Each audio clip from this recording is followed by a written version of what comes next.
Chapter 494. After chatting with Lung Yuyao, Li Zishuan felt unwell. He lowered his head and rode Big White to the front of the group.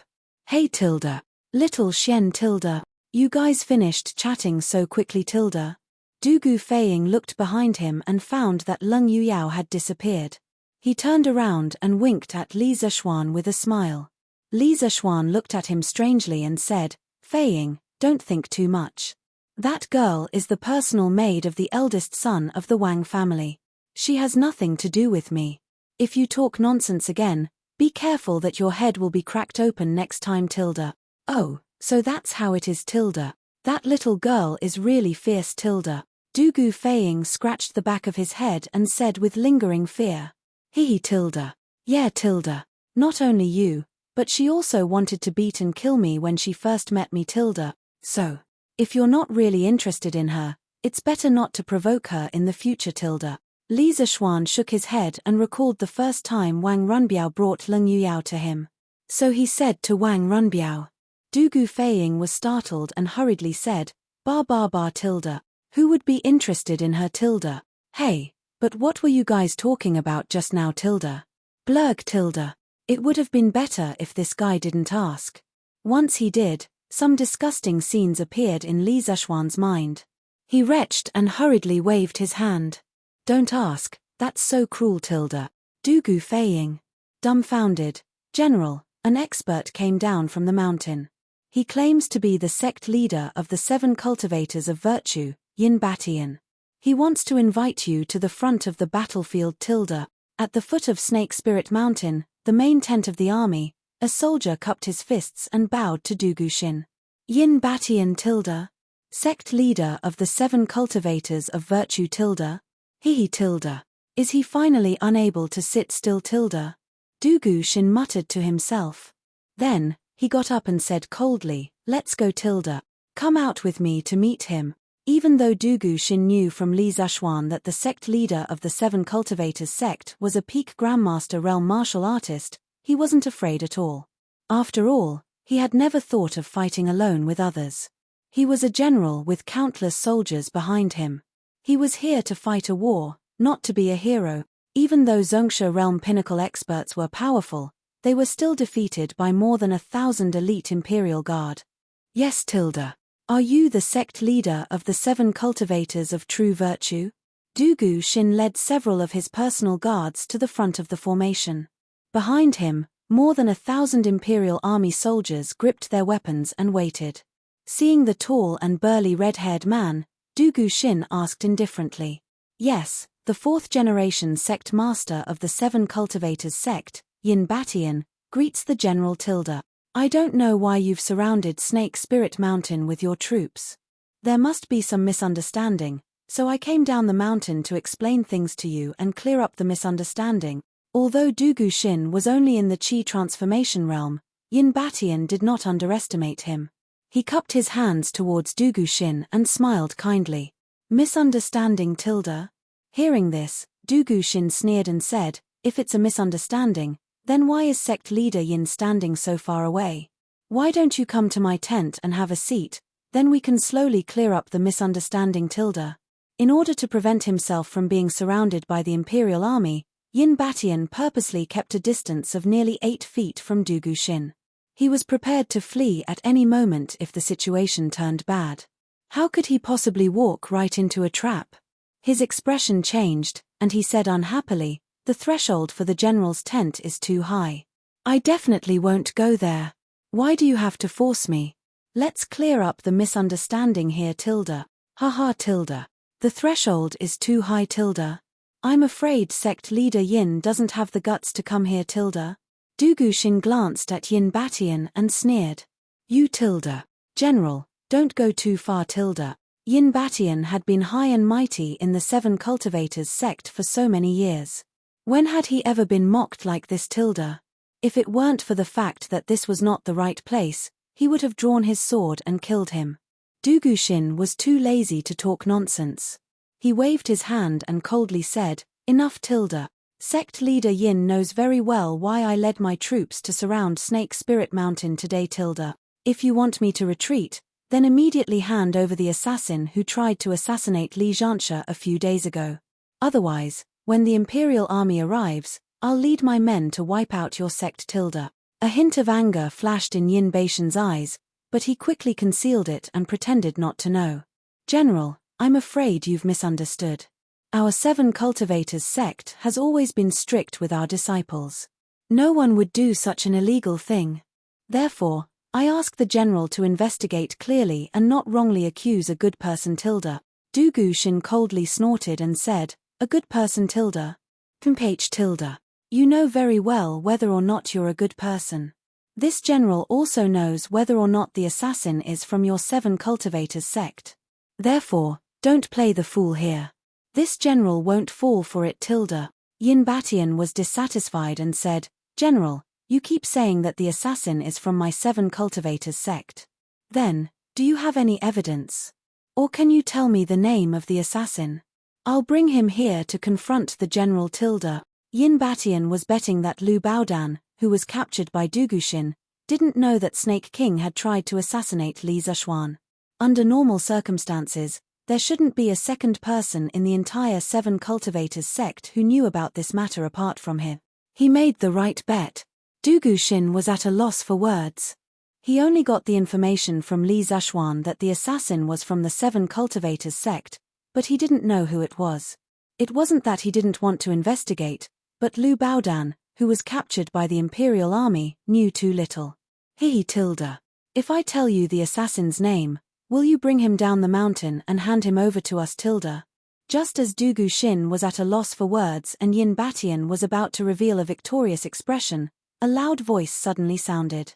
Du Guxin recognized the owner of the voice and was delighted. He turned his head and saw that Li Zishuan had already appeared in front of him and was looking at Yin Batian with a faint smile.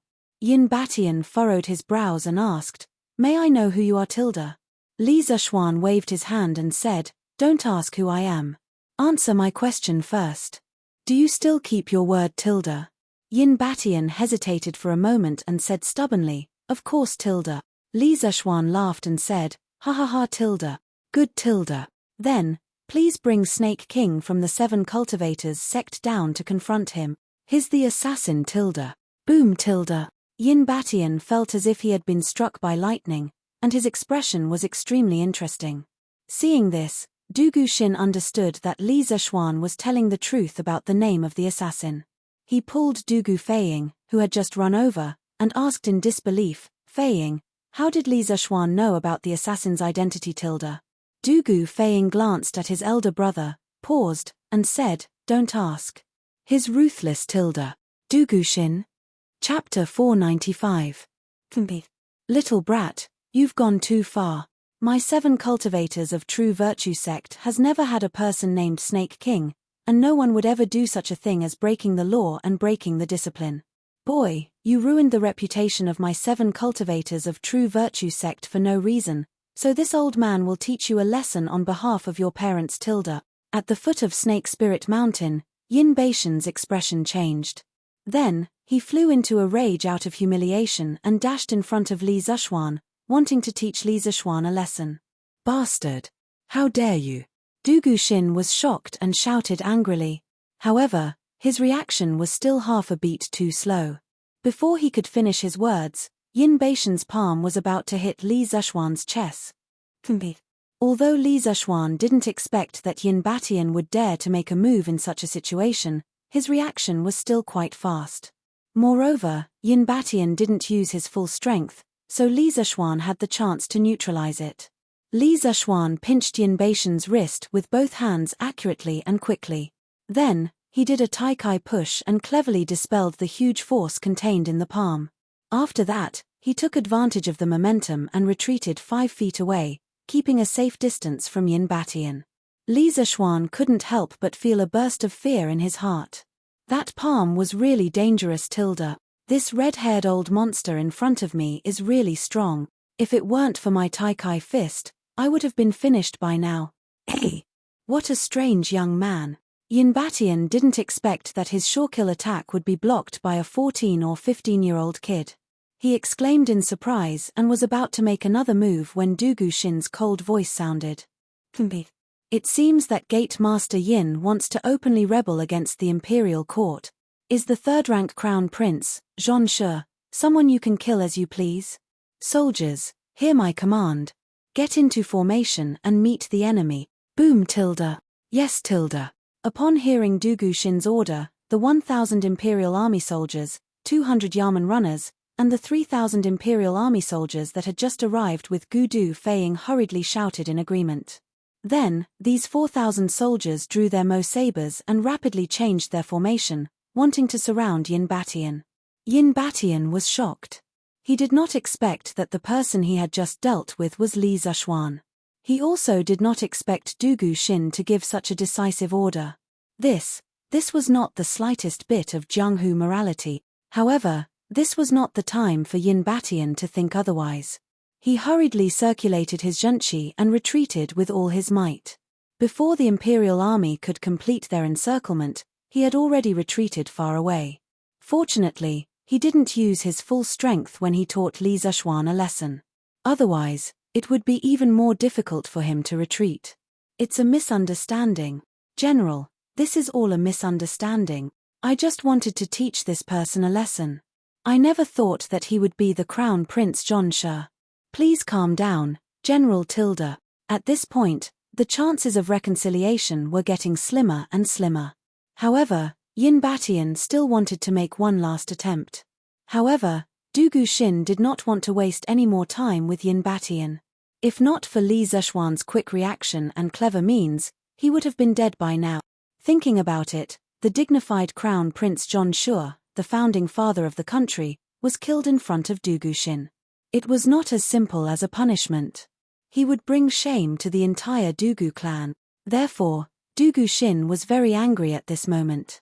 He said coldly, Yin Batian, you still want to be stubborn at this point. First, your 7 cultivators sect Snake King dared to assassinate Li Zishuan outside Chang'an City. Now, you dare to commit murder in front of me.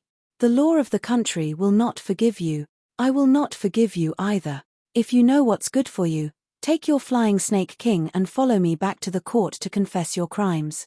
Otherwise, I will bring people to destroy your sect. Hearing this, Yin Batian's face turned ugly. There was no room for reconciliation now. He smiled coldly and said, ha ha ha ha. Destroy my sect tilde. Ha ha ha. Little General Bai Mian, you sure talk big. His whole body soared into the sky. His clothes and hair fluttered even though there was no wind, making him look like a red-haired devil. Then, he circulated his qi and his voice resounded throughout the valley. You want to destroy my 7 cultivators sect? This old man will make you pay with blood. This snake spirit mountain will be your burial ground. Come if you're not afraid of death. Ha ha ha ha. After saying that, Yin Batian's figure changed in the air. In the blink of an eye, he disappeared from everyone's sight. So fast. Li Zishuan muttered to himself as he looked at the direction Yin Batian disappeared in. Li Zishuan was the only one who was able to see Yin Batian's movements clearly, and that was only because he had just broken through to the Grandmaster realm. Otherwise, he would only be able to see a series of after-images like the others. The terror of a peak Grandmaster stage expert could be seen from this. Xiao Xian, you can't catch up with him either? Dugu Feiying shrank his neck and walked forward to ask. He felt frustrated because when Yin Batian attacked just now, he didn't even have the courage to take out his Xuanya flying dagger, let alone stand up to help Li Zishuan. Of course I can't. This person is different from the Flying Snake King. He's much stronger than the Flying Snake King. I won't be able to fight him in 3 years. Li Zishuan shook his head and said in a deep voice. 3 years. Dugu Feiying opened his mouth but didn't know what to say. Should he say that Li Zishuan was bragging? However, Li Zishuan's battle with the Snake King a few days ago had already given him a huge shock. Now that Li Zishuan was stronger, his opponents were stronger as well. But that didn't mean that Li Zishuan wouldn't be able to defeat Yin Batian in 3 years. Dugu Feiying didn't dare to say that out loud. He could only praise Li Zishuan's ambition in his heart. While they, the younger generation, were still fighting and competing with each other, Li Zishuan had already set his sights on the top experts of the older generation. The gap between people was indeed quite big tilde. Haha. Fei Ying, don't think too much. I just don't like that old man and want to kill him as soon as possible. It's not because I have some ambition that I have to do this. I've always been a lazy person. Just when Dugu Fei Ying was expressing his endless admiration for Li Zishuan in his heart, he suddenly felt a punch on his shoulder. Then, he heard Li Zishuan laughing heartily. Dugu Fei Ying. You. Okay, let's get down to business. Fei Ying. Did you bring the Emperor's decree with you this time? Dugu Xin asked while Dugu Fei Ying was feeling extremely depressed. Chapter 496. Big Brother, His Majesty ordered me to lead 3,000 Imperial Guards to support you. We must force the 7 cultivators of true virtue to hand over the culprit. The Imperial Court cannot lose face. If they don't hand over the culprit, we will attack them from the front and take them down. When Dugu Fei Ying heard Dugu Xin's question, he calmed himself down before answering. It seems that they don't intend to hand over the culprit, so we can only attack them by force. At this point, Dugu Xin hesitated. But if we attack by force, the poisonous miasma in the Serpent Spirit Mountain will cause us to suffer heavy losses. Dugu Xin smiled. Big Brother, you don't have to worry about that. Other than the 3,000 Imperial Guards, there are also 2 doctors from the Imperial Physician Bureau with me. Then, Dugu Fei Ying pulled 2 frail middle-aged men from behind and said, Come, Dr. Wang, Dr. Qin, let me introduce you. This is my big brother, the commander of the Northern Imperial Guards. Big Brother, these 2 are doctors from the Imperial Physician Bureau. They are very good at detoxification. Dugu Xin was overjoyed.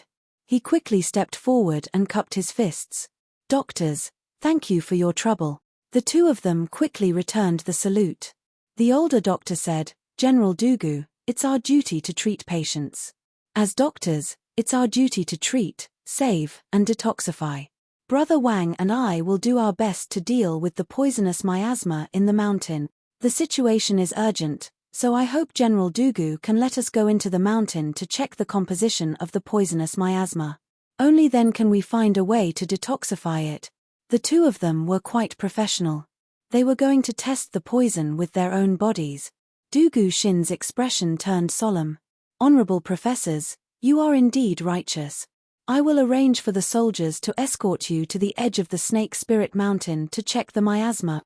However, I hope that the 2 of you will prioritize your own safety and act according to your capabilities. Don't be too hasty. Haha. Don't worry, General. I know what to do. Dr. Qin replied with a smile. He then turned to Li Zishuan and asked, Does Li Zhanshe want to go with us? Previously, Divine Dr. Sun praised Li Zhanshe's medical skills to us many times in the Imperial Medical Department. Li Zishuan saw that Dr. Qin was smiling kindly and didn't seem like he was deliberately messing with him, so he politely replied, That's all Daoist Sun's praise. I'm only good at treating some special injuries, but the art of detoxification is vast and complicated.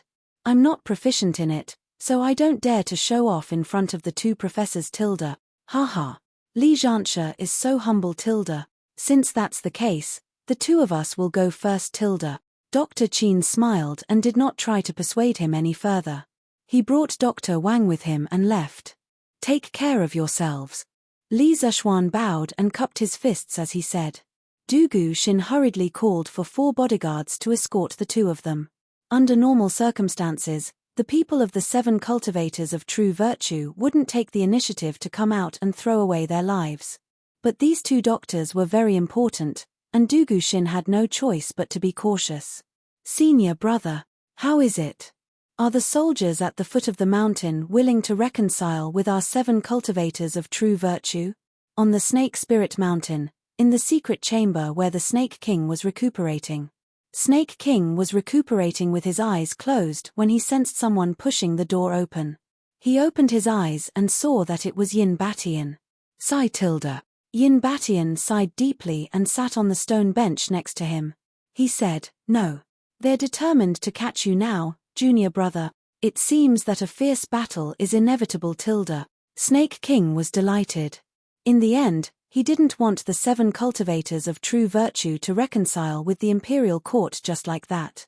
If that happened, it would be like having a sword pressed against his neck all the time, and he would have to be on guard against Li Zishuan's sudden revenge. Looking at Yin Baishan's expression, it seemed that he had shed all pretense of cordiality with the army at the foot of the mountain. In that case, he wouldn't be the only one fighting. With so many people fighting side by side with him, it would be a lot easier for him. Although he thought so in his heart, the Snake King did not dare to show it on his face. He pretended to sigh helplessly and said, "Sigh tilde. It's all my fault for being too reckless and causing the sect to fall into such a situation. Otherwise, senior brother would have just handed me over as a scapegoat. After all, the imperial court is powerful tilde. Bullshit tilde." Yin Batian angrily slammed the stone table and said, "This old man has told you more than once that I, Yin Batian, will never betray my fellow sect members. Junior brother, don't say such words again in the future tilde." Snake King said with a touched face, "Junior brother will always remember senior brother's righteousness. If we can survive this calamity, I, Flying Snake, will definitely follow senior brother's lead in the future tilde." Yin Batian was somewhat relieved to hear this. He waved his hand and said, "Junior brother, you don't have to do this tilde. However, this old man did meet Li Zishuan, the person you wanted to assassinate earlier, at the foot of the mountain." Snake King immediately became spirited and said excitedly, "Oh tilde. Did senior brother take the opportunity to kill him tilde?" This old fart had been looking forward to Li Zishuan's violent death all this time. At this moment, he looked at Yin Batian with a hopeful expression, praying that he would hear the answer he had been dreaming of. "No tilde. Although I attacked him before, I didn't know that the kid was Li Zishuan when I attacked. I only wanted to teach him a lesson, so I didn't use my full strength. In the end, that kid dodged it tilde." Yin Batian shook his head and explained. Then, he frowned and sighed. "That kid's kung fu is quite strange. Although I didn't use my full strength, it's still not something that a kid who just entered the Grandmaster realm could dodge tilde. Junior brother, it seems that you didn't lose to that kid in vain tilde." Snake King's face was filled with shame. From a certain perspective, he was the one who made Li Zishuan what he was today. If it weren't for him, Li Zishuan might not have become a Grandmaster. His existence only served to highlight how outstanding Li Zishuan was. "Senior brother tilde. That kid's kung fu is strange. Every move seems weak, but it's actually very powerful. If there's a chance to seriously injure him, we have to force him to tell us what kung fu he's learned before killing him tilde." Snake King thought for a moment and said coldly. Hearing this, Yin Baishan's eyes inevitably flashed with greed. He nodded and said, "What junior brother said makes sense. But the most important thing right now is to find a way to help the 7 cultivators of true virtue survive this crisis tilde." Snake King smiled indifferently and said, "Senior brother, if they want to attack the mountain, just let them. In any case, the 7 cultivators of true virtue has already arranged everything. I don't believe that they can withstand the poisonous miasma in the mountain and the ambush at the mountain pass. Even if these can't stop them, we still have a final trump card." "Final trump card tilde?" Yin Batian looked at Snake King strangely. Then, as if he had thought of something, his face suddenly changed and he said, "Junior brother, you mean?" Chapter 497. At the foot of Snake Spirit Mountain. Under the escort of 4 Imperial guards, the 2 doctors from the Imperial Medical Department gradually arrived at the edge of the Snake Spirit Mountain. Seeing that the entire mountain forest was shrouded in a faintly discernible black fog, Dr. Wang worriedly said, "That's right. Brother Qin, I'm afraid this mountain is full of poisonous creatures. Otherwise, how could it produce so much miasma?" Dr. Qin nodded thoughtfully and replied, "That is indeed the case. I have never seen such a dense and solid barrier before. Fortunately, Dugu Xin did not rashly lead his troops to attack the mountain.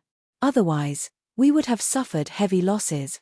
How about this? I'll go in first to test the miasma's composition. Brother Wang, you stay behind me. If I'm unfortunately poisoned and faint, I'll rely on you tilde. Dr. Qin, you mustn't tilde." Before Dr. Wang could speak, one of the guards behind them stopped him. "When we came out just now, the general personally instructed us to ensure the safety of the 2 of you. If Dr. Qin wants to test the poison, Why don't you let me go in and experience it? If I'm poisoned, Dr. Chin can find a way to detoxify me. That way, you can also figure out the composition of the miasma. The other 3 soldiers also expressed their willingness to go into the mountain to test the poison. Dr. Chin and Dr. Wang looked at each other. They did not expect things to develop to this point.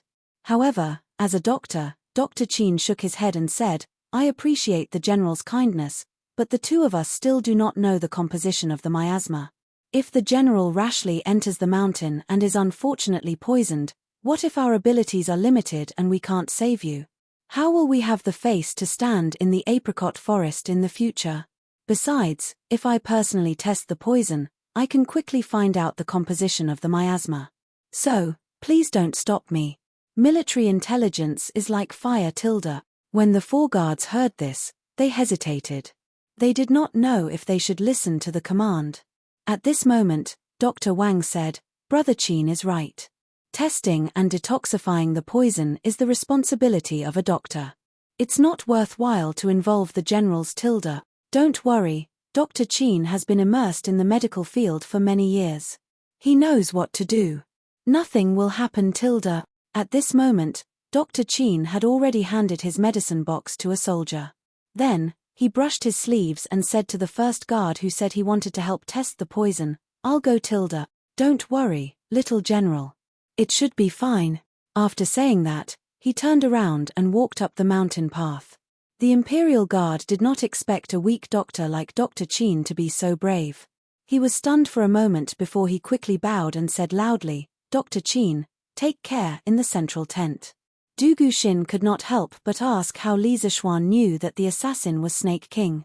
Li Zishuan then repeated the information that Lung Yuyao had told him on the way here.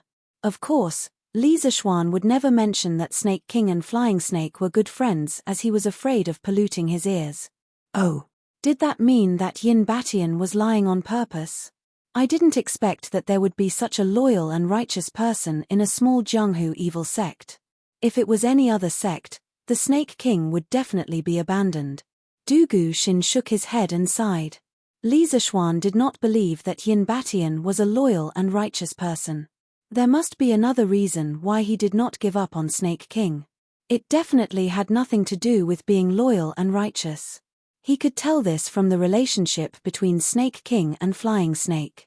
Du Guxin looked at his brother and said, Big brother, that Yin Batian almost got away with his sweet talk. We can't let him go so easily. Du Guxin nodded and said, Of course, I won't let him go. But when Yin Batian escaped, he said those harsh words. It's obvious that he has something to rely on. So, we have to be careful. Xiao Xian, what do you think? Du Guxin then looked at Li Zishuan and asked. Xiao Xian, what do you think? Yuan Fang, what do you think? Li Zishuan almost vomited blood. This guy obviously did not come from the modern world. How could he be such a prank? However, although Li Zishuan was depressed, he could not explain further. He took a deep breath and said to Du Guxin, Xin, you're right. Not to mention that Yin Batian is a martial arts master at the peak of the Grand Master realm, the geographical environment of the Snake Spirit Mountain itself is enough for us to be cautious. Now, let's see when the 2 doctors from the Imperial Medical Department can make the antidote. Only then can we proceed to the next step. Xin. Du Guxin and Du Guxin were dumbfounded. What the hell was Xin? Li Zishuan said with a matter-of-fact face, What's wrong? Fei Ying and I call each other friends and brothers. Xin, you're Fei Ying's brother. How dare you call me Xin? No. It's me calling you Xin. Is there anything wrong with that? Li Zishuan did not change his words and almost said, Do you dare to answer me if I call you Xin? If he really said that, it would probably be a big deal. Du Guxin was speechless. He felt that Li Zishuan's words were very reasonable, but he felt that calling him Xin was very awkward. There's nothing wrong with that. Haha. You should call him that. Du Guxin didn't mind watching the commotion and laughed loudly at the side. Reporting to the general, the 2 doctors from the Imperial Medical Department are back. Just as they were talking and laughing, a soldier came in from outside the tent. It was Ma Liao's bodyguard who took the initiative to test the poison for Dr. Qin. He bowed and said after entering the tent. Du Guxin's spirit was lifted. He quickly waved his hand and said, "Why aren't you inviting them in?" The soldier in the tent hesitated for a moment and lowered his head, not daring to make a sound. Li Zishuan's heart skipped a beat. He suddenly had a bad feeling. He took 2 steps forward and asked in a deep voice, "What's wrong? Did something happen to the 2 doctors?" The 2 brothers, Du Guxin and Du Gufeiying, were shocked when they heard this and turned their attention to him. The soldier kneeled and cupped his fists. "I have failed in my duty and failed to protect the 2 doctors. Just now at Snake Spirit Mountain, Dr. Qin risked his life to test the poison alone in order to analyze the toxicity of the gas in the mountain. In the end, in less than 15 minutes, Dr. Qin staggered out with a purplish-black face. Dr. Wang is now doing his best to save Dr. Qin." "What?" Du Guxin's expression changed. He came in front of the soldier in a flash and said hurriedly, "Cut the crap, Du Chun, and the rest of you will be punished for your negligence in the future. Bring me to see Dr. Qin now." Du Chun quickly got up and said, "Yes, General. Please come with me." The few people in the tent hurriedly followed Du Chun out. Chapter 498. Dr. Wang, how is Dr. Qin? Du Guxinren's voice came from a side tent not far from the commander's tent. Then, he quickly walked in with Li Zishuan and Du Gufeiying. "He. General. Du Gu. Don't worry. This old man is not in danger." Before Dr. Wang could say anything, Dr. Qin, who was lying on the bed, said weakly. His lips were cracked and his cheeks were dark purple. He looked very scary. Hearing that Dr. Qin could still speak, the 3 people who came in couldn't help but breathe a sigh of relief. However, when they saw Dr. Qin's face, Li Zishuan couldn't help but gasp. He hurriedly said, "Dr. Qin, you've been poisoned too deeply. It's better if you don't speak. Elder Wang, what poison is in Dr. Qin? Is there a way to detoxify it?" Li Zishuan admired Dr. Qin from the bottom of his heart. Although he had only known them for less than half a day, Li Zishuan had already developed a sense of admiration for the 2 doctors from the Imperial Physician Department in front of him. A doctor's benevolence. Dr. Qin's actions were the best interpretation of this phrase. "Don't worry, Dr. Li Tilda. I'm doing my best to prepare the medicine according to Brother Qin's description. Overall, there shouldn't be any major problems Tilda." Dr. Wang was holding a small booklet and kept writing and drawing on it. When he heard Li Zishuan's question, he answered without turning his head. Li Zishuan hurriedly said, "That's good. Dr. Wang, you focus on preparing the medicine first. No one will disturb you during this time. We'll wait on the side Tilda." "Okay Tilda." Dr. Wang nodded and then asked Dr. Qin, who was lying on the bed, "Brother Qin, I've already suppressed the poison in your body with golden needles. You can continue speaking. Don't be too loud, otherwise you'll waste a lot of energy Tilda." Li Zishuan and the other 2 were holding their breaths. They didn't even dare to breathe loudly. They were afraid that they would make noise and affect Dr. Wang's ability to listen to Dr. Qin. The serpent spirit. Mountain's barrier qi contains poison. If an ordinary person enters within less than a quarter of an hour, the poison will enter his body. If he is not treated in time, he will definitely die from the poison. This old man went to Lingnan a few years ago. Over there, the ground is hot and humid, and it's easy to form obstructive qi. Ordinary people stay there for a few days, and they'll get swollen diarrhea, but it won't cause death. Right now, this Serpent Spirit Mountain is not as simple as barrier qi. This old man guesses that this barrier qi is mixed with poisonous gas. As for why there is poisonous gas, it must be because this mountain has been entrenched for a long time with a large amount of a highly poisonous thing. As the saying goes, obstructive qi, poisonous fog. Shooting engineer, a ghost who, shaped like a turtle with 3 legs, also known as short fox. Sand lice, a type of tiny but extremely poisonous louse, and the scourge of snakes, There's nothing that can't be found in the water, from Wei Shu, the biography of Sima Rui. Therefore, the poisonous creatures, in this serpent spirit mountain, were none other than archers, sand lice, or serpents, nothing more. But according to my symptoms, I dare to conclude that the poison in this air poison barrier is most likely snake venom. Brother Wang, you can use the antidote method to detoxify me. Dr. Wang listened attentively by the bedside.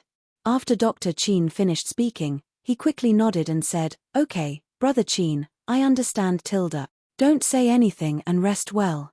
I'll go and prepare the medicine for you now." Then, he walked to the square table next to him, bent over the table, and began to write the prescription. Dr. Qin, who was lying on the bed, looked at the ceiling and said to himself, "Haha, Brother Wang, you've always been better than me when it comes to detoxification and prescription. With you around, this old man can rest assured." This was also one of the reasons why he insisted on testing the poison himself. In less than a quarter of an hour, Dr. Wang had finished writing the prescription. He checked it, then walked to Dugu Xin and said, "General Dugu Xin, I've written the prescription." "General Dugu, I've finished writing the prescription. There are some herbs that we brought with us when we came, but there are a few rare herbs that we didn't bring with us, so please." Dugu Ling Tian said. "No problem. Dr. Wang, give me the prescription quickly. I'll send someone back to Chang'an on a fast horse to bring these herbs for you. Without waiting for Dr. Wang to finish, Dugu Xin quickly interrupted him. "Thank you for your trouble. Dr. Wang thanked him and passed the prescription to Dugu Xin. He also told him about the few herbs that he needed. Dugu Xin immediately turned around and was about to go out to find someone to get the herbs. Dugu Feiying stood out and said, "Brother, let me get the herbs. My horse runs fast." Dugu Xin thought for a while and nodded, "Okay, I'll let you go. But Feiying, not only do you have to go quickly, but also be careful. "I understand, brother." Dugu Feiying saluted Li Zishuan with his fists and turned around to leave the side tent. "Dr. Qin, take care of yourself. Dr. Wang, if you need any help, just send someone to call me," Dugu Xin said and was about to leave with Li Zishuan. But Dr. Qin, who was lying on the bed, spoke again. His voice was weak. "The two of you, please wait. Li Zishuan and Dugu Xin were both martial artists. Their hearing was very strong, so they naturally heard Dr. Qin's call. "Dr. Qin, do you have any other orders?" Li Zishuan came to the bed and asked softly. "Order? I don't dare. This old man just wants to remind General Dugu and Li Zhansha." On the surface, the Serpent Spirit Mountain looked calm and serene. But in reality, there were hidden dangers everywhere. Snake Spirit Mountain. I'm afraid the things in this mountain should be as the name of this mountain should be filled with extremely poisonous snakes everywhere. So, General, you must think of a perfect plan to reduce the casualties. Dr. Qin's voice was as soft as a mosquito's. Dugu Xin nodded seriously and said, "Don't worry, Dr. Qin. I, Dugu Xin, am not a reckless person. I will not let the soldiers lose their lives for no reason. You should take the time to recuperate." After a few more words, Dugu Xin and Li Zishuan walked out together. Li Zishuan's heart was heavy. After all, this battle on Snake Spirit Mountain was all because of his own personal grudge. But now, he realized that Dr. Qin had taken such a risk for his own personal grudge. Li Zishuan would be lying if he said that he did not feel guilty. Huff. "I hope Dr. Wang can come up with the antidote as soon as possible. This way, not only can Dr. Qin be saved, but the rest of the soldiers will also have fewer casualties when they go up the mountain." Since he could not change anything, Li Zishuan could only pray twice in his heart. Chapter 499. Lord Ju, Dr. Qin is getting better. General Dugu has already rushed over. Do you want to go and take a look? The next morning, Li Zishuan was woken up in his tent. When he opened his eyes, he saw the shadow of a soldier outside. Yesterday, in order to help the army attack the mountain, Dr. Qin did not hesitate to use his own body to test the poison.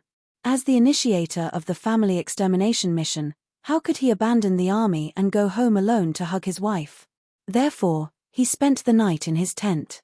Of course, his family had already sent a message back, so his father and mother would not be too worried. What? Dr. Qin is better. I know. Tell General Dugu that I will go immediately. When Li Zishuan heard the news, he immediately lost his sleepiness. He shouted at the soldier outside and immediately got up to put on his clothes. After a while, Li Zishuan washed up and went to the side tent where Dr. Qin was lying. From outside, he could hear the voices inside. Most importantly, he heard Dr. Qin's voice full of energy. Clearly, just by listening to his voice, he could tell that Dr. Qin's poison was no longer a problem. Li Zishuan's expression relaxed slightly. He hurriedly lifted the curtain and walked in. Dr. Qin, is your poison cured? Li Zishuan came to the bed and looked at Dr. Qin, whose face was glowing red, and asked with a smile. Hihi, thank you Li Zhansha for your concern. The snake poison in my body is completely cured. I think I will be able to get out of bed and walk in the afternoon. Dr. Qin was half lying on the bed, stroking his beard and smiling. Li Zishuan was completely relieved. He laughed and said, haha, that's great. Dr. Wang, since you can cure the poison in Dr. Qin's body, can you also create a drug that can avoid the poison in Snake Spirit Mountain? This was not only what Li Zishuan was concerned about, but it was also the reason why Dr. Qin risked his life to test the poison. Of course, Li Zhansha, I have already discussed the formula of the anti-poison drug with Brother Qin. We will do some verification in the morning and it will be a success. At that time, we will be able to break the poison barrier of the Snake Spirit Mountain. The way of detoxification had always been Dr. Wang's pride. When he heard Li Zishuan's question, he cupped his hands and smiled confidently. All right. The two imperial physicians were so conscientious that they didn't even hesitate to put themselves in danger. Their medical ethics were so high that I admire them. After the army returns to the court, I will personally ask His Majesty to reward the two of you. Li Zishuan laughed and cupped his hands towards the two doctors from the Imperial Physician Department. Dr. Wang and Dr. Qin hurriedly waved their hands and said, Li Zhansha, you're exaggerating. These are all our duties. We dare not take credit for it. Li Zishuan shook his head and said, it's not right for the two of you to say that. If it were someone else doing the same thing, it would be very difficult for them to be as conscientious as the two of you. Meritorious deeds should be rewarded and wrongdoings should be punished. His Majesty will not bury meritorious people for no reason. Therefore, this is the credit that the two of you deserve. There is no need for you to refuse. Du Guxin also chimed in, Lord Ju is right. If it weren't for the two of you, the Imperial Army of the Northern Yamen would have suffered heavy losses. If the two of you can create an antidote that can protect the Imperial Army from the poison barrier, I will personally reward the two of you when we return to the court. Dr. Wang and Dr. Qin looked at each other and cupped their hands together. Thank you, Li Zhansha. Thank you, General Dugu. That afternoon, the two old imperial physicians had created the antidote to the snake venom of the Snake Spirit Mountain. Everyone in the team of more than 3,000 people was given a portion of the antidote. Under the supervision of the various generals, they took the antidote. With such a large amount of medicine being consumed, it was natural that a batch of medicinal herbs had to be transported from Chang'an. These were all personally arranged by Dugu Feiying. In addition, he also brought back a large batch of realgar powder according to Li Zishuan's instructions. Li Zishuan did not forget what Dr. Qin said yesterday when he was critically ill. Therefore, he made such an arrangement. Snakes were afraid of realgar. This was common knowledge that most people in the modern world knew. But why would snakes be afraid of realgar? Most people didn't know the reason behind it. Realgar was a type of mineral. Realgar powder was the powder form of realgar ore. The main ingredient was arsenic disulfide. Its color ranged from bright yellow to reddish, but yellow was more common. Therefore, it was called realgar. Arsenic disulfide itself was not poisonous. However, after oxidation, it produced arsenic trioxide, arsenic, which was highly toxic. Therefore, realgar powder had to be used appropriately. It could not be used under high temperatures. After high temperatures, it would become highly toxic. Realgar is a type of stomach poison. Stomach poison is a poison that acts on the stomach and other digestive systems of pests to produce a lethal effect. Currently, almost all of the rodenticides used were stomach poisons, and snakes were very sensitive to it. However, after adding alcohol, realgar could drive snakes further away and was more effective. The reason was that alcohol could be used as a thinner to enhance the volatilization of realgar. Whether it was realgar wine or realgar powder, they could not completely cause direct harm to snakes. However, realgar wine and realgar powder did have a certain repelling effect on snakes. When snakes encountered these two things, they would choose to avoid them if they had other options. Yes, note that this was only if there were other options. If there were no other options, it was hard to say if snakes would still be afraid of realgar. General Dugu, Li Jianxia, this antidote will only be effective for 4 hours at most. In other words, after 3 hours, regardless of whether you have taken down the Snake Spirit Mountain or not, you must prepare to leave the mountain. Otherwise, many soldiers will have to stay on the Snake Spirit Mountain forever. You must remember, the soldiers of the 3 armies had gathered in front of the military tent. Just as Dugu Xin was about to go up and mobilize the soldiers, Professor Qin suddenly pulled him back and said earnestly. Dugu Xin was stunned when he heard that. After thinking about it in his heart, he said seriously, "Don't worry, Professor Qin. If the 4,000 Imperial Army soldiers can't take down this mob in 3 hours, then they won't have the face to continue fighting. Therefore, no matter what, we must return to the foot of the mountain within 4 hours." That's good. That's good. Professor Qin stroked his beard and smiled. Dugu Feiying, who was beside him, could not help but ask, since one portion of the antidote can last for 4 hours, then why don't we just let everyone take a few more portions of the antidote? Why do we have to go through so much trouble? This guy's logic does sound reasonable but I'm afraid he's not wise, mentally retarded, Li Zishuan covered his face. Taking medicine was not as simple as 1 + 1, haha. General Dugu, the effects of this antidote cannot be stacked. If we use it now, we must wait for another 24 hours before we can take it again. Therefore, your suggestion just now is not feasible. Chapter 500. Haha. Is that so? Forget it, then. Big brother, lead everyone and start attacking the mountain. Yes, hurry up and attack the mountain. Don't waste time.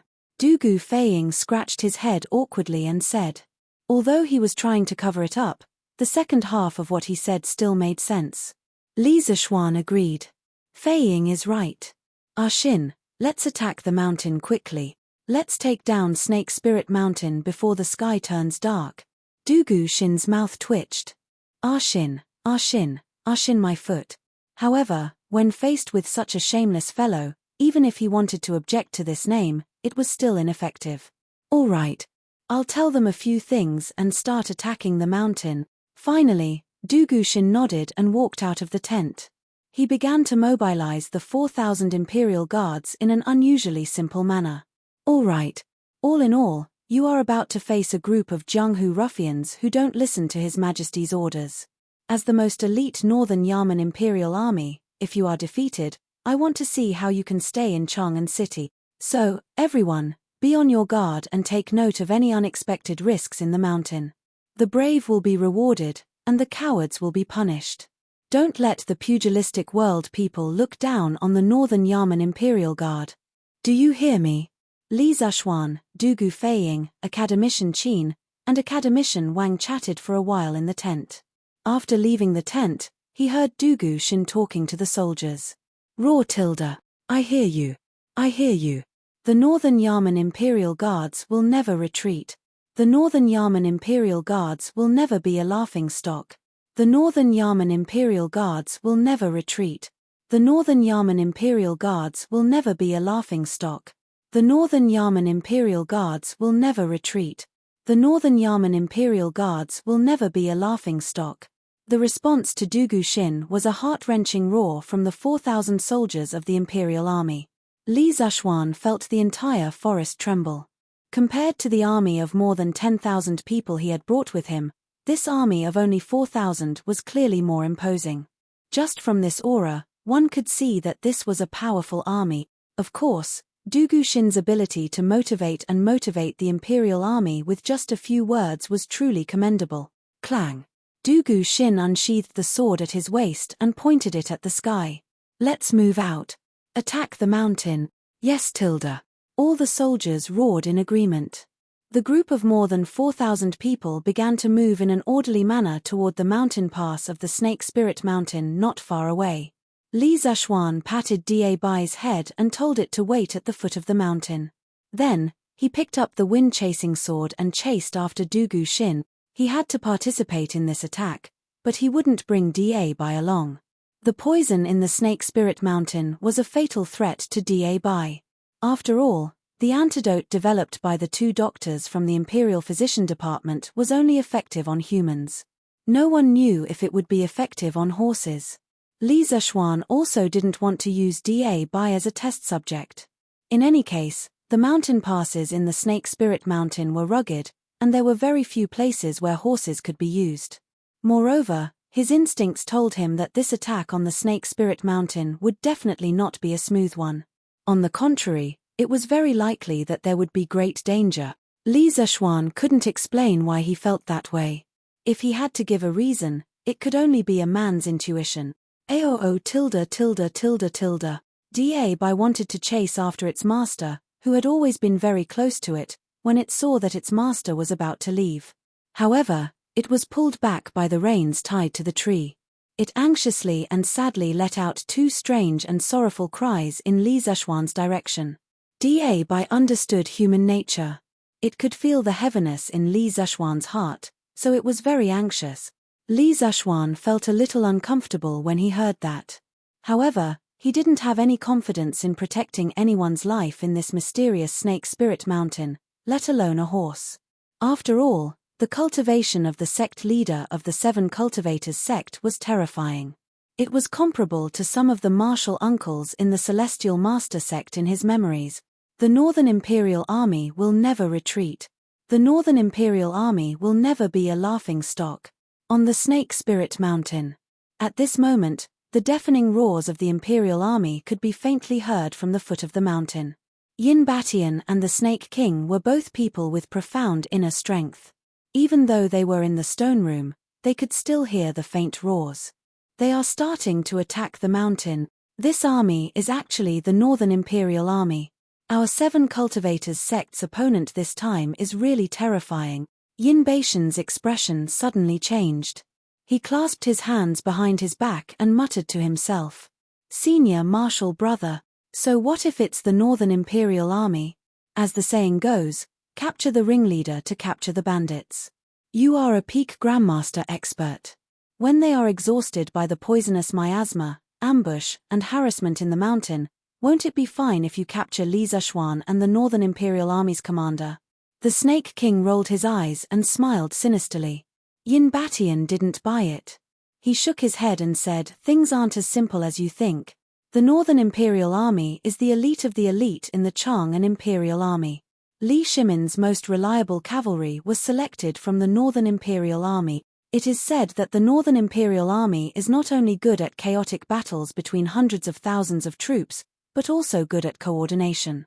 With 500 Northern Imperial Army soldiers, they are not afraid of any Jianghu expert.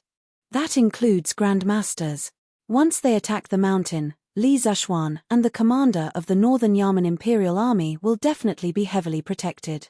If I try to capture them and get caught in the formation of the Northern Yamen Imperial Army, I'm afraid I won't be able to get out. Snake King was not as cultured as Yin Batian.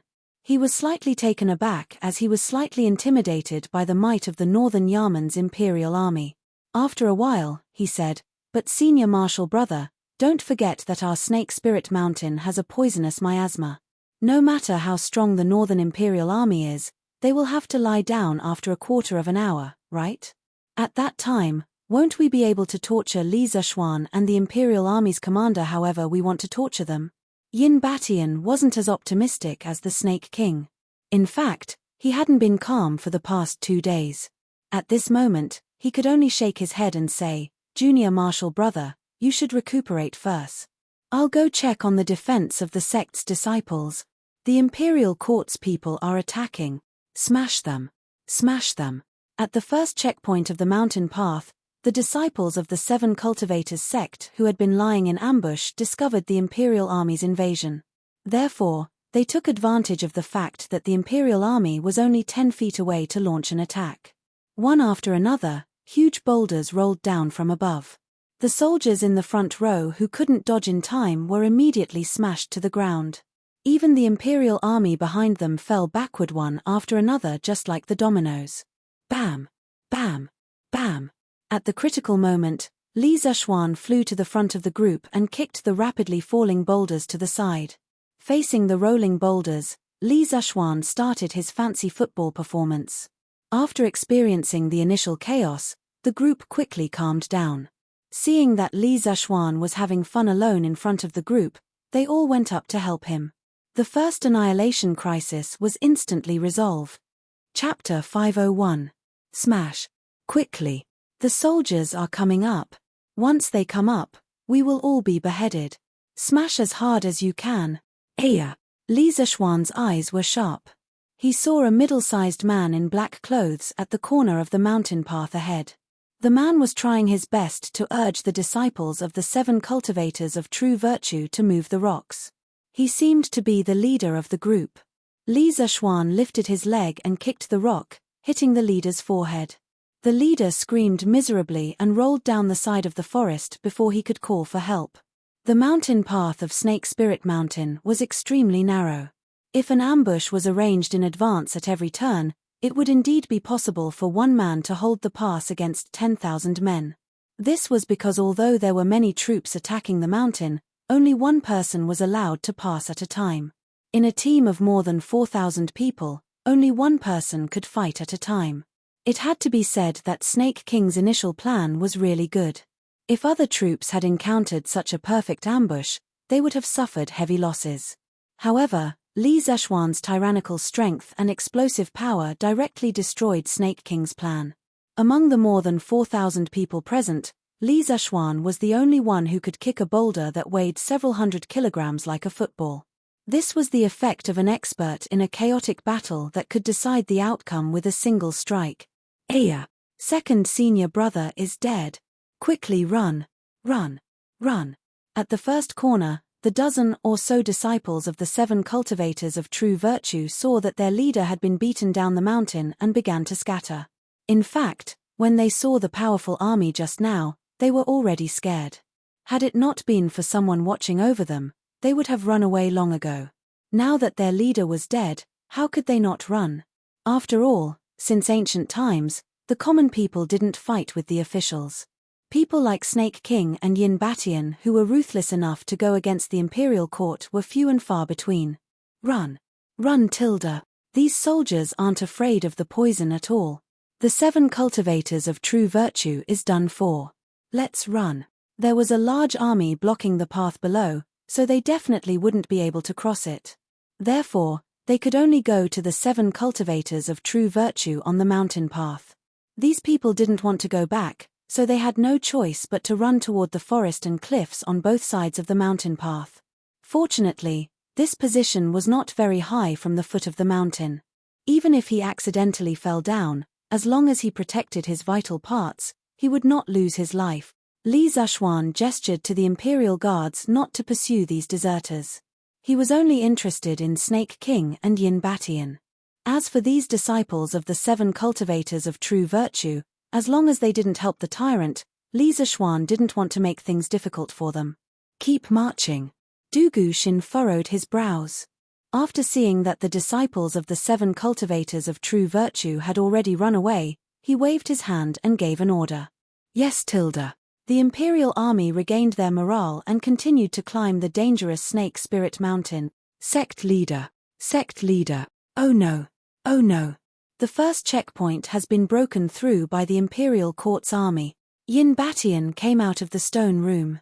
Just as he was about to go down the mountain to check on the current situation, he saw a disciple running over while panting. What? How could they be so fast? Weren't there dozens of boulders there? Yin Batian's expression changed greatly. He opened his eyes wide and said in disbelief, "It's true, sect leader." Second senior brother was killed on the spot, and the rest of the disciples fled in all directions. The Imperial Court's army is now marching toward the second checkpoint, the messenger disciple said with a sad face. "For me. This old man will go and take a look myself." Yin Batian flicked his sleeves and walked down the mountain with a cold face. "Hehe Tilda. You want to use your petty tricks again?" On the mountain path, the army soon arrived at the second turning point. Li Zishuan sneered and started to attack. However, he wasn't fighting alone this time. The Imperial army had experienced the sneak attack at the first checkpoint, and they were already mentally prepared. They cooperated with each other and started to block the rolling boulders.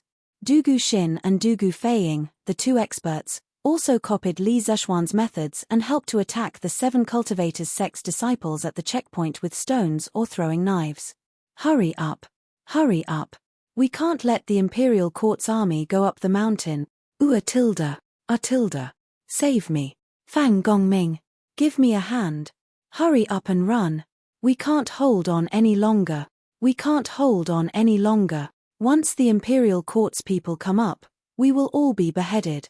Accompanied by a burst of crying, begging for mercy, and fleeing, the second checkpoint of the 7 cultivators sect was quickly broken through. After a short rest, the army set off on their journey again. However, Li Zishuan wasn't happy because of this. He had a strange feeling in his heart.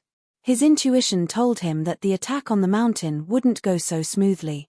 There would definitely be some unexpected dangers later. Haha Tilda. Little Xian, what kind of bullshit 7 cultivators sect is this? Aside from Snake King and their sect master, the others aren't that great Tilda. Dugu Feiying walked on the mountain path and laughed complacently with his hands on his waist. In the second checkpoint, his throwing knives killed 3 or 4 disciples of the 7 cultivators sect. It could be said that he had made a great contribution. Therefore, he was now looking down on everyone in the world. Feiying Tilda. Don't be so happy too early. We haven't even reached half of the mountain yet. Snake King and Yin Batian haven't come out yet, so we mustn't lower our guard. No one knew what tricks they were going to play next. This Spirit Snake Mountain is very strange. It's not as simple as you and I think. Li Zishuan patted Dugu Feiying's shoulder and said with a serious face. Dugu Feiying waved his hand and said indifferently, "Haha Tilda. Little Xian, you're thinking too much Tilda. Snake King and Yin Batian might be good at martial arts, but we have 4,000 Imperial guards behind us. No matter how good they are, they won't be able to escape from the encirclement of the Imperial Guard. Therefore, this Spirit Snake Mountain is ours for the taking Tilda. You Tilda." Li Zishuan gritted his teeth. This brat really doesn't listen to anything when he's being cocky. It's really annoying. Cough, cough. Feiying Tilda. Little Xian is right. When marching to war, we can't be complacent at all times. Otherwise, we'll definitely lose. It's better to be careful in everything Tilda. Dugu Xin couldn't stand this idiot of a younger brother anymore and also advised him. Tilda. Dugu Feiying rubbed his nose and nodded. Okay, big brother, I know Tilda. I'll be careful Tilda. Perfunctory Tilda. Li Zishuan could tell at a glance that his brother was being perfunctory. He turned to Dugu Xin and said, Xin, tell them to be more vigilant. I keep feeling that something is wrong. Our journey has been too smooth. Yin Batian shouldn't have only prepared these tricks for us Tilda. Chapter 502. Bastards. A bunch of trash. Such a good location and so many rolling stones, but they couldn't even stop them for an hour. What a bunch of trash. On a boulder above the mountain path, Yin Batian watched the army break through the second line of defense and couldn't help but curse out loud. Sect leader, what should we do? Many of our disciples died at the hands of the 3 leaders in the previous 2 checkpoint. The 3 of them are very accurate with their stones and throwing knives. As soon as our people show their faces, They will attack us. They are about to reach this checkpoint. What should we do? A tall young man beside Yin Batian mustered up his courage and asked. Although Yin Baishan's arrival calmed him down a little, he still couldn't help but feel nervous in the face of such a strong army. Liu Juang, I'm here. What are you afraid of? Yin Batian snorted in dissatisfaction. Then, he frowned as if he suddenly thought of something and asked, That's not right. Why aren't these people poisoned yet? It hasn't been an hour since they entered the mountain, but it should be at least half an hour, right? No matter how strong their Neigong is, they should be lying on the ground now. This sect leader, I don't know either. But could they have gotten our sect's poison prevention pill or the formula of the poison prevention pill from Liu Baodan? The man named Liu Juang frowned and thought for a while before guessing. That's impossible. Yin Batian denied. The formula of the poison prevention pill is the sect's top secret. Liu Baodan is just a cook. How could she know about it? Also, the sect gives out the poison prevention pill once every 7 days. Even if Liu Baodan has her own collection, it's impossible for her to give out so many poison prevention pills to a 4,000-strong army. It seems like the people from the imperial court have found a way to break the poison barrier. Liu Juang panicked and didn't know what to do. I'm afraid it's just as you said. Looks like we can't rely on the imperial court to stall for time.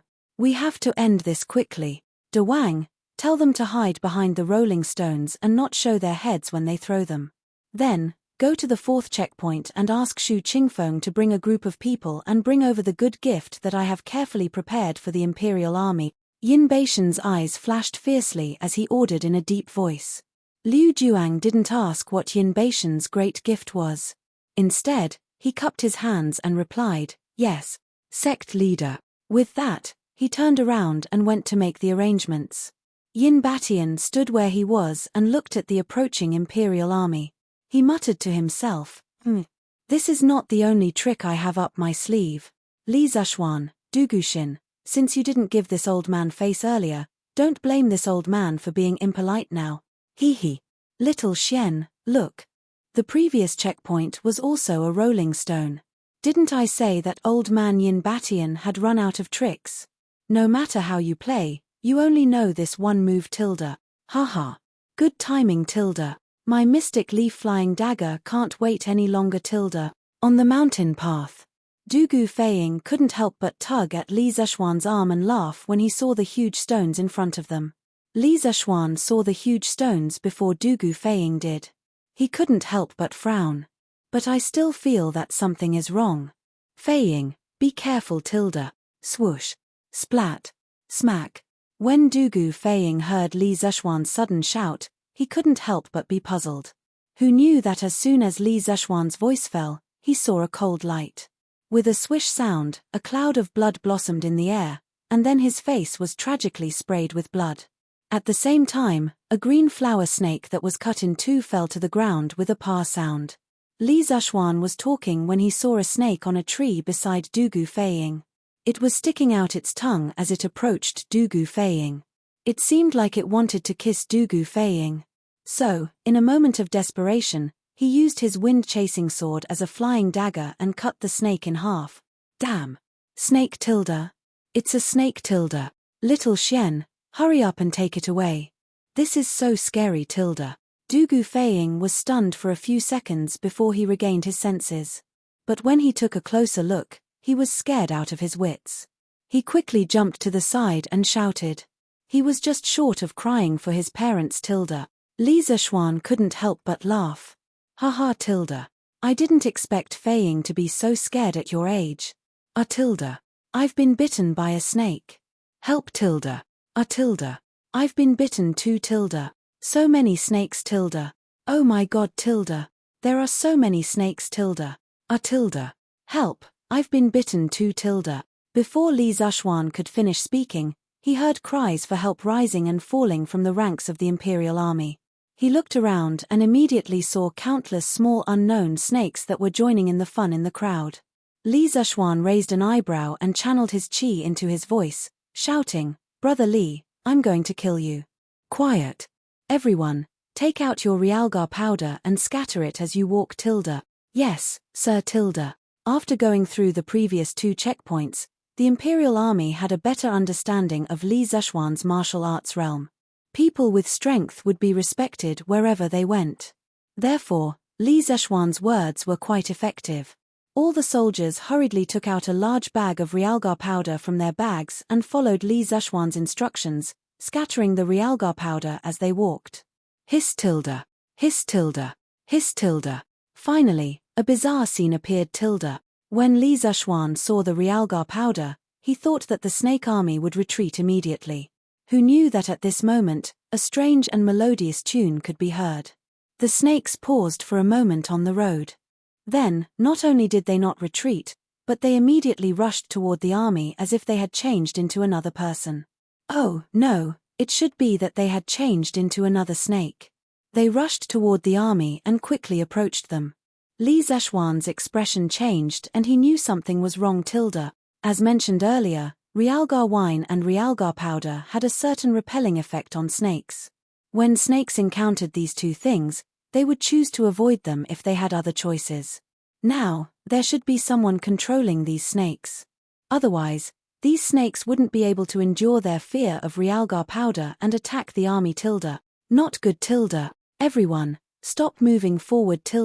5 people form a team and help each other look behind. Kill snakes if you see them. Don't get bitten by these poisonous snakes. Li Zishuan made a hand gesture and the army immediately stopped moving forward. He ordered the army behind him as he killed the poisonous snakes around him. Chapter 503. Snake Spirit Mountain. Halfway up the mountain. Tens of thousands of venomous snakes, under the control of that strange tune, charged fearlessly at the 4,000 Imperial Army soldiers. Although many of the snakes couldn't break through the swords of the Imperial Army soldiers, and many of them couldn't even touch the sleeves of the soldiers before they were cut into pieces, they still didn't know what fear was and continued to charge at the Imperial Army soldiers. Just thinking about the scene of tens of thousands of venomous snakes in one place made one's scalp tingle. Although the Imperial Army soldiers were elite soldiers who had experienced hundreds of battles, the ones they had fought before were living humans and not these densely packed venomous creatures. Why can't these venomous snakes be killed? My arms are sore from cutting them. F***ck. How dare you bite me? I'll chop you up. Help. I've been poisoned. I've been bitten too. The 4,000 Imperial Army soldiers obeyed Li Zishuan's orders and formed small groups of 5. They formed a circle with their backs against each other to resist the attacks of the venomous snake army. However, the venomous snakes in front of them seemed to be endless. After killing 1, 4 or 5 more would come. As time passed, the entire mountain was filled with venomous snakes. The stamina of the Imperial Army soldiers was rapidly depleted by the venomous snakes' attacks. More and more soldiers were bitten by the venomous snakes, but the attacks of the venomous snakes didn't weaken at all. Xiaoxian, we have to think of something. We can't go on like this. Who knows how many snakes there are on this Snake Spirit Mountain. Dugu Feiying used his sword to parry the venomous snakes around him as he spoke to Li Zishuan at the top of his voice. This unlucky child was only good at throwing knives, but his other abilities were mediocre. However, he couldn't possibly use his throwing knives to kill the snakes, right? In this endless sea of snakes, even if he carried a sack of throwing knives, it wouldn't be enough to kill them all. This fellow clearly knew this as well. He had gotten a sword from somewhere and was now completely relying on his speed and strength as a middle-stage chi-forming cultivator to fend off the venomous snakes from all directions. However, this kind of method of wielding the sword without any technique also caused his vital energy to be depleted very quickly. In less than 15 minutes, he was already panting. Indeed, we have to think of something. Although these poisonous snakes were annoying, they posed no threat to Li Zishuan, who had entered the Master Realm. They didn't even consume much of his genuine qi. Firstly, his current realm was too high. Secondly, his Taiji swordsmanship could both attack and defend. Its moves were exquisite, and it didn't consume much genuine qi. Although the snakes could not threaten Li Zishuan had to consider the bigger picture.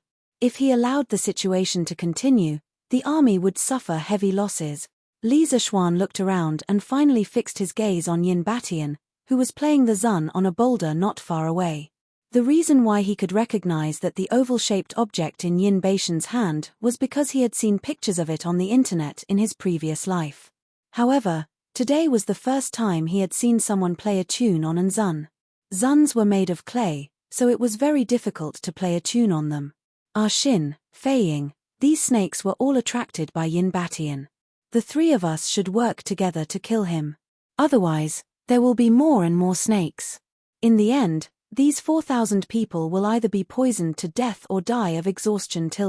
Li Zishuan said to Du Guxin and Du Gufeiying after using White Tiger's tail and Sweeping Wind Plum Blossom to kill all the venomous snakes within 3 feet of him. F***CK. Is this what you've come up with? Du Gufeiying almost vomited blood when he heard this. Yin Batian was at the peak of the Master Realm. The three of them were like small shrimps in front of him. How could they possibly defeat him with such a huge difference in realm? What? Isn't Yin Batian at the peak of the Master Realm? He's not even a Grandmaster. Fei Ying, why are you so afraid? The three of us dared to fight the Snake King, who was at the middle stage of the Master Realm. Now that I'm at the Master Realm and have the help of the Imperial Army, we might have a chance. Li Zishuan understood what Du Gufeiying was thinking. In fact, he didn't expect that the siege of the 7 Cultivators sect would turn into a battle between 2 kings. He had the Imperial Army behind him, so he would be crazy to fight Yin Batian. However, now that things had developed to this point, he wouldn't be at ease for the rest of his life if he didn't stand up. However, if they cooperated well in this battle, there was still a chance for them to win. Who's afraid? Let's do it, I'm not afraid. Du Gufeiying straightened his neck and quibbled. Then, he looked at Du Guxin and asked, Big brother, what do you think? Are you going to do it or not? Although Du Gufeiying didn't show any fear on his face, he was feeling guilty. After thinking about it, he could only seek comfort from his elder brother. Du Guxin frowned. In the end, he was a general, and it was his duty to lead the army to war. He didn't like this kind of Zhenghu struggle and trying to be a hero. Last time, he was forced to fight the Flying Snake King because of the situation. But this time, if he didn't take action, the 4,000 Imperial Army soldiers would probably be in big trouble. Let's do it. Du Guxin's words were always concise and to the point. However, for such an ambiguous word to come out of the mouth of a cold-faced general, it sounded weird no matter how one listened to it. In any case, Li Zishuan almost laughed out loud. Du Gufeiying opened his mouth. Since his brother also supported Li Zishuan's king versus king plan, what else could he say? He could only follow along. Haha. Good. Today, we'll fight side by side again. So what if he's at the peak of the Master Realm? Beat his mother. What's there to be afraid of? When Li Zishuan saw Du Guxin and Du Gufeiying come over and stand by his side, he could not help but recall the scene of the three of them beating up the flying serpent. He immediately became filled with pride and could not help but laugh at the sky. You're right. Isn't it just peak Grandmaster?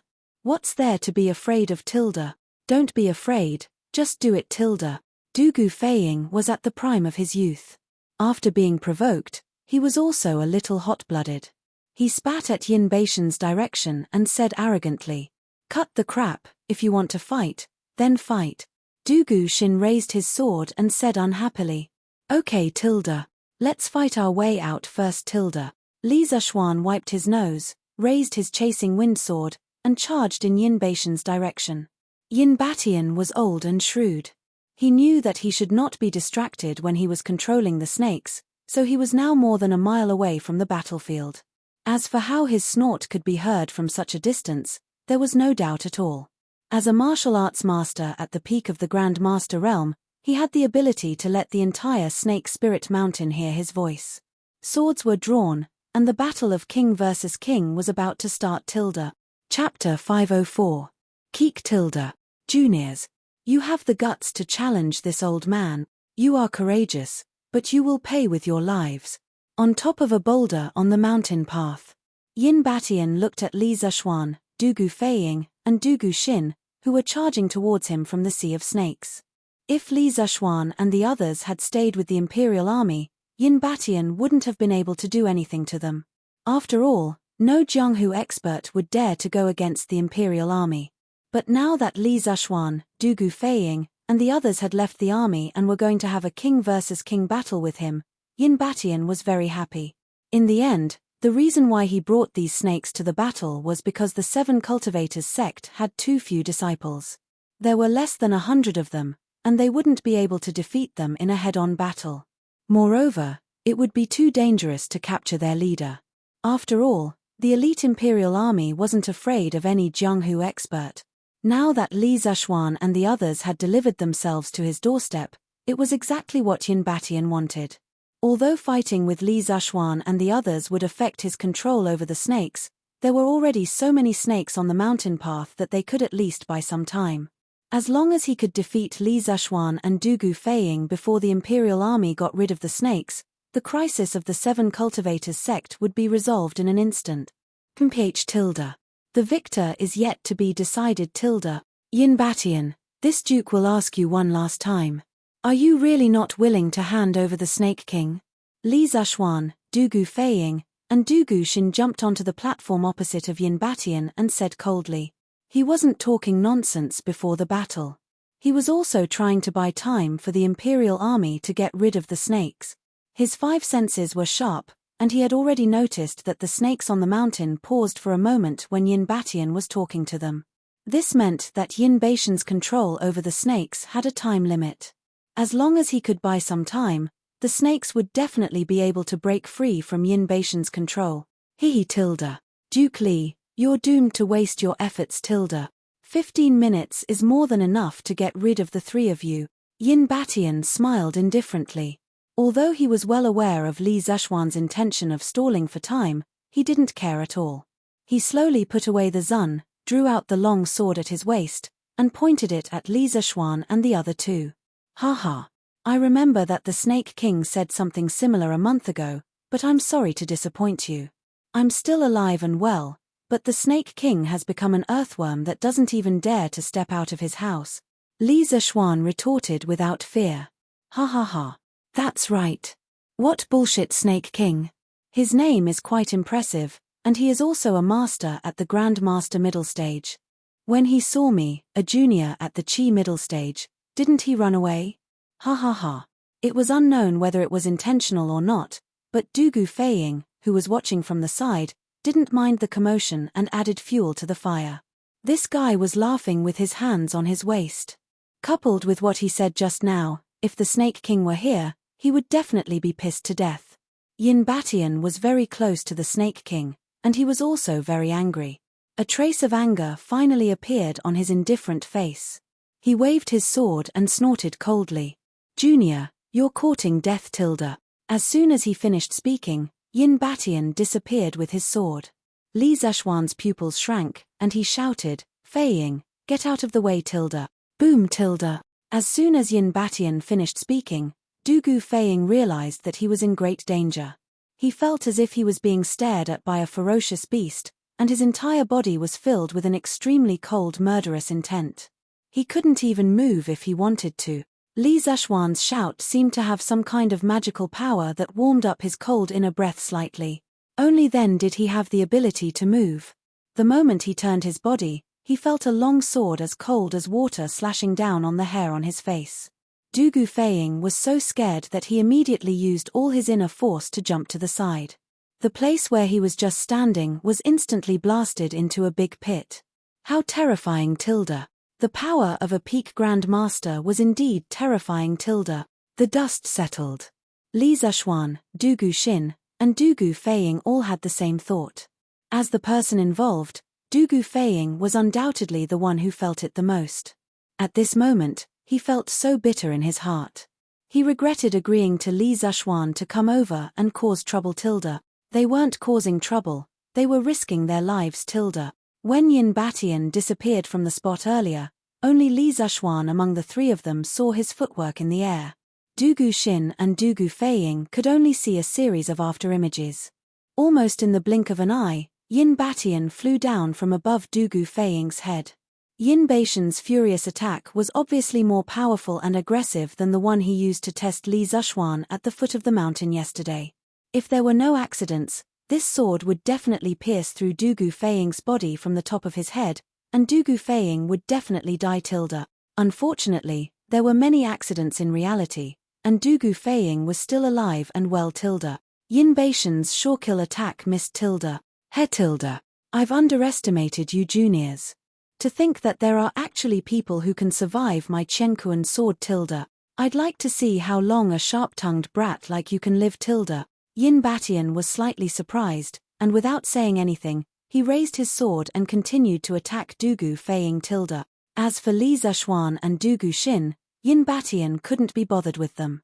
He only wanted to take care of Du Gufeiying first before thinking about anything else. This was the best thing about our Du Gufeiying.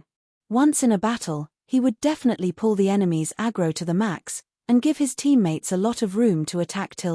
But this was also the most tragic thing about Du Gufeiying. Because he attracted too much aggro, he was going to be tortured.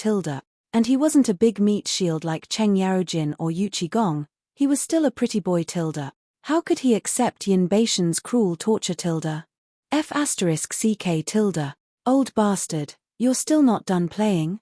You think I'm easy to bully? Then I'll let you have a taste of my power. When Du Gufeiying saw that Yin Batian was still going to attack, he couldn't help but scream. He jumped far away, and then took out dozens of flying knives from his pants and threw them all at Yin Batian as if they were free. Dozens of flying knives flew towards Yin Batian. Li Zishuan, who was about to help Du Gufeiying block the attack, couldn't help but have his eyes lit up. Du Gufeiying's flying knives had improved a lot compared to when he was fighting Flying Snake. Not to mention other things, even if Flying Snake could block this rain of flying knives, it wouldn't be easy for him. This was enough to explain the problem. Although their opponents were more than one level stronger than Flying Snake, the three of them had also improved, and they might not lose this battle. Chapter 505. Bam! Bam! Bam! Bam! With the sound of swords clashing against each other, Yin Batian managed to nullify Du Gufeiying's extraordinary move with just a few slashes. Even so, the three of them didn't look disappointed. They knew that even if Du Gufeiying had improved a lot, he wouldn't be able to injure Yin Batian with his flying daggers. They were already satisfied that they were able to hold Yin Batian back for a few seconds with their flying daggers. In a fight between experts, life and death was decided in a second. Even though it wasn't as exaggerated as they said, the time that Du Gufeiying had bought was enough for Li Zishuan and Du Guxin to do a lot of things. 9 Taishen swords, first style, ride the wind. Riding the wind to the 9 heavens.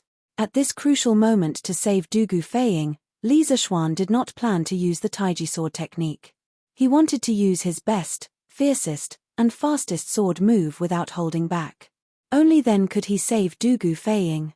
Otherwise, this pretty boy wouldn't be able to survive for more than 2 seconds under Yin Baishan's attack. Lone wind swordplay. Almost at the same time, Du Guxin chanted and dashed towards Yin Batian with his sword. The sword moved, and the shadow of the sword followed. Du Guxin leaped into the air and spun in the air. A blinding sword aura shot up like a dazzling silver dragon.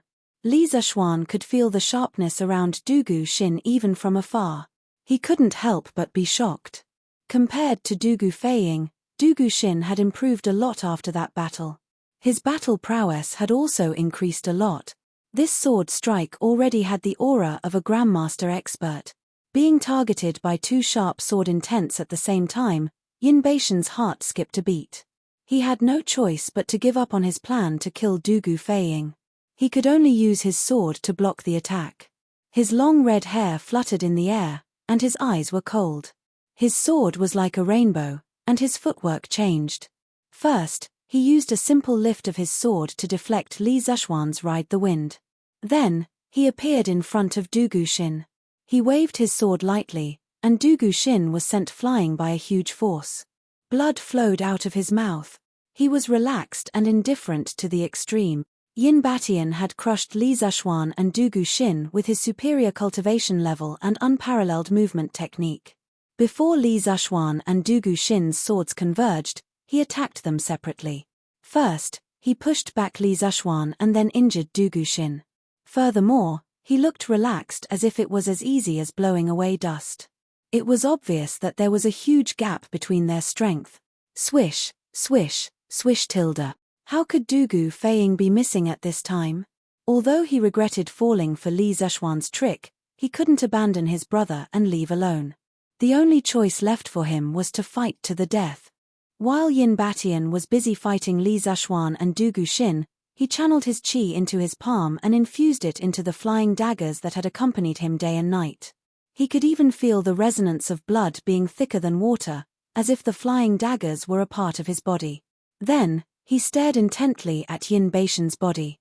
When Yin Batian retreated, Du Guxin made his move decisively. 3 Xianli flying daggers flew towards Yin Batian's path in a triangular formation, emitting a blazing light. Du Guxin felt that these 3 flying daggers were the most exciting, most accurate, and most powerful flying daggers he had ever used in his life. Of course, these 3 flying daggers were also the most powerful enemies he had ever faced in his life. Phut tilde. This was the sound of a flying dagger piercing into flesh. Yin Batian was a martial arts expert at the peak of the Grandmaster realm. His 5 senses were extremely sharp. Of course, he could feel the hot knife qi behind him. However, his entire body was already in a position to retreat. Even if he forcefully changed his direction midway, he would not be able to completely dodge Du Guxin's 3 carefully calculated flying knife. One of the mystic leaf flying daggers sliced open a wound on Yin Batian's left arm like tofu.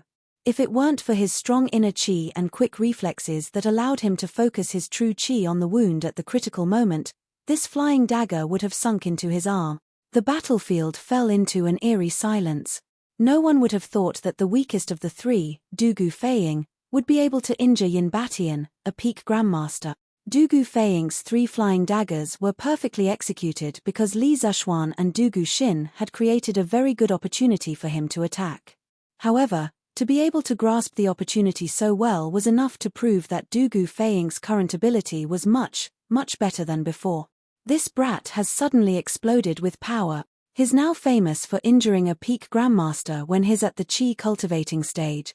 Li Zishuan smiled as he looked at Du Guxin, who was still in a daze. Ah, you little bastard. I'm going to cut you into pieces. Yin Batian pulled out the flying dagger from his arm and threw it on the ground. Then, he screamed at Du Guxin furiously. Humiliation.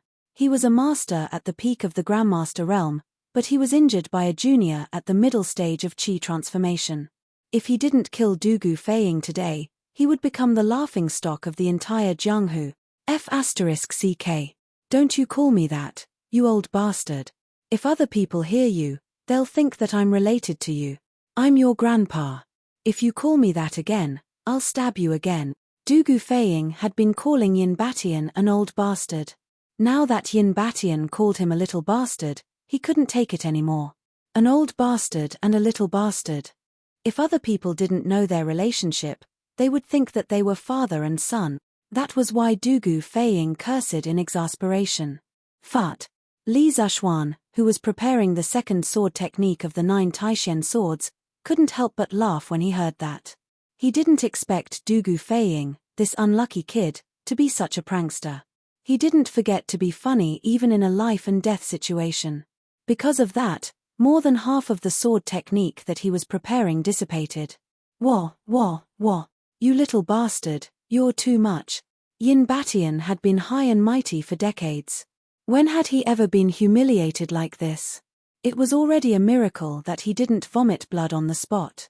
Even so, he still felt a ball of fire rising up his head. He picked up his sword and flew toward where Du Guxin was standing without a care. F***ck. Unfilial grandson, how dare you kill your grandpa? I'm going to kill you. Ah. Don't. Grandpa, you're my grandpa. I'm sorry. F***ck, big brother, Xiao Xian, I'm going to die if you don't come and save me. How could Du Guxin bear the anger of a master at the peak of the supreme power realm? In less than 2 seconds, there were 4 or 5 sword wounds on his body. He hurriedly asked Li Zishuan and Du Guxin for help. Chapter 506. 9 Taishen swords, second style, graceful tilde. Li Zishuan wasn't discouraged at all after his first attack was easily deflected by Yin Batian. After he steadied himself, he followed up with the second style of 9 Taishen swords. The sword in Li Zishuan's hand moved even faster, its trajectory like a flying dragon soaring in the sky. Carrying the remaining power of the first sword, riding the wind, its trajectory was like a flying dragon soaring in the sky, erratic. On the other side, Dugu Xin's sword became even sharper. He flew up into the sky and started the second wave of attacks with Li Zishuan. Yin Batian didn't care at all. He just wanted to kill Dugu Feiying first. He was very, very angry today. He didn't know how many years it had been since he was this angry tilde. F***ck. Old bastard, are you done yet tilde? You're forcing me to do this tilde. I'm going to use my ultimate move tilde. Dugu Feiying staggered 2 steps and waved his hand, indicating for Yin Batian to stop first. Then, he said in a serious tone. While he was talking, he was also putting on a posture. It really looked like he was serious. Actually, he knew that he was just an empty shell now. Although only a few breaths of time had passed, the true qi in his body had been exhausted. There was no doubt that if he did not use up all of his true qi when Yin Batian attacked just now, there was a 10,000% chance that he would be dead by now. At that time, neither Li Zishuan nor Dugu Xin could save him because they couldn't make it in time. He could only rely on himself. That was why even though he looked like he was in a sorry state, it wasn't easy for him to survive. No one in the qi-forming realm could do better than him tilde. Ph tilde. You're asking for it tilde. Dugu Feiying's acting was so good that Yin Batian didn't know if it was real or fake. However, Yin Batian didn't believe that Dugu Feiying would be able to throw out 3 flying knives that could threaten a master like before. He didn't want to give Dugu Feiying another chance. He wanted to kill Dugu Feiying before Li Zishuan and Dugu Xin's sword arrived tilde. He was confident that he was faster than Li Zishuan and the others. At this moment, Yin Batian's mind was clouded by anger. He originally had the absolute advantage. As long as he fought steadily, he had a 90% chance of killing Li Zishuan, Dugu Feiying, and Dugu Xin. But now, he had to take the risk of being injured by Li Zishuan and Dugu Xin in order to assassinate Dugu Feiying. It was unbelievable. It had to be said that anger could really blind a person's eyes and make them lose their rationality. However, Yin Batian's plan wasn't entirely wrong. Under normal circumstances, Li Zishuan and Dugu Xin wouldn't have been able to come to Dugu Feiying's aid before Yin Batian killed him. Of course, that was under normal circumstances. Unfortunately, our main character, Li Zishuan, was not a normal person from beginning to end. Nonsense. Can a normal person be as evil as him tilde? He practiced both martial arts and literature, and he was the most powerful person among his peers. Li Zishuan was 10 feet away from Yin Batian, and Yin Batian was 6 feet away from Dugu Feiying. No matter how he calculated, Li Zishuan would never be able to catch up to Yin Batian. At this moment, Li Zishuan's mind was unusually calm. In an instant, he relied on his immense spiritual energy to come up with at least 100 plans. After analyzing and comparing, he finally came up with the most optimal and most likely plan to save Dugu Feiying tilde. 9 Taishen swords, third style, snowwalk tilde. Snowwalk without a trace, swift as a swallow tilde. 9 Taishen swords, fourth style, wave breaker tilde. Wave breaker, Sea Lord, Thunder Fury tilde. 9 Taishen swords, 5th style, dust parting tilde. A sword parting the dust parting tilde. Li Zishuan used the remaining power of the second style of 9 Taishen swords to consecutively use the 3rd, 4th, and 5th styles in less than a breath's time. He didn't want to kill anyone, but because he changed his moves too quickly, he couldn't hit anyone at all, and all of them hit the air. The reason why he did this was because he wanted to take advantage of the situation tilde. 9 Taishen swords was a supreme sword technique derived from Li Zishuan's internal energy. When he used it, the 9 styles were linked together, and it was like a storm. It was continuous and overwhelming. Moreover, the power of each style would stack with the power of the next style. Correspondingly, the speed of the sword style would also stack. Li Zhuan planned to use this method of stacking sword styles to catch up with Yin Baishan's speed. This was the most feasible plan that he came up with after using his immense spiritual energy to deduce countless times. After the fifth style of 9 Taishen swords was used, the tip of the chasing wind sword shone with a cold light. An extremely cold sword intent instantly locked onto Yin Baishan's body. This sword was really a dust parting. Li Zhuan's speed had already exceeded his limit. Because of this extreme speed, his long hair was pulled back like a steel wire on this windless mountain path. After entering the Grandmaster realm, Li Zhuan's 5 swords were now at least twice as powerful as the 5 swords he used to fight against the devils incarnate in the Cheng mansion. 9 Taishen swords was able to surpass the level of the enemy. That was why he was able to fight Cheng Yaojin to a standstill when he was only at the peak of Qi refining stage. Although Cheng Yaojin went easy on him, in terms of moves, he wasn't inferior to Cheng Yaojin. Now that he was able to use 5 swords in a row as a Grandmaster, judging from the power of the 5th style, dust parting, he indeed had the ability to threaten a Grandmaster peak expert. Not enough, still not enough. Li Zhuan did a rough calculation and felt that his current speed was still not enough. Therefore, he continued to change his moves. The 6th style of 9 Taishen swords, drifting cloud. Smoke parting, drifting cloud, never return. Li Zhuan's speed had already reached the extreme, but now it was 40% faster. At this moment, he and his sword were like smoke and drifting cloud, never to return. Others couldn't even see his real body. This was the first time Li Zhuan used the 6th style of 9 Taishen swords in a real battle. Since he entered the Grandmaster realm after fighting with the flying snake last month, he had practiced this sword style at least 100 times at home. Now, he couldn't say that he had mastered it thoroughly, but he had some small achievements. Moreover, with the power of the 5 swords in a row just now, the 6th style at this moment was like a sword that didn't belong to the human world. Its speed was even faster than Yin Batian. On the other hand, Du Guxin was not idle. When Li Zhuan used the 4th style of 9 Taishen swords, he had already seen through Li Zhuan's intention. After all, his martial arts talent was one of the best among the younger generation. Moreover, the person who was in danger was his brother. Logically speaking, he should be more anxious than Li Zhuan. After seeing through Li Zhuan's intention, Du Guxin jumped up and used a series of complicated sword moves. Then, his speed increased by 60%. Although he was not as fast as Li Zhuan, he was not far behind. The two of them, one in front and one behind, stabbed their swords at Yin Baishan's back. Chapter 507. This is bad. When Yin Baishan's sword was less than 3 inches away from Du Gufaiying's throat, he suddenly felt 2 murderous intents coming from behind him. He felt a sense of danger, but at this moment, even if he turned around, he wasn't confident that he could block these 2 killer moves. However, he had no choice but to turn around. He didn't want to die together with Du Gufaiying. During this moment of hesitation, Li Zhuan's sword got closer to Yin Baishan's heart. Although Yin Baishan's martial arts realm was higher than Flying Snake's, his ability to make decisions on the spot was not as good as Flying Snake. Kai. Fart. Fart. In a moment of desperation, Yin Batian had no choice but to give up on Du Gufaiying.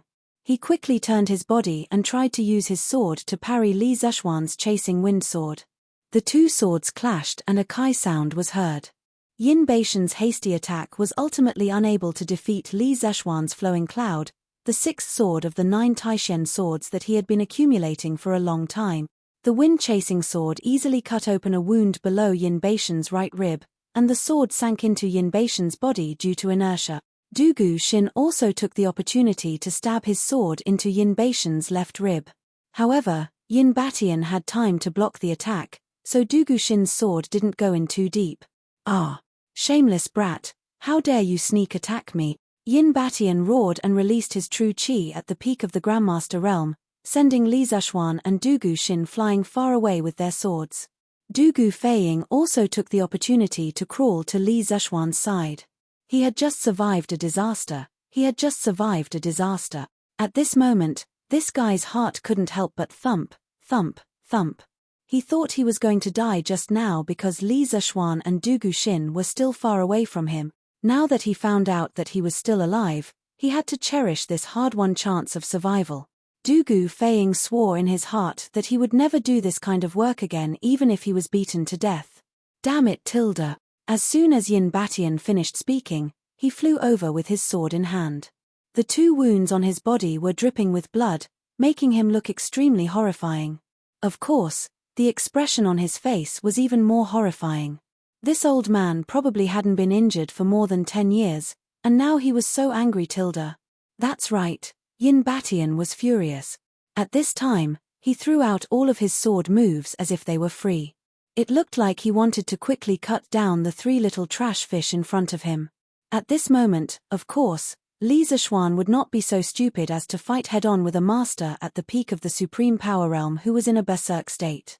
He stood in the middle of the 3 people, combined with the analysis of his powerful spiritual force, and used the full defense version of the Taiji sword to bear and resolve a large number of attacks for the whole team. Bang! Bang! Bang! Just when Yin Batian was about to attack again, the sound of hundreds of people running together suddenly came from the mountain path, and the sound was getting closer and closer. Yin Batian took a closer look and saw that it was a team of 100 Imperial Guards. Tilda. How can they be so fast? Tilda. Yin Batian was not the only one who thought so. Li Zishuan, Du Guxin, and Du Guxin all had the same thought. Although the 3 of them wanted the Imperial Guards to leave the snake swarm and come to save them, they never thought that the Imperial Guards would come so quickly. Tilda. In fact, when Yin Batian was hit by Du Guxin's flying dagger, the connection between him and the snake swarm immediately weakened by 30%. Later, when Li Zishuan and Du Guxin suddenly attacked him, Yin Batian suffered even more serious injuries, and he instantly lost all connection with the snake swarm. As a matter of fact, the Imperial Guards closest to them took the opportunity to rush over. Hey Tilda. Trying to run. Tilda. It's not that easy. Tilda. Li Zishuan sensed that Yin Batian was quietly retreating. He laughed coldly and appeared in front of Yin Batian. He was going to take the initiative to attack. Tilda. Rock spreading wings, hugging the moon, Yaksha exploring the sea, wild goose shooting, green dragon showing claws, falling flower, white tiger grabbing the tail, black dragon twisting the pillar, sweeping plum blossom. Last time, when he fought against the flying snake, Li Zishuan had taken 18 offensive sword moves from the 55 Taiji sword forms and used his powerful mind energy to quickly deduce the best combination of offensive sword moves. He created a full offensive version of the Yang-style Taiji sword and beat the flying snake until it could not breathe. This time, Li Zishuan did not hesitate to use the full attack version of the Taiji sword against Yin Batian. His goal was to stall Yin Batian and prevent him from escaping. Back then, Snake King had personally told Yin Batian in the secret chamber, "If you meet that Li Zishuan kid, if you can kill him in 1 move, don't save it for the 2nd move. That kid is evil, and he'll be a disaster if you let him live." At this moment, Yin Batian finally understood Snake King's good intentions. Previously, when he wanted to fight Li Zishuan had created a strange set of sword forms that could always nullify his attacks. Now that he did not want to fight anymore and wanted to escape, Li Zishuan had created another set of sword forms that stuck to him like glue. It was really annoying. Du Guxin and Du Guxin were not idiots. They also understood Li Zishuan's intention. One of them held a sword, while the other threw a flying knife from afar. They both joined the battle at the same time. In this short period of time, Du Guxin had already recovered 10 to 20% of his inner breath. He could still throw flying knives from afar to harass Yin Batian. Poor Yin Batian, a master at the peak of the Grandmaster realm, was being chased by 3 juniors at a lower level. It was really frustrating. However, there was nothing he could do. He could only defend himself while feeling anxious. The 100 Imperial Guards took advantage of the precious time that Li Zishuan had bought for them to surround Yin Batian. At this point, the situation of a pack of wolves trapping the Lion King was finally formed. The arrogant master at the peak of the Grandmaster realm was now like a hero at the end of his road. He looked at the increasing number of Imperial Guards around him, and his eyes flashed with anger and unwillingness. Seeing this, Li Zishuan quickly retreated from the battle with Du Guxin. He did not need to personally charge into the battle anymore. The Imperial Guards had a battle formation that was specially designed to deal with the masters of the Jianghu. He only needed to stay outside and hold the line. Yin Batian, you only needed to hand over Snake King, but you insisted on doing things your own way. In the end, you dragged your sect down with you. You're asking for trouble. Since you don't want to hand over Snake King, I have no choice but to wipe out your 7 cultivators of virtue. Li Zishuan calmed his inner breath and said coldly. Now that the situation was settled, he was no longer in a hurry. Bar tilde. The winner takes all. You can kill me or cut me up as you wish, but do you think it's your turn to teach me a lesson? When I was roaming the Jianghu, you were still in your mother's womb. Chapter 508. You're about to die, yet you still have a sharp tongue. As citizens of the Great Tang, the 7 cultivators of virtue disobeyed His Majesty's orders and openly opposed the imperial court's army in broad daylight. This is no different from a rebellion. Soldiers, listen up. Take down this hut. Dugu Xin didn't want to cause any more trouble, so he waved his hand and ordered coldly. At this moment, he was back to being a great general who commanded thousands of soldiers and horses. Yes. The imperial army answered loudly, and hundreds of soldiers formed a Mo Saber formation with their Mo Sabers and began to attack Yin Batian. Although the imperial army's martial realm was far inferior to Yin Batian's, their seamless cooperation made up for their lack of individual strength. When Yin Batian beat back an imperial army soldier, dozens of Mo Sabers would follow behind him. Thus, he didn't dare to go all out and attack anyone. This was the power of a battle formation.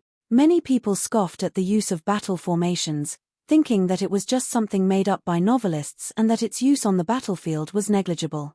Li Zishuan also thought so in the past, but after seeing the imperial army beat up Yin Batian, he didn't think so anymore. In fact, if one didn't have a battle formation, it was no different from being a hooligan. The tactics of ancient armies mainly relied on battle formations. Because communication methods were basically non-existent, sound couldn't travel far, flags couldn't be seen, fireworks and musical instruments were monotonous, and messengers could be killed if they ran too slowly. A mechanized battle formation was the only way to achieve the goal of a general. For soldiers, they just had to remember who was next to them and whether they should stand in a horizontal line or a diagonal line. As for the rest, it was up to the officers. As for the power of military formations, a simple example could be used to illustrate it. According to reliable historical records, Emperor Wu of Song of the Southern Dynasties led a few hundred soldiers to defeat tens of thousands of peasant soldiers. Many people would think that this was just bragging, but if one understood the true meaning of battle formations, they would know that it wasn't just guns that could be used against the natives. The Art of War recorded the 10 most basic battle formations: square formation, circle formation, sparse formation, number formation, sharp formation, goose formation, hook formation, shen formation, water formation, and fire formation. Some of the messy formations in the later generations were derived from these 10 basic formations. The principle of using formations was to break through the weak points of the opponent's formation and expand the results of the battle after breaking through. Later on, this theory was no longer limited to field battle formations. Eventually, it was promoted to national strategy by Sun Wu. From this, it could be seen that ancient military commanders attached great importance to military formations.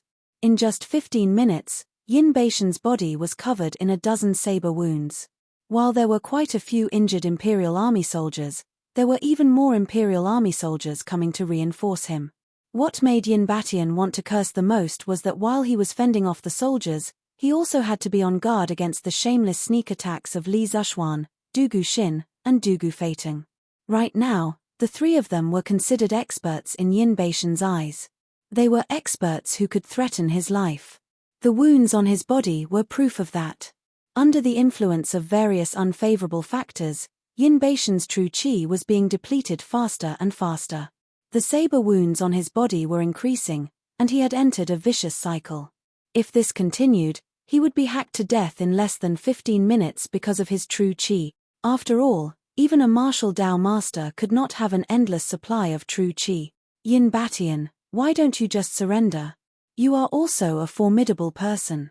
I don't think you want to end up being hacked to death, right? If you surrender, I can leave you with an intact corpse. Li Zishuan's eyes were like torches. He had already seen through the situation on the battlefield. He crossed his arms and looked at Yin Batian coldly. Yes, yes, yes.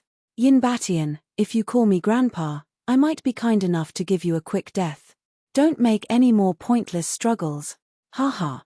Dugu Feiying laughed as he played with the Xian Li flying dagger in his hand. To him, there was no way he would let go of such an opportunity to beat a drowning dog. Moreover, this was a peak grandmaster. He would be proud to brag about such a drowning dog in front of others. But he had forgotten who was the one who shamelessly called him grandpa and begged for mercy during the battle. Fat. Shameless brat, if I have the chance, I will definitely kill you. New and old grudges surged in his heart. Looking back at the battle just now, Yin Batian realized that he had lost because of Dugu Feiying's foul mouth. That was why he had made several wrong decisions. Therefore, the person Yin Batian hated the most was not Li Zishuan or Dugu Xin. It was definitely Dugu Feiying. He wanted to eat his flesh and drink his blood. Ha ha ha. Come at me if you dare. Unfortunately, you can't hit me. Let me ask you, are you angry? Are you angry? Ha ha ha. Dugu Feiying continued to use his foul mouth. But this time, his foul mouth was going to cause trouble again. Shaw, shaw, shaw tilde. Suddenly, a very clear shaw, shaw, shaw sound came from above the mountain path. Li Zishuan and the others looked up in confusion and were shocked. It was a giant python with 7 heads. When it stood up, it was as tall as 4 people. Li Zishuan cursed in his heart. At this moment, he wondered if the world he had transmigrated to was the real world of Tang Dynasty. Why does it feel like a magical world? Even a giant python with 7 heads has appeared. What the hell is going on? Following behind the huge snake was a man with a thin face and snow-white hair. The man snorted and said, "Don't worry. Do you really think that the 7 cultivators of true virtue is a pushover? Flying snake?" Li Zishuan's pupils shrank as he suddenly spoke. He recognized the person in front of him at first glance. Although the flying snake was masked when he tried to assassinate him, Li Zishuan still remembered the pair of eyes. Therefore, even though the flying snake had a withered face and snow-white hair, Li Zishuan still recognized him. Although the flying snake didn't have much true qi fluctuations on his body, he looked even more sinister and terrifying when he stood next to the giant 7-headed snake. Hee. Mr. Li, you really have good eyesight. You can actually recognize me. The flying snake put his hands behind his back and sneered. Junior martial brother, your hair. The Imperial Army was also frightened by the giant 7-headed snake and stopped attacking. Yin Batian looked at the withered face and snow-white hair of the flying snake and couldn't help but exclaim in shock. It's fine. Senior martial brother, you should heal your wounds first. Next, let these people see the real 7 cultivators of true virtue. Ha ha ha. The flying snake waved his hand and laughed maniacally. Chapter 509. The real 7 cultivators of true virtue tilde. On the mountain path, Li Zishuan murmured. Then, a trace of horror flashed through his eyes. He looked at the flying snake and asked in confusion, "Is this the 7 cultivators of true virtue tilde?" When Qin Qiong and Cheng Yaojin came to the Li residence, they told Li Zishuan that there was a rare poisonous snake called the 7 cultivators of true virtue in the Miaojiang region. It had 7 heads and was extremely poisonous. Regardless of whether it was a human or an animal, as long as one of its heads bit someone, they would immediately die. At that time, Qin Qiong guessed that the so-called blood rain of true virtue was related to the 7 cultivators of true virtue. Now that he saw such a huge 7-headed snake and the 7 cultivators of true virtue on the mountain, how could Li Zishuan not know that this huge snake was the 7 cultivators of true virtue that Qin Qiong mentioned? However, he would never have thought that the 7 cultivators of true virtue not only had many heads, but its body was also so huge. It was simply impossible for a human to fight against it tilde. Ha. You have good eyesight tilde. This is the guardian beast of our 7 cultivators of true virtue tilde. What do you think tilde? Isn't it very awe-inspiring tilde? Hey tilde. Unfortunately, you will all become food in its stomach today tilde. Ha ha ha tilde. The flying snake looked at Li Zhaoxuan and the others with a trace of ridicule in its eyes. It was like a cat playing with a mouse. It opened its arms and laughed arrogantly. In stark contrast, the imperial army that had been besieged by the snakes had gradually rushed over. When they saw the huge and ferocious serpent of 7 cultivators, although they might have felt fear in their hearts, they did not scatter in all directions. They only clenched the modao in their hands and quietly stood behind Dugu Xin, waiting for their commander's orders. At this time, the military discipline of the Northern Yamen Imperial Army was reflected tilde. If it were any other army, they would have already fled in all directions after seeing such a terrifying monster. It was really rare for the Imperial Army to be able to overcome the fear in their hearts and not forget military discipline at such a critical time tilde. Ph tilde. Don't flatter yourself tilde. If this 7 cultivators of true virtue was really the guardian beast of your 7 cultivators of true virtue, why didn't you bring it out earlier tilde? You are merely at the middle stage of the Grand Master realm. It is impossible for you to fully control the giant snake of 7th cultivator of true virtue tilde. Now that you're able to bring this snake out, I'm afraid you have to pay a heavy price, right? Li Zhaoxuan frowned and sneered at the flying serpent. Li Zhaoxuan reckoned that in the current world, only his master, spiritual master Spirit Shu, would be able to match such a huge 7-virtue serpent. Moreover, the most powerful expert of the 7 cultivators of true virtue, Yin Batian, was only at the peak of the Grandmaster realm. Therefore, he didn't believe that the flying serpent would be able to subdue such a ferocious beast. If they had the ability to subdue this snake, the 7 cultivators of true virtue would have become famous in the Wulin world a long time ago. Perhaps they would have even become a giant in Jianghu instead of being a nobody like they were now. Therefore, there must be some unknown story behind this. Moreover, the current flying snake's aura was many times weaker than before. Its hair had turned white, and its face was haggard. It was obvious that it had experienced a great change. Sure enough, as soon as the flying serpent heard this, its complexion changed greatly. It glanced coldly at Li Zhaoxuan and said in a sharp voice, "Little bastard, if you hadn't gone too far, how would this old man have invited 7 cultivators of true virtue out? Now that things have come to this, you have to pay the price in blood. Don't even think about leaving." After saying that, he raised his head and shouted, "Poison, poison tilde. Kill them all tilde. Don't leave a single one alive tilde. Today, they will all be your food tilde. Roar tilde." 7 cultivators of true virtue seemed to understand human language. It looked up to the sky and roared excitedly. Its roar resounded through the valley and spread outside at a very fast speed. Everyone in the field felt as if they were facing a ferocious beast. Their eardrums were buzzing due to the roar, and the weaker soldiers were already vomiting blood. After 7 cultivators of true virtue finished roaring, its body wriggled forward. In the blink of an eye, it arrived near the several hundred imperial guards that had besieged Yin Batian. Its 3 heads stretched out and opened its bloody mouth at the imperial guards tilde. "Evil creature, how dare you tilde." Seeing that the dozens of imperial guards were about to fall into the snake's stomach, Li Zhaoxuan, Dugu Xin, and Dugu Feiying used their best moves and attacked the 3 heads of the 7 cultivators of true virtue. Ding, ding, ding tilde. There was no sound of sharp blades piercing into flesh, but the sound of metal colliding could be heard. The heads of the 7 cultivators of true virtue were as hard as metal tilde. "Retreat. Everyone, retreat immediately tilde. Retreat. Everyone, retreat immediately tilde." First, Li Zhaoxuan shouted at the imperial guards. Then, Dugu Xin's roar could be heard as well tilde. They all understood that if they didn't retreat, all 4,000 of them would die here. Such a huge beast wasn't something that could be resisted by humans tilde. Although the previous attacks of Li Zhaoxuan, Dugu Xin, and Dugu Feiying didn't break through the 7 cultivators of true virtue's defense, they did slightly hinder its attack. When the several hundred imperial guards heard the order to retreat, they took the opportunity to run out of the 7 cultivators of true virtue's attack range. "Feiying tilde. You and Xiao Xian leave first. I'll cover the rear."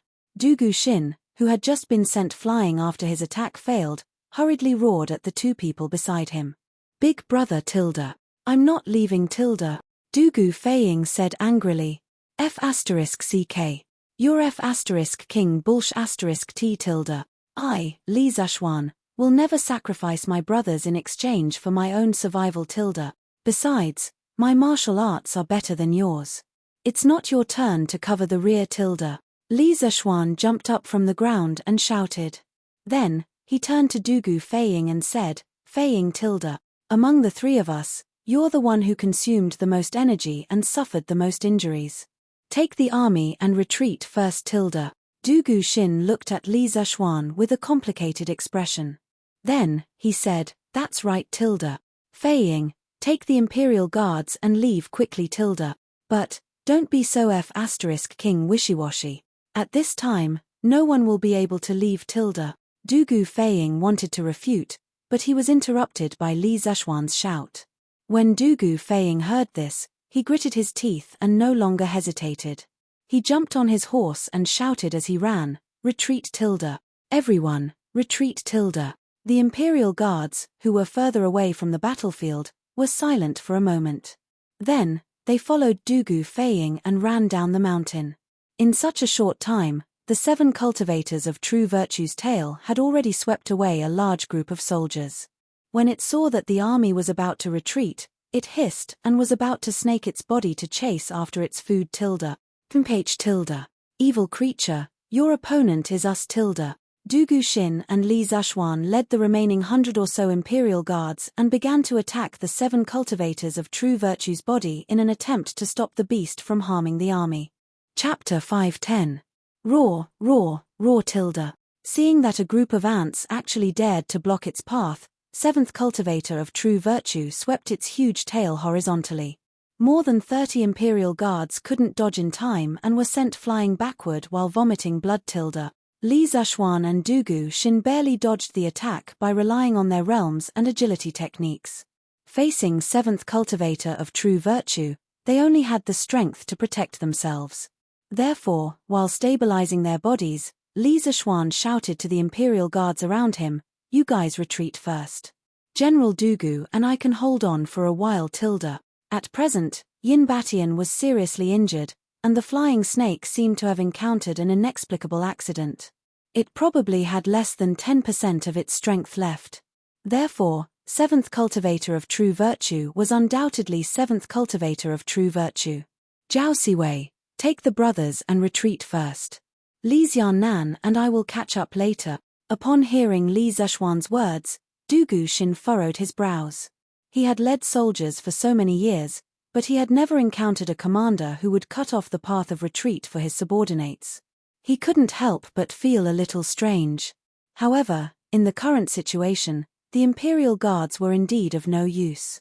Thinking of this, he took advantage of the moment when 7th cultivator of true virtue turned around and turned his head to speak to a young general. General, we won't leave Tilda. As the general's personal guards, how can we abandon the general and leave alone Tilda? General and Lord Zhu leave first, and we will cover the rear. Zhao Siwei said to Dugu Xin while holding the Modao and guarding against 7th cultivator of true virtue's movements. Hee Tilda. Leave Tilda. Don't even think about leaving Tilda. Poison, poison. Kill them quickly Tilda. Kill them as well as the group that just escaped. How can a mere ant block your path? Kill them all Tilda. At this time, the white-haired flying snake behind them roared with a crazed expression. Roar, roar, roar Tilda. 7th cultivator of true virtue seemed to be able to understand the human language. Its huge tail twisted at an extremely fast speed, bringing about gusts of wind. The fallen leaves in the forest were swept up and fluttered in all directions. At the same time, its 7 heads opened their mouths and flicked their tongues, reaching toward the crowd. Roar, roar, roar Tilda. Retreat Tilda. Retreat. How could petite humans possibly contend against such a huge vicious beast? Facing the enraged great serpent of 7th cultivator of true virtue, everyone had no choice but to retreat. The soldiers that were too slow were either swept away by the tail of the serpent or unfortunately fell into the belly of the serpent. Most of them were poisoned to death by the poisonous fog that the serpent spat out. The enraged seventh cultivator of true virtue immediately caused the imperial guards to suffer heavy losses. Li Zishuan was also shocked. He hadn't expected that seventh cultivator of true virtue would be so terrifying when he was angry. Roar roar roar. Seventh cultivator of true virtue didn't give up, and continued to chase after them. Relying on the advantage of its size, it rampaged all the way, trying to crush the group of ants that were blocking its path. This small group of imperial guards was about to be wiped out in an instant. Brothers, set up the Mo sword formation. Cover Lord Ju and the general's retreat. Zhao Siwei got up from the ground, wiped the blood from the corner of his mouth, and roared at the imperial army soldier beside him. Yes. Cover Lord Ju and the general's retreat. The remaining imperial guards immediately responded loudly. Although their numbers were small and they were in a bad state, their voices weren't soft at all. Instead, they were full of determination. Zhao Siwei, how dare you disobey the general's orders? Dugu Xin barely managed to stabilize his body under the stormy attacks of seventh cultivator of true virtue. Then, he noticed that the army formation had already taken shape and roared at Zhao Siwei. General, protecting you is the most important responsibility of us 120 brothers. Even if we die, we will protect the general thoroughly. If the general wants to punish us, we won't complain. But, please don't disappoint our brothers. General, leave quickly. Zhao Siwei turned his head and roared at Dugu Xin when he saw that the embryonic form of the Mo sword formation had already taken shape. His eyes were red, and his armor was in a mess.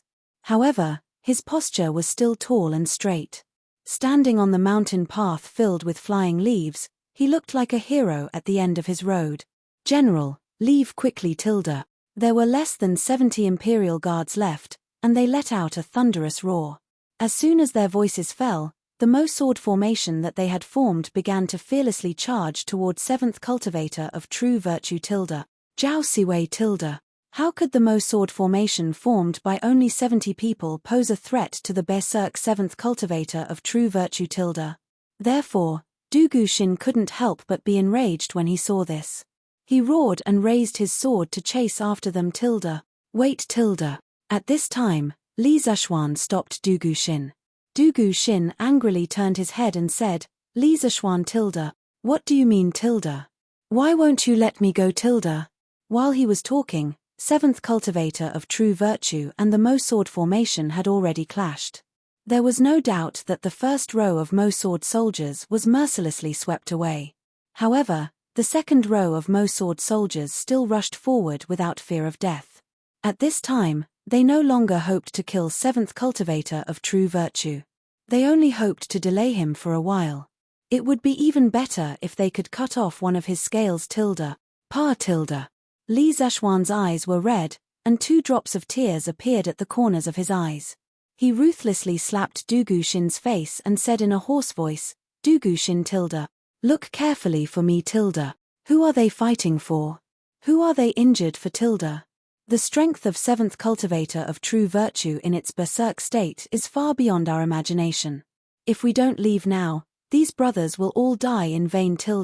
Let's go. In the future, I, Li Zishuan, will definitely avenge my brothers. Li Zishuan really didn't feel good in his heart. If these guards were fewer in number, stronger in skill, and in better condition, perhaps he could fight Dugu Xin to the death to buy them some time to escape. However, the current situation was that even if the 2 of them tried their best, they would be thankful if 5 of these guards could escape. This was because their current condition was really bad, and each of them was injured. At this critical moment, Li Zishuan chose to be rational. He couldn't be irrational. If he wasn't rational, these cute soldiers would all die in vain, and he and Dugu Xin would definitely be in danger. The 2 of them didn't have the strength to fight against such a berserk seventh cultivator of true virtue. Let's go. What are you waiting for? Let's go. Seeing Dugu Xin's sluggish face and unfocused eyes, Li Zishuan roared and dragged him down the Snake Spirit Mountain. Poison. Quickly get rid of these ants in front of us and chase after them to kill them. When the flying snake saw Li Zishuan escaping with Dugu Xin, it couldn't help but become anxious and hurriedly shouted. If it weren't for the fact that it had lost all its strength, it would have chased after them long ago. Roar, roar, roar tilde. Seventh cultivator of true virtue roared 3 times and launched an even more ferocious charge at the Imperial Guards tilde. Chapter 5:11. Roar, roar, roar, roar tilde. Not only did 7th cultivator of true virtue's roar reverberate throughout Snake Spirit Mountain, but it also traveled further into the distance. Oh, what's that sound? A farmer who was chopping firewood at the edge of Qinling Mountains asked his companion in shock when he heard the faint roar. It sounds like a beast. But I don't think any beast would make such a sound, right? Another middle-aged farmer looked in the direction of the sound and said hesitantly, "Could it be that there are beasts in Qinling Mountains that we don't know about? Woo-woo, big tiger, let's go home. No more chopping, no more chopping." The farmer who spoke earlier shuddered and said hurriedly, "Hey, don't. What's there to be afraid of?" The 2 farmers weren't the only ones who heard 7th cultivator of true virtue's roar. On the official road outside Qinling Mountains, pedestrians with sensitive ears could vaguely hear the beast-like roar coming from inside Qinling Mountains. Some of the more timid people rushed into Chang'an City. News of unknown beasts in Qinling Mountains spread like wildfire. Reporting. "Come in." Li, who was in Ganlu Palace, couldn't help but frown when he heard a soldier asking for an audience. "Your Majesty, I heard many people at the city gate saying that there are beasts roaring in Qinling Mountains. I thought that Sir Li and General Dugu are still in Qinling Mountains with their army, so I'm here to report to your Majesty." The person who came was Dugu Feiying's colleague, one of Zhuo Wuwei's soldiers. After Dugu Feiying went to Snake Spirit Mountain with Li Zishuan, he temporarily took over that guy's position and guarded the city gate. "There are beasts in Qinling Mountains?" Li Er's expression changed when he heard that. He stood up and asked Zhao Song, "How's Dugushin and the rest? Have they started attacking the mountain?" Zhao Song quickly went forward and cupped his fists. "Your Majesty, according to the latest report from General Dugu, the 2 doctors from the Imperial Physician Department that Dugu Feiying brought with him yesterday have already concocted the antidote to the poison in Snake Spirit Mountain this morning. They should have started attacking the mountain in the afternoon." "What? Looks like there's a change in the Snake Spirit Mountain." Li Er's face became gloomy. He frowned and sat back on the dragon throne, worriedly saying, "At the foot of Snake Spirit Mountain." The atmosphere was extremely solemn. Dugushin, who had always been cold and aloof, now looked even colder than before. It was as cold as ice. "Dr. Wang, Dr. Qin, please bring some people to help treat the poisoned and injured soldiers." Dugushin frowned and said in a deep voice as he looked at the wounded in the camp, "Don't worry, General. We know. We will do our best to treat him." The 2 doctors from the Imperial Physician Department hurriedly cupped their hands and said. Dugushin nodded. Seeing that Wang and Qin had gone to the side, he said to Dugu Feiying, "Do an inventory of the army and count the casualties." When he mentioned the word casualties, everyone could hear the slight tremble in his voice. "Yes, big brother." When he saw that only Li Zishuan and Dugushin had returned, Dugu Feiying had already guessed that something big must have happened on the mountain. When he heard his elder brother's orders, his heart ached. He opened his mouth, wanting to persuade his elder brother. However, after hesitating for a long time, he did not say anything and walked away. Bam! After Dugu Feiying left, Dugushin sat down on the grass behind him. Li Zishuan also sat down. Ever since they left the mountain, Li Zishuan had not said a word. The sorrow and anger in his heart were definitely no less than Dugushin's. As a result, there was a strange scene outside the camp.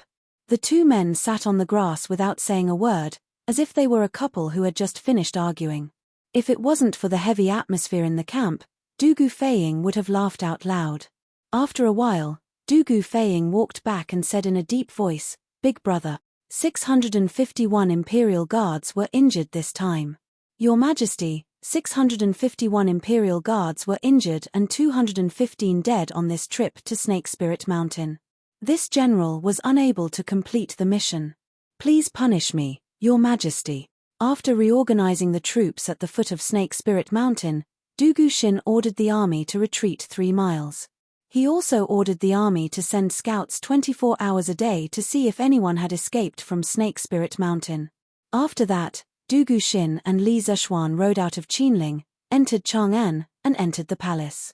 When they saw Li Du Guxin quickly got down on one knee and cupped his fists. It's just a small sect. Why would there be so many casualties? Could it be that something has happened? Li frowned deeply and said, "The Northern Yamen Imperial Guards were one of the most elite forces under Li's command. Even if only 3 or 5 of them died, let alone 100, Li would feel heartache."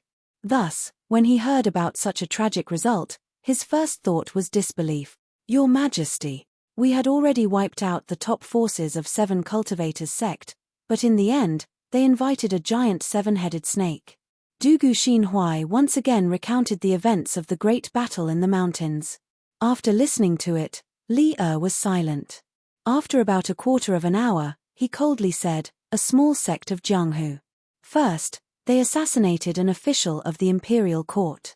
Now, they openly resisted arrest and even dared to kill my army. They must have eaten a bear's heart and a leopard's gut. A mantis trying to stop a chariot is like a mayfly trying to shake a tree. I must destroy this 7 Cultivators sect. Your Majesty, the most important thing right now is to send reinforcements at the foot of Snake Spirit Mountain to ensure that the giant serpent won't come down and affect the lives of the people outside Qinling Mountain. Otherwise, the consequences will be unimaginable." Du Guxin lowered his head and continued, "That makes sense."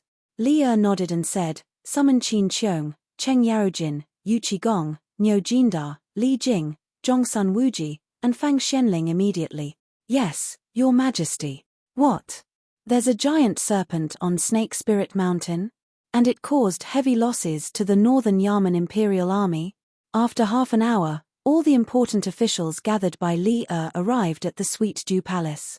After they were all seated, Li asked Du Guxin to repeat what he said earlier. After hearing it, Cheng Yaojin's eyes widened in disbelief. "Little Xian, could it be the legendary serpent of 7 cultivators?" Qin Qiong raised his eyebrows and asked. The others were also shocked. The Tang Empire's military strength was extremely strong. Everyone knew that a mere sect of Jianghu was no match for Li Zishuan. Who would have thought that the result would be like this? "Uncle Qin, it's indeed the serpent of 7 cultivators." Li Zishuan cupped his hands and said, "Bah! Who cares if it's the serpent of 7 cultivators or the serpent of 8 cultivators? The 7 cultivators sect dared to resist the imperial court's army and even released such a ferocious creature. Your Majesty, this old official requests to go to war and avenge our dead brothers." Cheng Yarojin took a step forward and cupped his fists at Li. Chapter 512. Your Majesty, this old subject also requests to fight Tilda. The 7 cultivators of true virtue is in Great Tang's territory, but they didn't abide by the laws of Great Tang. They assassinated the court officials and ambushed the army. If such arrogant people aren't severely punished, the imperial court will lose face. Your Majesty, if you give me 5,000 troops, this subject will definitely take down the 7 cultivators of true virtue in one fell swoop. Tilda. In the first year of Zhongguan, Great Tang was peaceful. There were basically no large-scale wars. Therefore, these old generals had long been bored to death. Now that they heard that there was a force in Great Tang that dared to jump out and fight against the imperial court, they were both angry and excited. As soldiers of Great Tang, they were very proud. Now that the elite Northern Yamen Imperial Army had suffered heavy losses because of a small sect, they naturally had reason to be angry. However, anger was anger, and the thought of fighting a war made them excited. The soldiers of Great Tang were never afraid of war. They were only afraid of not having a war to fight. Therefore, after hearing Cheng Yarojin request to fight, how could Yuqi Jingda sit still? He quickly jumped out and said loudly, "Ha Tilda, Old Black, you still need 5,000 troops Tilda? How could Cheng Yarojin be willing to let Yuqi Jingda steal the limelight?" He quickly jumped out and retorted, "As long as your Majesty is willing to give me 3,000 elites, I'll definitely be able to destroy the 7 cultivators of true virtue in 3 days Tilda. If not, I'm willing to offer my head to you Tilda." In Cheng Yaojin's view, The other party was just a group of people from Jianghu. He had met many of them in his early years, so he felt that those free and undisciplined Jianghu people couldn't be compared to the disciplined and well-trained imperial court army. He said 3,000 troops just now because he was giving face to 7th cultivator of true virtue tilde. Otherwise, 2,000 would be enough tilde. However, it was clear that this old man didn't have the slightest idea of the situation. If the 7 cultivators of true virtue sect was so easy to take down, Li Zishuan and Du Guxin wouldn't have returned in defeat with the 4,000 Northern Imperial Army soldiers under their command. You tilde. Lunatic Cheng, are you really trying to go against me tilde? Yuqi Jingde glared at him and cursed. Seeing that these two old fellows were about to fight again, Qin Qiong quickly grabbed Cheng Yaojin and said, Jijia, don't mess around in front of His Majesty tilde. This Snake Spirit Mountain is not as simple as you think. Lord Li Jing also stepped forward and said, what Xu Bao said makes sense. If the 7 cultivators of true virtue sect was really so easy to deal with Little Xian and Du Guxin's ability, they wouldn't have caused the Northern Yaman's imperial army to suffer such heavy losses.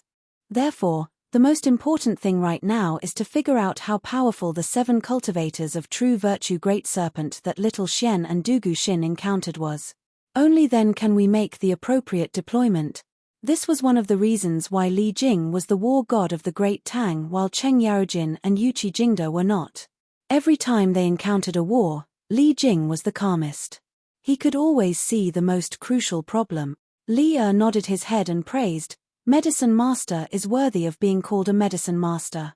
Today, I called all of you here so that you can think of a way to thoroughly kill that 7th cultivator of true virtue on the Serpent Spirit Mountain. Otherwise, if such ferocious beasts were to spread among the people would definitely be plunged into misery and suffering.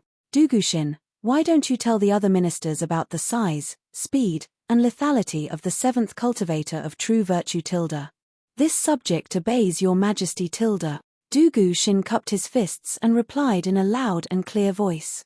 Then, he turned around and continued to speak to everyone, Minister Fang, generals. The overall strength of that 7th cultivator of true virtue is above that of a great grandmaster. In terms of strength alone, it is much stronger than a great grandmaster. Therefore, it is very difficult to defeat it with brute force tilde. Moreover, its body is covered with a layer of hard scales. It is very difficult for ordinary swords to break its defense tilde. 7th cultivator of true virtue has 7 heads, and each of them can be used to attack. Its fangs are highly poisonous, and its mouth can spray poisonous fog. Anyone who touches it will die tilde. However, in terms of speed, 7th cultivator of true virtue is inferior to that of a great grandmaster. At best, it can only be compared to a peak great grandmaster. In addition, the strength of its tail is also very great. If an ordinary person is hit by its tail, even if they don't die, they will be seriously injured tilde. Silence tilde. After Du Guxin finished speaking, the Sweet Dew Hall fell into silence for a while. Everyone was shocked by the fighting strength of 7th cultivator of true virtue. Yuqi Jingde and Cheng Yaojin, who had previously boasted that they only needed 5,000 or 3,000 elites to destroy it, no longer dared to say such words at this moment. The two old generals were so shocked that they couldn't help but swallow their saliva. Fang Xianling came back to his senses and stepped forward. Your Majesty, this old subject believes that the most important thing right now is to send an army to seal off Snake Spirit Mountain. Otherwise, the people around Qinling Mountain will suffer a calamity. At that time, the people of Chang'an will also panic and not be able to work. Therefore, this old subject earnestly requests Your Majesty to make a decision as soon as possible tilde. Zhongsun Wuji also stepped forward and cupped his hands. This old subject agrees tilde. Such an important matter shouldn't be delayed. We can't let a mere Jianghu sect affect the stability of the people tilde. Li nodded and said, Xianling and Xuanling's words are reasonable tilde. Medicine Master, in your opinion, how should we deal with this 7th cultivator of true virtue tilde? Li Jing frowned. He stepped forward and thought for a long time before replying. Your Majesty, this old subject heard that the terrain of Snake Spirit Mountain is steep and the mountain path is narrow. Many places can only allow one person to pass through. Even if we send 10,000 troops, I estimate that we can only display the strength of 1,000 people on Snake Spirit Mountain. Such a terrain is extremely unfavorable for an army to fight tilde. Presumably, the reason why the Northern Yaman's imperial army was defeated this time is related to this unfavorable terrain tilde. Therefore, this old subject believes that if we want to kill 7th cultivator of true virtue with the least casualties, we must send an army with heavy crossbows to surround Snake Spirit Mountain and lead it to the foot of the mountain. Then, we can use the heavy crossbows to destroy it in one fell swoop tilde. Li nodded and said with a smile, "Well, Medicine Master's method is quite reliable. What do you think tilde?" The rest of the people in the hall couldn't help but nod in agreement. Only Qin Qiong frowned and pondered. After a while, he asked Li Jing, "Medicine Master's method is reliable, but what should we do to lead 7th cultivator of true virtue to the foot of the mountain?" When Fang Xianling and the others heard this, they couldn't help but cast a puzzled look at Li Jing. Li Jing shook his head and said, "Xu Bao, we can discuss this problem later. Just now, Prime Minister Fang also said that the most important thing now is to send an army to surround Snake Spirit Mountain and prevent 7th cultivator of true virtue from going down the mountain to harm the people tilde. We will first surround Snake Spirit Mountain and not attack it. If 7th cultivator of true virtue comes down the mountain, we can use the heavy crossbows to kill it. If it doesn't come down the mountain, we will think of another way tilde. In any case, we must send an army to Snake Spirit Mountain tilde. What a good idea tilde." After Li Jing finished speaking, Qin Qiong stepped forward and cupped his hands to Li. "Medicine Master has thought it through thoroughly. This old subject has no objections tilde. Your Majesty, please send troops as soon as possible tilde." The rest of the people also cupped their hands and said, "This subject agrees tilde. Your Majesty, please send troops as soon as possible tilde." Chapter 513. Ganlu Palace. Li looked at all the officials in the hall and nodded slightly. He was about to issue an edict to dispatch troops when he suddenly glanced at Li Zishuan, who was standing behind with his head bowed and not saying a word. Doubt arose in his heart and he deliberately stopped the words that had already reached his mouth. "Li Zishuan, what do you think of Medicine Master's plan?" As soon as Li's voice fell, everyone in the hall suddenly realized that Li Zishuan was too quiet today. Fang Xianling, Zhongsun Wuji, Cheng Yaojin, and the others had discussed matters with Li Zishuan in the imperial court before. They were well aware of Li Zishuan's character. That was why they felt that Li Zishuan's behavior today was too abnormal. Actually, when Li Zishuan entered the Ganlu Palace today, he had been silently standing in the corner. Other than answering Qin Qiong's question, he didn't say anything else. His heart was filled with anger and sorrow, but most of all, he was deeply remorseful. 215 young lives, how innocent were they tilde. Now, because they helped him take revenge, they didn't even have a corpse. This represented 215 families. Because of him, Li Zishuan, there was going to be a tragedy of people dying before their own. You could say that he was a saint, but every time Li Zishuan thought of this, his heart would bleed. It wasn't that he couldn't bear to see people die, but he couldn't bear to see people die for him. If the heavens could give him another chance to choose again, he would stop this war without hesitation. He would rather think of a way to slowly kill the flying snakes than to implicate innocent people. "Li Zishuan, I'm asking you a question." Li who was sitting at the top, saw that Li Zishuan was still indifferent. He couldn't help but raise his voice and call out, "Your Majesty, I'm here." Actually, when Li Zishuan called him for the first time, he had already heard it. The reason why he didn't answer was because he was thinking of a very important matter. At this time, he had no choice but to answer. "I just asked you, what do you think of Medicine Master's plan to kill the snakes? Why aren't you answering?" Li asked with a frown. Although he wouldn't punish Li Zishuan for such a small matter, he was still a little unhappy. Li Zishuan cupped his hands and said, "Your Majesty, this humble subject thinks that Uncle Li's strategy of surrounding but not attacking is very reliable. I was blaming myself for the 215 soldiers who died. I was lost in thought for a moment, so I didn't hear what Your Majesty said. Please punish me, Your Majesty tilde." Li suddenly understood. With a complicated expression, he said, Soldiers are trained for 1,000 days to be used in a single moment. Those 215 Northern Yamen Imperial Guards did not die on the battlefield, but died in the belly of a snake. It was truly a pity. However, 7th Cultivator of True Virtue is a scourge to the people of Great Tang, and these soldiers have sacrificed their lives to make a contribution to the people of Great Tang. They are all meritorious officials, and I will ask the Ministry of War to draw up a pension plan for them. So Li Zeshuan, you don't have to blame yourself too much, Tilda. It would have been better if Li didn't say anything, but as soon as he did, Li Zeshuan felt as if a knife was twisting in his heart. He took 2 steps forward, knelt on one knee, and saluted. Your Majesty, this time, the attack on Snake Spirit Mountain was mainly because of this humble subject, but this humble subject didn't expect that more than 200 soldiers would die without a trace. How can this humble subject not blame myself, Tilda?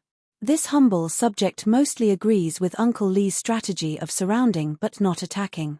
However, this humble subject has something to add, and I hope your Majesty will approve, Tilda. Li frowned and said solemnly, Speak, Tilda. Your Majesty, this humble subject thinks that we should send the army to surround the mountain with heavy crossbows.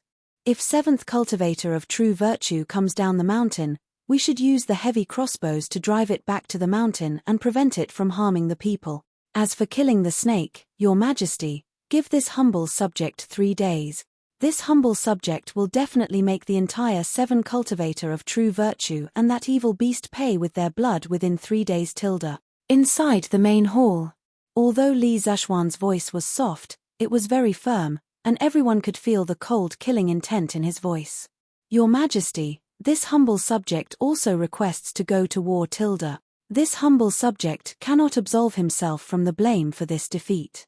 I hope that Your Majesty will give this humble subject a chance to atone for his mistakes, Tilda. After hearing Li Zeshuan's words, Du Guxin thought that Li Zeshuan was going to personally lead the army to kill the snake again. Therefore, he quickly cupped his fists and said. Li frowned and said, Earlier, Medicine Master said that the terrain of Snake Spirit Mountain is rugged and not suitable for an army to fight. You two have just come down from the mountain, so you should know better. Why do you want to attack the mountain again? In any case, I won't send the army to attack the mountain before all of you come up with a foolproof plan, Tilda. You can't let your emotions affect your decisions when marching to war, Tilda. Li Zeshuan shook his head and said, Your Majesty, this humble subject has no intention of leading the army to attack the mountain again. What this humble subject means is that this humble subject alone is enough to deal with the 7 Cultivator of True Virtue and 7th Cultivator of True Virtue, Tilda. What, Tilda? Li's eyes widened and he suddenly stood up. His hawk-like sharp eyes swept over Li Zeshuan's face as he said word by word, Li Zeshuan, is what you just said true, Tilda? The officials in the hall were all inexplicably shocked. Qin Qiong's reaction was faster. He hurriedly came over and pulled Li Zeshuan's arm, saying anxiously, Little Xian, this old man knows that you blame yourself, but you can't ignore reality just because you're eager for revenge. Li Zeshuan shook his head and thanked Qin Qiong. Then, he looked at Li and said solemnly, Your Majesty, what this humble subject said just now is absolutely true, Tilda. This humble subject only needs the Imperial Army to seal off Snake Spirit Mountain for 3 days. Within 3 days, this humble subject alone can destroy the 7 Cultivator of True Virtue in one fell swoop, Tilda. This humble subject's enmity with the 7 Cultivator of True Virtue is a personal grudge. This humble subject doesn't want innocent people to lose their lives because of this, Tilda. Your Majesty, please grant my wish, Tilda. Fang Xianling secretly nodded and thought that this child's nature was really kind. When he saw that Li was about to speak, he quickly stepped forward and said, Your Majesty, please wait. This humble subject has something to say, Tilda. Li said, Minister Fang, please speak, Tilda. Thank you, Your Majesty, Tilda. Fang Xianling cupped his hands to Li Zeshuan, then turned his head to look at Li Zeshuan and said, This old man is very pleased that Li Zeshuan is brave and fearless and loves his soldiers like his own children. Although this old man doesn't know martial arts, after listening to General Dugu's description, I know that the 7 Cultivator of True Virtue in Snake Spirit Mountain is not something that can be defeated by a single person, Tilda. As the saying goes, a gentleman doesn't stand under a collapsing wall. Li Zishuan originally had a heavy responsibility, so don't put yourself in danger because of a momentary impulse. Obviously, Fang Xianling cherished talents and didn't want Li Zishuan to throw his life away. Li also nodded and said, Minister Fang's words are reasonable. Li Zishuan, the enmity between you and the 7 cultivator of true virtue isn't a personal grudge. You are a courtier and represent the imperial court. If they dare to assassinate you, it means that they are looking down on the prestige of the country. I won't tolerate them. Therefore, you don't have to take the risk alone. As for the 7 cultivator of true virtue, I will deal with them in another way. Li Zishuan felt helpless. He didn't want to attack the mountain alone. He wasn't an idiot, so of course, he wouldn't foolishly throw his life away. Thank you for your concern, Your Majesty and Minister Fang. However, this humble subject didn't say that out of impulse, nor did I put myself under a collapsing wall. This humble subject is confident that he can destroy the 7 cultivator of true virtue by himself. Chapter 514. Southeast of Chang'an City, Dunhua Square. A rich and powerful house. Granduncle, Li Zishuan and Dugu Xin just returned to the city. In an elegant room deep in the courtyard, a white-clothed man cupped his hands and smiled at the old man. The green-clothed old man sat on his knees on the couch, leisurely brewing tea.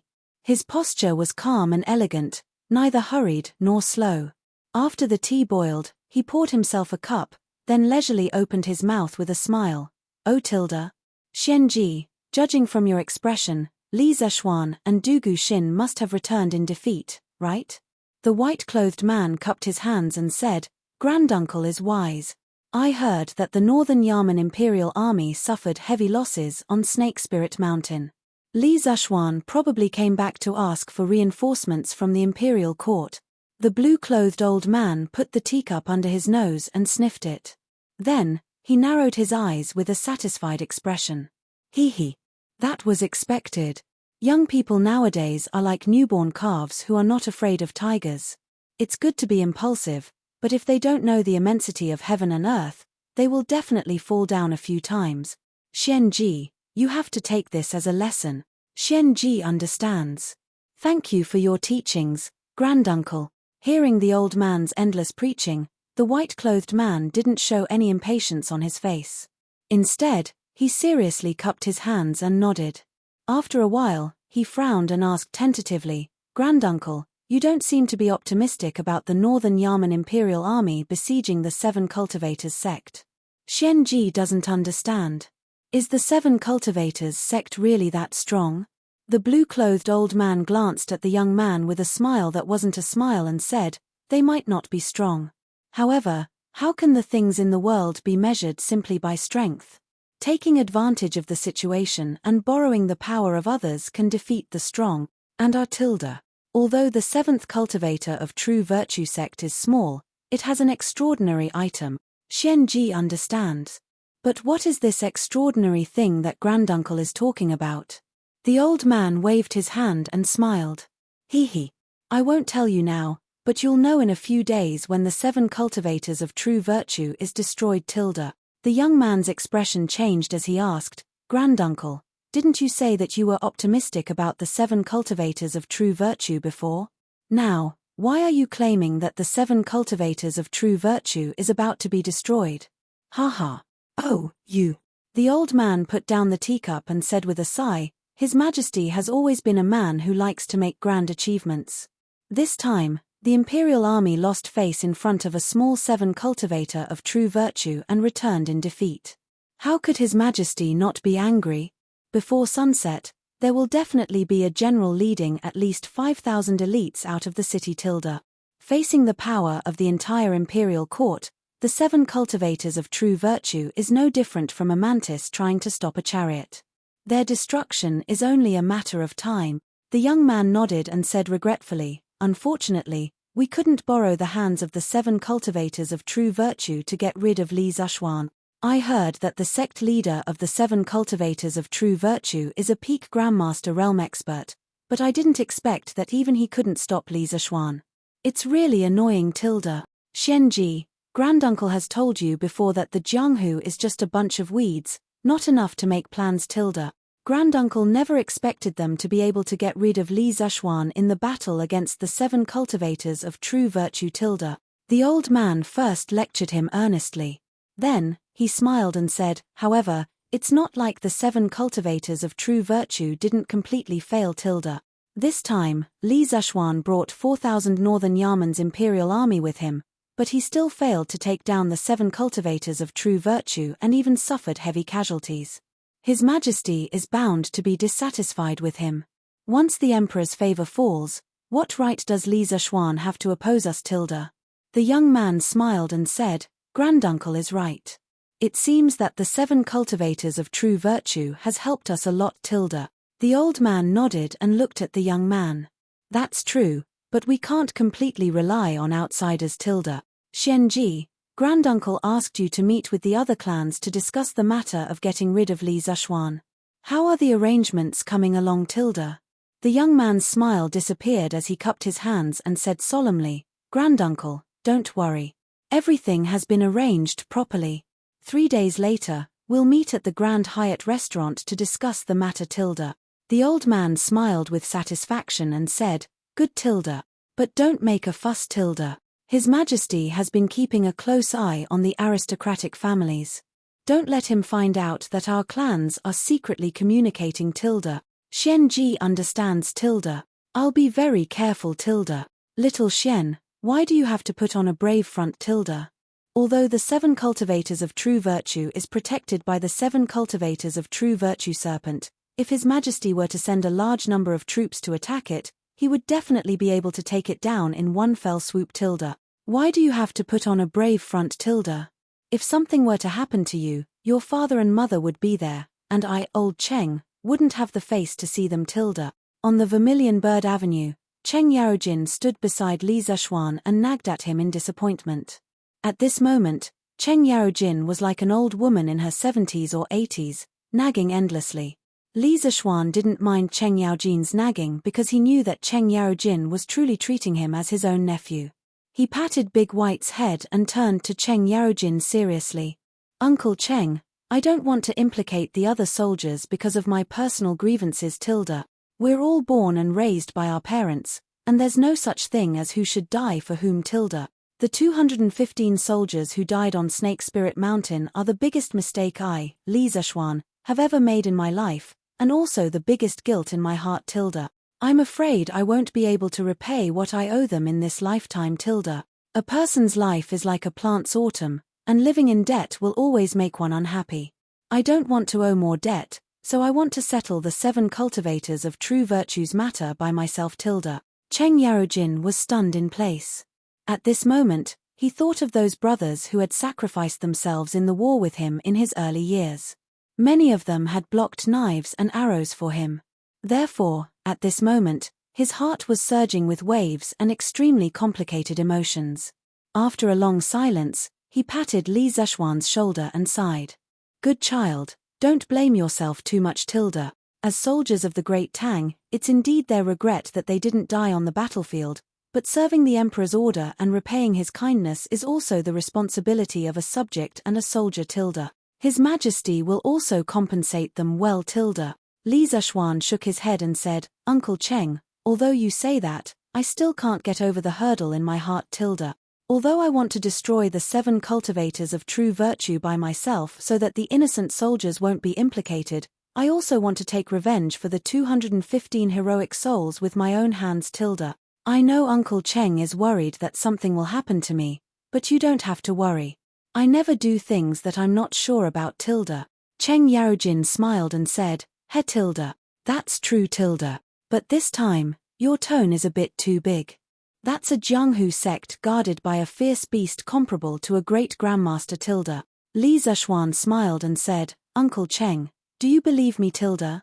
Cheng Yaojin laughed and said, Haha tilde. Fang Xianling, Yuchi Laohei, and even His Majesty might think that you're bragging, but I believe you tilde. Although you're not willing to tell us the specific methods, how can we, these old fellows, guess your crafty ideas tilde? I'll just stay at home and watch the show tilde. But if you have anything you need help with, don't be embarrassed to say it because you can't put aside your face tilde. Chapter 515. After bidding farewell to Cheng Yarojin, Li Zhuan rode his horse to the barracks of the Right Guards in the south of the imperial city. After a short discussion in the Sweet Dew Hall, Li finally decided to let Niu Jindar lead 6,000 elites of the Right Guards into the Qinling Mountains and join forces with the Northern Imperial Army. They would use 10,000 troops to completely seal off the Snake Spirit Mountain. The reason why Li didn't choose Qin Qiong was because he felt that Qin Qiong hadn't fully recovered from his injuries. The reason why he didn't choose Cheng Yarojin and Yuqi Jingda was because he felt that those two old fellows were too impulsive. There was no need to use a sledgehammer to kill a chicken. After the discussion, Du Guxin didn't have the time to rest and quickly left the city to find his troops at Qinling Mountains. As for Niu Jindar, the general of the Right Wuwei, he naturally returned to his home to gather his troops and prepare for battle. Little Xian, you're here. After gathering the troops, Niu Jindar came to the commander's tent and greeted Li Zhuan, who had been waiting inside for a long time. Li Zhuan quickly stood up and said, "Yes, Uncle Niu, I'll have to trouble you this time." Niu Jindar shook his head and laughed. "Haha. What do you mean by hard work, Tilda? How can this old man disobey His Majesty's orders, Tilda? Besides, you're half a son-in-law to Shu Bao, so why are you being so polite, Tilda?" Li Zhuan nodded and cupped his hands. "Since that's the case, this young man will accept Uncle Niu's kindness, Tilda. However, this time, this young man has something to tell Uncle Niu." Niu Jindar stretched out his hand and said, "Little Xian, tell me, Tilda." Li Zhuan frowned and said in a deep voice, "Uncle Niu, this time, when you lead the army to surround the Snake Spirit Mountain, you must adhere to the strategy of surrounding it and not attacking, because the terrain of the mountain is too steep. Also, the sect leader of the 7 cultivators of virtue, Yin Batian, has already been seriously injured by us, so he shouldn't be a threat. However, the 7 cultivators of virtue's poison techniques are mysterious and unpredictable, and they have the ability to harm people in a large area. Uncle Niu, you must be careful, Tilda. Yesterday, His Majesty had sent 2 doctors from the Imperial Physician Department. They were both experts with superb medical skills and noble medical ethics. At critical moments, they could save a lot of people in the army. No matter what, I hope that Uncle Niu won't let anyone leave Snake Spirit Mountain in these 3 days. At the same time, I hope that there won't be any casualties in the army during these 3 days." Niu Jindar nodded seriously. He patted Li Zhuan's shoulder and said, "Okay. This old man will remember everything you said. This old man also promises you that within these 3 days, not even a single bug will fly out of Snake Spirit Mountain, and the army will not suffer any casualties. As long as those people dare to come down the mountain and fight on the plains, I, Niu Jindar, won't be afraid of a mere 7 cultivators of true virtue, Tilda." Li Zhuan cupped his fists and said, "Thank you for your trouble." On Snake Spirit Mountain.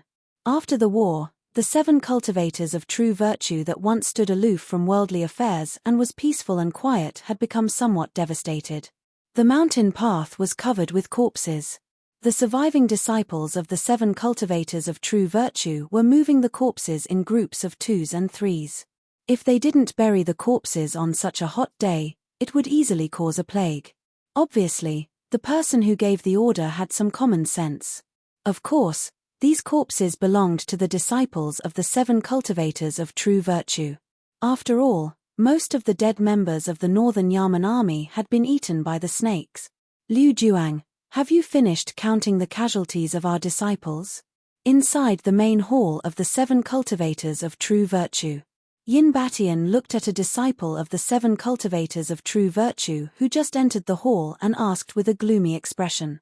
Liu Juang bowed cautiously and said, "Sect Master, this disciple has finished counting the casualties. During the war, a total of 38 disciples died, and 26 escaped from the mountain. Now, only 30 disciples are left, and half of them are injured to varying degrees." Yin Batian couldn't help but get angry when he heard that so many disciples had escaped. He slammed the table and cursed. "A bunch of ungrateful bastards. All these years, this old man has taken care of you, fed you, and even taught you martial arts. Have I ever mistreated any of you? But now that the sect is in trouble, these damned ingrates fled in all directions. They're not worthy of being my sons. I'm so angry. After saying that, he still hadn't vented his anger and threw the teacup in his hand toward the door. Liu Juang jumped in fright and quickly dodged. Senior brother, please calm down. Upon seeing this, Flying Snake waved his hand toward the rest of the people in the hall, indicating that they should leave. Then, he walked toward Yin Batian and said, Senior brother, this time, the Imperial Court's army attacked the mountain. Although many of our disciples died, Li Zeshuan's side didn't have it easy either. At least 200 of them died. You should know that those were Li Shimin's most elite northern Yamen army. If it were any other force in Jianghu, it would be impossible for them to achieve such a result. Even if Li Zeshuan escaped, he wouldn't be able to avoid being scolded by Li Shimin, right? Moreover, the Imperial Court lost so many people, but they still couldn't take down our 7 cultivators of true virtue, right? After this battle, they definitely won't dare to attack the mountain again. Now, we just need to waste time with them. Let's see who loses their patience first. Yin Batian said, this is the only thing we can do now. Although the Northern Yamen army has retreated 3 miles, they are still guarding the surrounding passes. Now, we can't leave even if we want to. Fortunately, we have enough food and 7 cultivators of true virtue serpent guarding the mountain. Otherwise, our sect would have been destroyed by that brat. Flying Snake smiled and said, yes. Yin Batian grabbed a jug of wine and drank a few mouthfuls. Then, he looked at the Flying Snake and said with concern, Junior brother, you used your own blood essence to feed the 7 virtues serpent. It can be said that your vitality has been greatly damaged. With your current strength, I don't know how long it will take for you to fully recover. Moreover, we are in troubled times now. Flying Snake was silent. After a while, he opened his mouth and said, it doesn't matter. This time, the 7 cultivators of true virtue sect was in danger because I was too confident in the terrain and poisonous miasma of Snake Spirit Mountain. I also underestimated the strength of the Imperial Court's army. Of course, I have to bear the responsibility for my mistakes. In that case, if I didn't restore 7 cultivators of true virtue serpent to its peak state, I'm afraid it would have been difficult to turn the tide. As for the future, I believe senior brother won't abandon me. Yin Batian patted his chest and said, of course. How could I, Yin Batian, ignore the feelings between fellow disciples? Junior brother, don't worry. Even if you lose your martial arts, senior brother will do his best to protect you. Flying Snake was slightly relieved. He cupped his hands and said, thank you, senior brother. Sect leader. Sect leader. Bad news. Bad news. At this time, a hurried shout came from outside the hall. Judging from the voice, it was Liu Juang, who had just left. What's the matter? Come in and tell me. Yin Batian frowned and shouted. Liu Juang crawled in, bowed, and cupped his fists. Sect leader, a lot of the Imperial Court's army has arrived at the foot of the mountain. There are even more of them than the previous batch. Now, our Snake Spirit Mountain is surrounded. I don't think even a fly can escape. Chapter 5:16. This must be an army of over 10,000, right? On top of the Serpent Spirit Mountain. Flying Snake and Yin Batian led the remaining disciples of the 7 cultivators of true virtue to the edge of the cliff and looked down at the army that surrounded them. Even from such a distance, they could see that the ground was full of people. Flying Snake's eyes couldn't help but twitch in shock. At this point, he no longer dared to underestimate the strength of the Great Tang army. Previously, he thought that the 7 cultivators of true virtue had the advantage in terms of timing, location, and manpower. If the Imperial army wanted to capture them, they would have to suffer at least several thousand casualties. But today, Li Zeshuan, Du Guxin, Du Gufeiying, and the Northern Yamen's Imperial army taught him a lesson. The loss of more than 200 people was a huge number for Li Zeshuan. But for Flying Snake and the 7 cultivators of true virtue, it was far from their initial expectations. Moreover, if Flying Snake hadn't abandoned his cultivation at the last moment and brought 7 cultivators of true virtue, who had recovered to his peak state, the 7 cultivators of true virtue might have already been destroyed by the Imperial army. That Li Shimin is really muddle-headed. He actually mobilized such a large army for the personal grudge between Li Zexuan and you, junior brother. Sigh. Fortunately, they didn't attack us. Otherwise, we wouldn't have been able to hold on even with the help of 7 cultivators of true virtue. Yin Batian frowned and sighed in a voice that only he and Flying Snake could hear. At this moment, he was somewhat regretting his decision. Senior brother, I'm afraid that we can only hold on until the end of the mountain. Previously, the food reserves of the sect were enough to feed all the disciples for half a year. Now that we've gone through such a big battle, less than half of the disciples are left. The food reserves are enough to last us for more than a year. As long as the Imperial Army doesn't attack us, we'll be safe for another day. Flying Snake turned around and looked at Yin Batian with a worried expression. Yin Batian shook his head helplessly and said, "What else can we do besides holding on until the end of the mountain? The food consumption rate of the army of 10,000 is much faster than that of us, right?" Flying Snake nodded and said, "That's right. But, senior brother, just in case, we have to let the disciples dig some traps on the mountain path tomorrow. Otherwise, if they really attack us, we'll only have 7 cultivators of true virtue left to rely on. What junior brother said makes sense. Husband. Hubby. You're back. Li Zexuan couldn't bring himself to feel happy at the thought of how Dugushin's guards had desperately covered his retreat on Snake Spirit Mountain. He dragged Bai along and returned to his home in Yongla City listlessly. As soon as he entered the house, Han Yushi, who had been lying on the stone table in the front yard waiting for him, hurried over with a joyful expression and grabbed his hand. Li Zexuan's heart warmed. No matter how much wind and rain he had experienced outside, when he returned to this home, he could receive the greatest comfort and support from his wife and other family members. He squeezed the soft hand in his hand and then pulled Han Yushi into his arms. He closed his eyes and said tiredly, "Wife, I'm back." Smelling the fragrance of Han Yushi's hair and feeling her heartbeat, Li Zexuan's chaotic heart instantly calmed down. Home was really the harbor of everyone's soul. Hubby, what's wrong with you? Did something happen to you? Even if this person was her husband, it was still inappropriate for her to be hugged by someone of the opposite sex in public. Hence, Han Yushi instinctively wanted to break free. However, as the saying went, husband and wife were of the same mind. She quickly sensed her husband's exhaustion and heartbreak. Hence, she gently patted Li Zexuan's back and asked gently, "That's right. Hubby, I implicated so many innocent people and caused them to die tragically today. Do you hate me? Hubby, didn't you go to encircle the 7 cultivators sect these few days? Could it be?" Han Yushi recalled that Li Zexuan had been at Snake Spirit Mountain recently. She couldn't help but raise her head and exclaim in shock. "My wife's guess is right. The army suffered heavy losses in the battle at Snake Spirit Mountain today. Many of our brothers died while covering for Dugushin and me as we retreated. I just returned from the palace. Li Zexuan sighed and let go of Han Yushi. He took her hand and continued walking forward. As he walked, he said, "I'm a defeated general, and I even caused the death of so many brothers.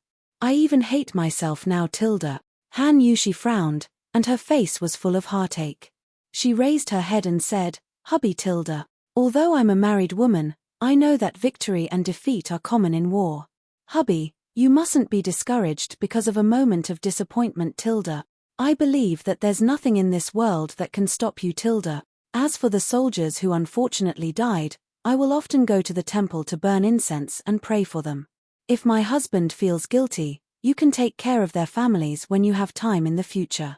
I believe that their souls in heaven will be very happy. When Li Zexuan heard this, he was suddenly enlightened. He smiled in relief and said, My wife's suggestion is really good. Since things have already happened, there's no benefit in sighing in vain. It's better to do as you said and take some remedial measures. My wife, you're really my great benefactor. Han Yushi said embarrassedly, "How can I be as good as you say? Hubby is just a bystander. Oh. By the way, hubby, you didn't fight well this time." His Majesty didn't blame you, right tilde? Li Zishuan shook his head and said softly, no, he didn't tilde. The situation of the 7 cultivators sect is special. The result of this battle would be the same no matter who went. His Majesty isn't an unreasonable person.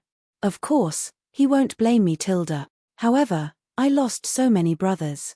Even if he doesn't blame me, I'll blame myself tilde. Therefore, I still have to find a way to destroy the 7 cultivators sect tilde. Han Yushi knew that she couldn't persuade Li Zishuan to change his mind.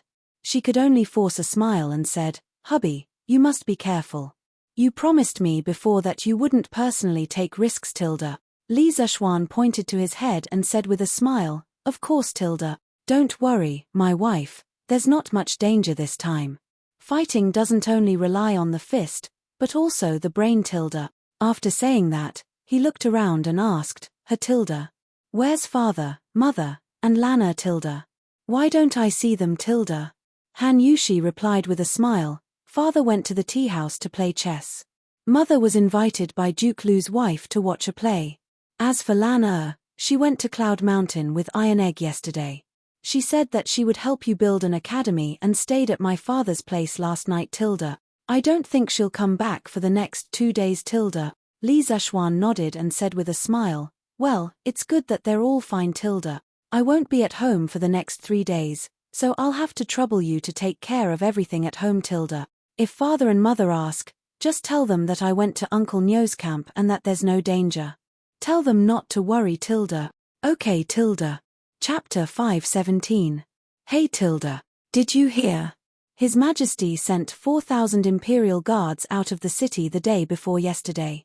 It seems that they went to Qinling Mountain to wipe out a Jianghu sect tilde. The next morning, discussions about the Battle of Snake Spirit Mountain resounded in a tea house in the East City. What Jianghu sect? They actually sent 4,000 Imperial Guards to encircle and wipe them out tilde. I think it's called the 7 Cultivators sect tilde. Hey, it's just a small sect tilde. However, not only were the 4,000 Imperial Guards unable to take down such a small sect, they even suffered heavy casualties tilde. A wretched man with broken teeth patted the table and said mysteriously, what tilde?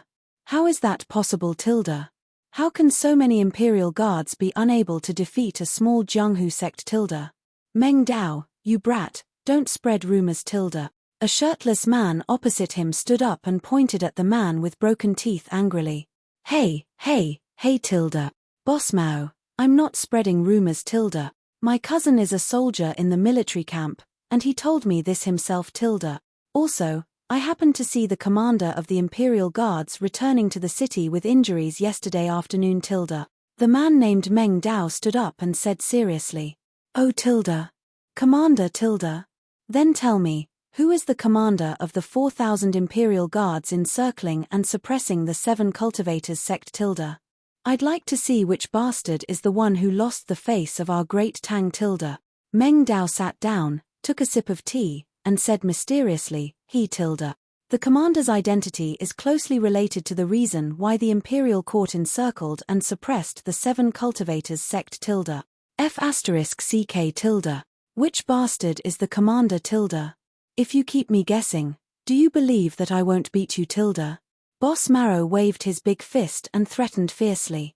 Yeah tilde. Yeah tilde. Tell me who the commander is tilde.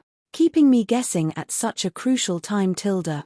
Even if Boss Marrow doesn't beat you up, I still want to beat you tilde. Yeah tilde. Yeah tilde. Meng Dao's words could be said to have angered the crowd. The customers who had been listening to him earlier started to denounce him one after another. Meng Dao was startled. He quickly put down his teacup and said with an apologetic smile, everyone, don't worry tilde. Don't rush. I'll tell you now, haha, I'll tell you now tilde. The commander of the Imperial Guards this time was the commander of the Northern Imperial Guards, General Dugu, and the current Crown Prince, Zhonsha Li Zishuan. As for the reason why the Imperial Court sent the Imperial Army to encircle and annihilate the 7 Cultivators of True Virtue, it seems that the 7 Cultivators of True Virtue have a personal grudge against Li Zishuan. Li Zishuan? Li County man?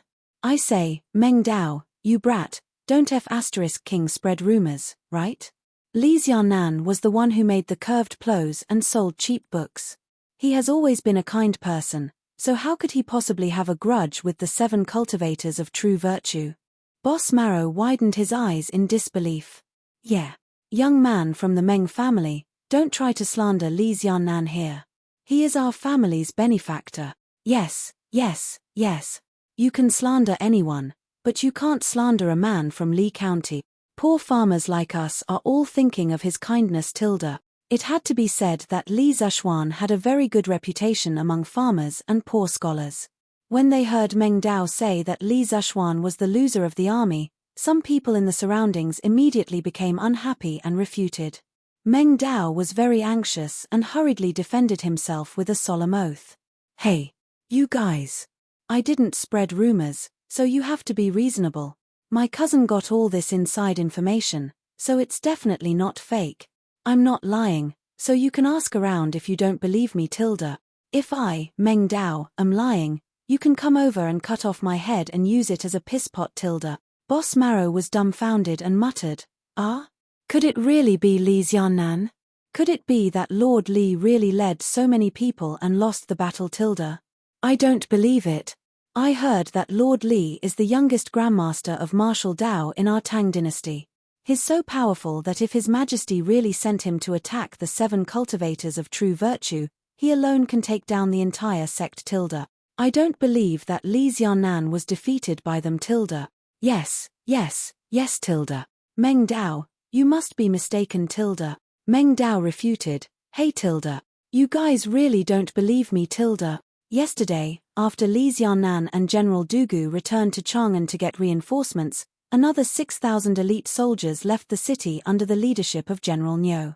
Now, in order to help Lord Li settle his personal grudge, His Majesty used a total of 10,000 soldiers. Tsk.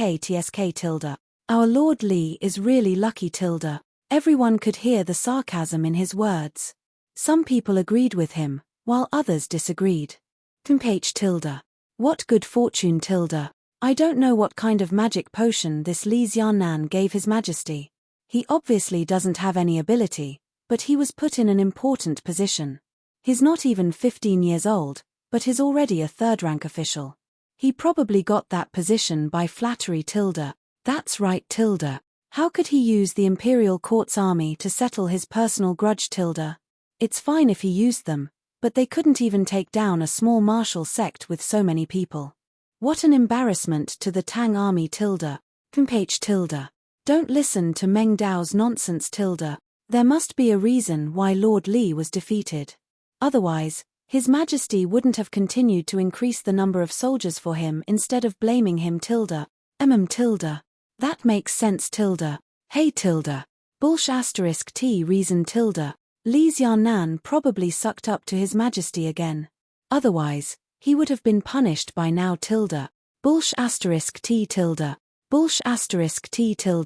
You're the one who's bullsh** ting. You're the one who's bullsh** ting. Your whole family is bullsh** ting. It was unknown whether it was intentional or not, but the citizens of Chang'an City were fighting over this matter, which was supposed to be debated by the big shots in the Imperial Court.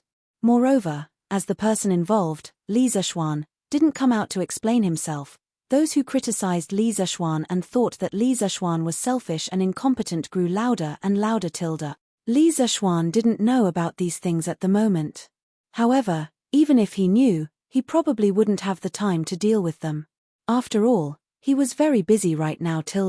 Forbert, help me prepare some things. When you're done, send them to Drunken Wind Pavilion for me. Li Zishuan left his house early in the morning and went to the workshop. He scribbled in the study room of Drunken Wind Pavilion for a while before coming out with a piece of paper and giving it to Forbert. Yes, young master. Forbert glanced at the list and saw that everything on it could be bought. He nodded and agreed. Although he was puzzled as to why Li Zishuan wanted these seemingly irrelevant and useless things, at this age, his curiosity was no longer that big. Therefore, he didn't ask and went to arrange for people to buy the materials. Song Xiaoxi. Li Zishuan waved his hand, and Song Xiaoxi hurriedly ran over and bowed. Young master, I'm here. Bring 2 honest people with you and follow me to Drunken Wind Pavilion. You guys will guard the door and don't let anyone in. Do you understand, Tilda? Understood, young Master Tilda. Chapter 518. Zhao Siwei, the lieutenant of the Imperial Army, was a brave warrior.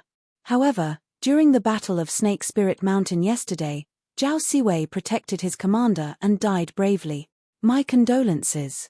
Such a brave and loyal soldier is the role model of the Tang Empire's soldiers. I hereby confer upon Zhao Siwei the title of Shenwei General and bestow upon his widow, Yongye, 300 mu of farmland, 100,000 yuan, and 20 horse. South of Chang'an City, Anla House. In a 2-story house, the courtyard was filled with mourning dresses. I accept the edict. Thank Your Majesty for your grace. In the courtyard, in front of the mourning hall, an old woman knelt down, a young woman who was weeping like a pear blossom in the rain, and a 4 or 5-year-old girl whose small mouth was pursed and whose face was full of tears. After the inner attendant of the Yellow Door finished reading the imperial edict, the old woman stood up from the ground and bowed slightly. My condolences, old lady. His Majesty also said that if you have any other requests, you can let me know. If it's reasonable, His Majesty will definitely grant it. The servant of the Yellow Door handed the edict to the old lady and asked gently. The old lady shook her head and said, His Majesty's grace is already very generous. I don't dare to ask for more. Rank 4 Shenwei General and 300 mu of farmland. Logically speaking, Li Er had already given Zhao Siwei's family a very generous reward. Yongye Fields were also known as Xie Fields. In the Sui and Tang dynasties, from the various kings to the military governors and rank 5 officials, they were given Yongye Fields according to their ranks. Their descendants were exempted from paying taxes. Such things were like iron rice bowls. With a few 100 mu of farmland, their descendants would not have to worry about food and clothing anymore. This. All right, Tilda. Then I'll return to the palace to report. The servant of the Yellow Door was stunned for a moment before he bowed and said goodbye. Angel, please wait. I wonder if your Majesty can send my husband's body back. Sob sob. There's only my husband's clothes in the coffin now. The young woman in mourning clothes stood up and cried. Body? This. The old eunuch looked troubled. Seeing this, the old lady beside him quickly said, Wanqing, don't make things difficult for the angel. Siwei sacrificed himself for the country. Even though he died, it's an honorable death. Mother Tilda. But this daughter-in-law wants to see her husband for the last time. Woo-woo Tilda. The young woman couldn't hold it in any longer. She knelt on the ground and wailed. Mother, Wan also wants to see father. Sob. Wan also wants to see daddy. The little girl who was kneeling at the side came over and hugged the young woman's arm as she said with tears in her eyes. Seeing this scene, no matter how strong the old woman was, her eyes could not help but turn red. I will pass on Madame Zhao's message, but you have to be mentally prepared. Snake Spirit Mountain is not an ordinary mountain. The attendant of the Yellow Door sighed, then turned around and left with his entourage. Are you serious? Was my husband really killed because of Li Zishuan's random command? Today in Chang'an, many families were holding funerals. In a dilapidated courtyard in the west of the city, a woman dressed in mourning clothes and another woman in her 30s wearing red silk were squatting in the corner and whispering to each other. How can it be fake Tilda? Chang'da family, think about it. How old is Li Xiaonan this year? He's not even 15 years old Tilda. How can such a young child have the ability to lead troops? Didn't he get this position by flattering the Emperor Tilda? He did get promoted, but he caused the deaths of so many soldiers Tilda. Now in Chang'an City, everyone is talking about it Tilda. The middle-aged woman looked around. After confirming that there was no one around, she pulled the young woman aside and whispered. But Li Xiaonan doesn't look like such a person Tilda, the young woman said in disbelief. The middle-aged woman said earnestly, Sigh Tilda. Chang'da family, as the saying goes, you may know a person for a long time without understanding his true nature. You haven't interacted with him before, so how do you know what kind of person he is Tilda? Now, the families of the soldiers who died in the battle are all crying for justice for their men Tilda. There's such a thing Tilda. But didn't the imperial court already give us compensation, Tilda? It's useless for them to cry for justice, Tilda. The middle-aged woman said resentfully. Compensation, Tilda? Changda family, let's not beat around the bush. How much compensation did the imperial court give to your family, Tilda? Is it 8 strings of coins and 10 mu of Yongya farmland, Tilda? Ah, Tilda. Aunt Jiang, how did you know, Tilda? The middle-aged woman snorted and said, why can't I know? I just came from Mingpeng's house, Tilda. All of their families had received this much in compensation. Shinhe, Tilda. I don't want to criticize you, but what can this amount of compensation do, Tilda?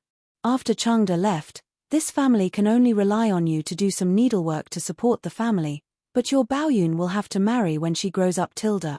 Can you afford a dowry with this amount of money, Tilda? Even if you don't think for yourself, you have to think for Baoyun, Tilda. The young woman was stunned and said bitterly in her heart, I understand, Tilda, but Changda left. What can I do, Tilda? Sigh, Tilda. There's a way, Tilda. Who said there's no way, Tilda? Madame Jiang immediately became excited, and she hurriedly said, Shinhe. Look at Li Zhuan, he's still eating and drinking at home after losing the battle. His Majesty didn't punish him at all, Tilda. Changda, Mingpeng, and the others were ordered by Li Zhuan to go through fire and water, but he's rich and has nothing to worry about. Is this fair, Tilda? The middle-aged woman's words were very harsh and could easily bewitch people. After hearing this, the young woman's heart began to waver. It's not fair, Tilda. This is definitely not fair, Tilda. That's why the other families are all discussing going to Li Zhuan's house tomorrow morning to cause trouble, Tilda. Even if they can't get His Majesty's attention and punish Li Zhuan for his crimes, they can still get more compensation from the Li family, Tilda. Aunt Jiang, this isn't good, Tilda. I heard that many soldiers died in the battle this time. Even if the Li family is willing to pay, it can't be that much, right, Tilda? Aunt Jiang raised her orchid fingers and said with a smile, haha, Tilda. Silly child, you're thinking too much, Tilda. Do you know how much money the Li family has, Tilda? Even if all 200 families go over, the Li family can still afford it, Tilda. You know about Li Zhuan's wedding last month, right, Tilda? The cost of that wedding was more than 100,000 strings of cash, Tilda. Ah, Tilda. More than 100,000 strings of cash, Tilda. So much, Tilda. The young woman covered her mouth in surprise. A hint of smugness flashed across the middle-aged woman's eyes. Then, she probed, of course. So, Shinhe, do you want to go with them tomorrow to ask for an explanation, Tilda? The young woman struggled for a moment and finally nodded. All right, Tilda. Haha, Tilda. That's good, Tilda. That's good, Tilda. We'll gather at Mingda's house tomorrow, Tilda. We'll go to the Li family together to ask for an explanation, Tilda. Li Zhuan caused so many families to lose men. How can he not pay the price, Tilda? Chapter 519. How is it? Did she agree? In a private room of the Grand Hyatt restaurant. A black-robed man with a hood covering his face sat on the couch. He looked at the woman in red silk below and lowered his voice as he asked in a hoarse voice. Looking at the woman's appearance, it was the middle-aged woman surnamed Jiang from before. She agreed. She agreed. Although that girl is a bit stubborn, she was still convinced by me, the middle-aged woman said proudly. Clap, clap, clap, Tilda. Very good. The black-robed man clapped his hands and praised. Then, he asked, including this, you've already convinced 30 families, right? The middle-aged woman quickly nodded and said, yes, yes, yes. Boss, you really have a good memory. Hee. Not bad, not bad. I'm very satisfied. Next, as long as you can persuade that family, I'll give you 10 times the reward. The black-robed man laughed and said, 10 times? Boss, tell me quickly, I'll definitely help you do it. Hearing that there was 10 times the reward, the middle-aged woman was afraid that she would miss such a good opportunity and quickly replied. The black-robed man shook his head and said, don't be in a hurry to agree. This family shouldn't be that easy to convince. Sigh. Boss, what you said is wrong. The middle-aged woman put her hands on her hips and said, I, Jiang Tsuehua, don't have any other abilities, But this mouth of mine, if I say I'm second, no one dares to say they're first. So, boss, if you want me to persuade anyone, just say it. The black-robed man clapped his hands and laughed. Haha. Then you better listen carefully, Tilda. Next, go to Zhao Siwei's house at Anlafang. If you can convince his wife, Xia Wanqing, to go with you tomorrow, I will give you 10 times the reward, Tilda. Jiang Tsuehua's face fell when she heard this, and she muttered, Xia Qing. This, the black-robed man frowned and said, What's wrong? From what you said earlier, didn't you say that there was no one you couldn't convince? Jiang Tsuehua quickly waved her hand and said, No. It's not like that, boss. Although this Xia Wanqing has a stubborn temper, it's still alright. The hardest to talk to is her mother-in-law. If that old madam knew that I asked Xia Wanqing to do this, she would definitely use her walking stick to chase me away 15 times. The black-robed man did not say much and directly increased the price. Gulp, Tilda. Jiang Tsuehua swallowed her saliva. She was calculating how much the reward was worth. Hey, boss, this isn't about money, 20 times. Without any hesitation, the black-robed man increased the price once more. Deal. Boss, don't add more. Don't worry, even if I, Jiang Tsuehua, have to go through water and tread on fire, I will do what you ask me to do. Just you wait and see, Tilda. Aunt Jiang. You're here. Happy Lane, Zhao Siwei's residence. Xia Wanqing had just added an incense stick to the memorial tablet when she saw someone walk in from the courtyard. Ah, that's right. I'm here to pay my respects to Lieutenant Zhao. Wanqing, do you still smell good? Let me light some incense for Sai Wei. Jiang Tsuehua walked over quickly and said with a smile. Yes, Aunt Jiang. Thank you for coming to see Sai Wei. At this time, only she and Jiang Tsuehua were in the courtyard. As for the old and the young, they couldn't withstand the hot weather and had returned to their rooms to rest. Sai, Tilda. We're neighbors. What are you thanking me for? It's just that Sai Wei was such a good young man. He finally entered the guards and even became a lieutenant. He had a bright future ahead of him. How could he be gone just like that? Jiang Tsuehua said with a regretful expression. Then, she took the incense stick, lit it, and bowed 3 times to the memorial tablet. Finally, she placed it on the incense table. Hearing Jiang Tsuehua mention Zhao Siwei, Xia Wanqing couldn't help but start sobbing softly. Jiang Tsuehua quickly came over to support her and comforted her. Hey, don't cry, Wanqing. It's Aunt Jiang's fault. Aunt Jiang shouldn't have mentioned Sai Wei. Boo-hoo. It's not your fault, Aunt Jiang. I couldn't help it. Boo-hoo. Mother is already so old, and WNR is still so young. With Sai Wei gone, I really don't know how I'm going to live in the future. It would have been better if she didn't say it. Now that she said it, Xia Wanqing couldn't stop crying. Sai. Wanqing. Don't cry. Our lives still have to be lived slowly. Oh right, didn't the imperial court give us a pension? That money should be enough, right? Xia Wanqing wiped away her tears and said, Yes, there is a pension. Although that money is enough for our family to live for a lifetime, I didn't give birth to a son for Sai Wei when he was alive. Who will inherit the family business in the future? Jiang Tsuehua was shocked. She didn't expect that the imperial court would give Zhao Siwei's family such a generous pension. It was actually enough for a family to live for a lifetime. If that was the case, she couldn't persuade Xia Wanqing like she did with the others. Actually, this was very easy to understand. As the commander of Du Guxin's personal guards and the first lieutenant of the Imperial Army, Zhao Siwei was the highest-ranking soldier among the 215 soldiers who sacrificed themselves this time. His pension and reward would naturally be the highest, but the other ordinary soldiers definitely couldn't be given according to this standard. Otherwise, no matter how rich the imperial court was, they would still go bankrupt. Hey, Wanqing, you still have to restrain your grief. Sai Wei's spirit in heaven will also be happy to see your family living well. Jiang Tsuehua was helpless and could only think of another way. Xia Wanqing shook her head and said, But I didn't even see my husband for the last time. My husband was wise all his life, but now he's dead without a corpse. I feel very uncomfortable in my heart. Jiang Tsuehua's eyes flashed with an imperceptible light as she said, sigh. Speaking of which, it's strange. This time, a total of 215 Imperial Guards died in battle, but many family members didn't receive the bodies of their loved ones. They only received a notice of death from the Ministry of War.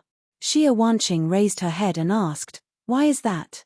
Aunt Jiang, can my husband's body still be sent back? Jiang Tsuehua pretended to be troubled and said, sigh. What else could it be? Isn't it because Li Xiannan brought the Imperial Guards to attack Snake Spirit Mountain? The mountain path up there is steep, and it would take a lot of effort to transport the corpses of the soldiers back.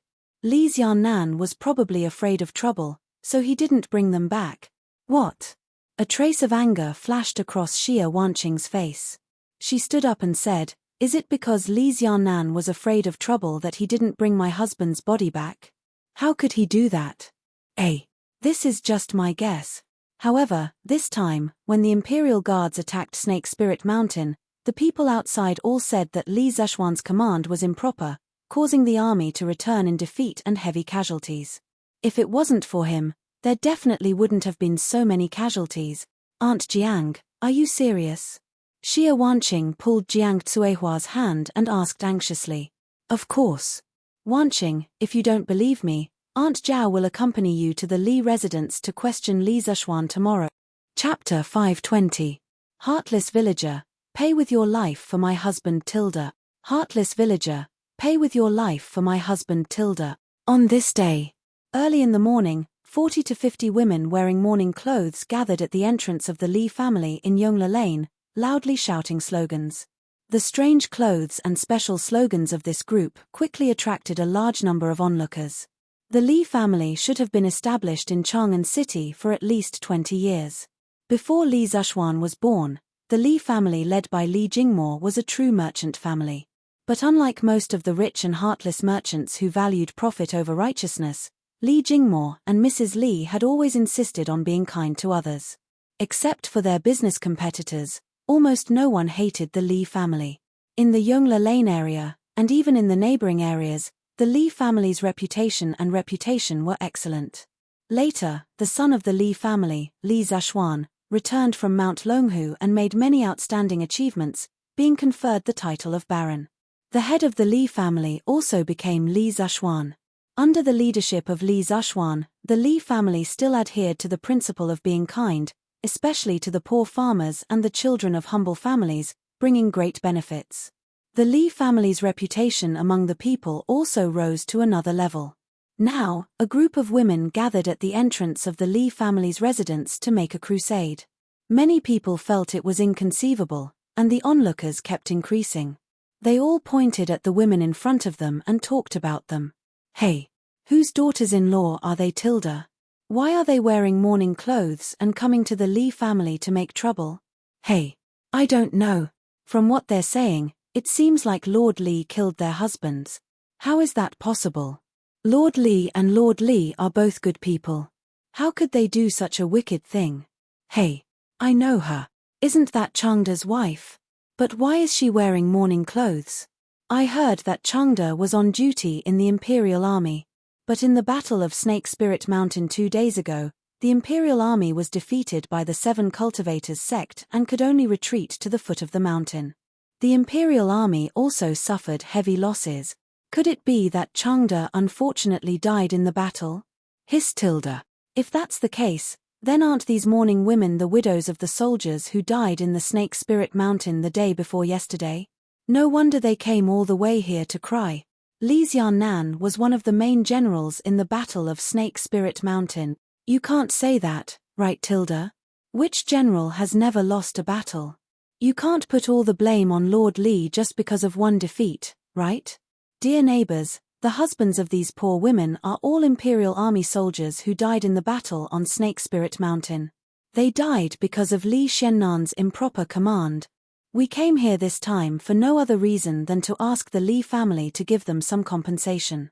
After all, the pillar of their family is gone. In the future, they will have to live as widows and orphans. How can they live without money? Everyone, please be the judge. Are we asking for too much? Today, Jiang Tsuehua was also among the crowd that came to cause trouble. When she saw that many people had gathered around, she turned around and said to the crowd with a sorrowful expression. Her act of pretending and playing the sympathy card really did arouse the sympathy of many people. So it's like this, Tilda. If that's the case, it's not too much.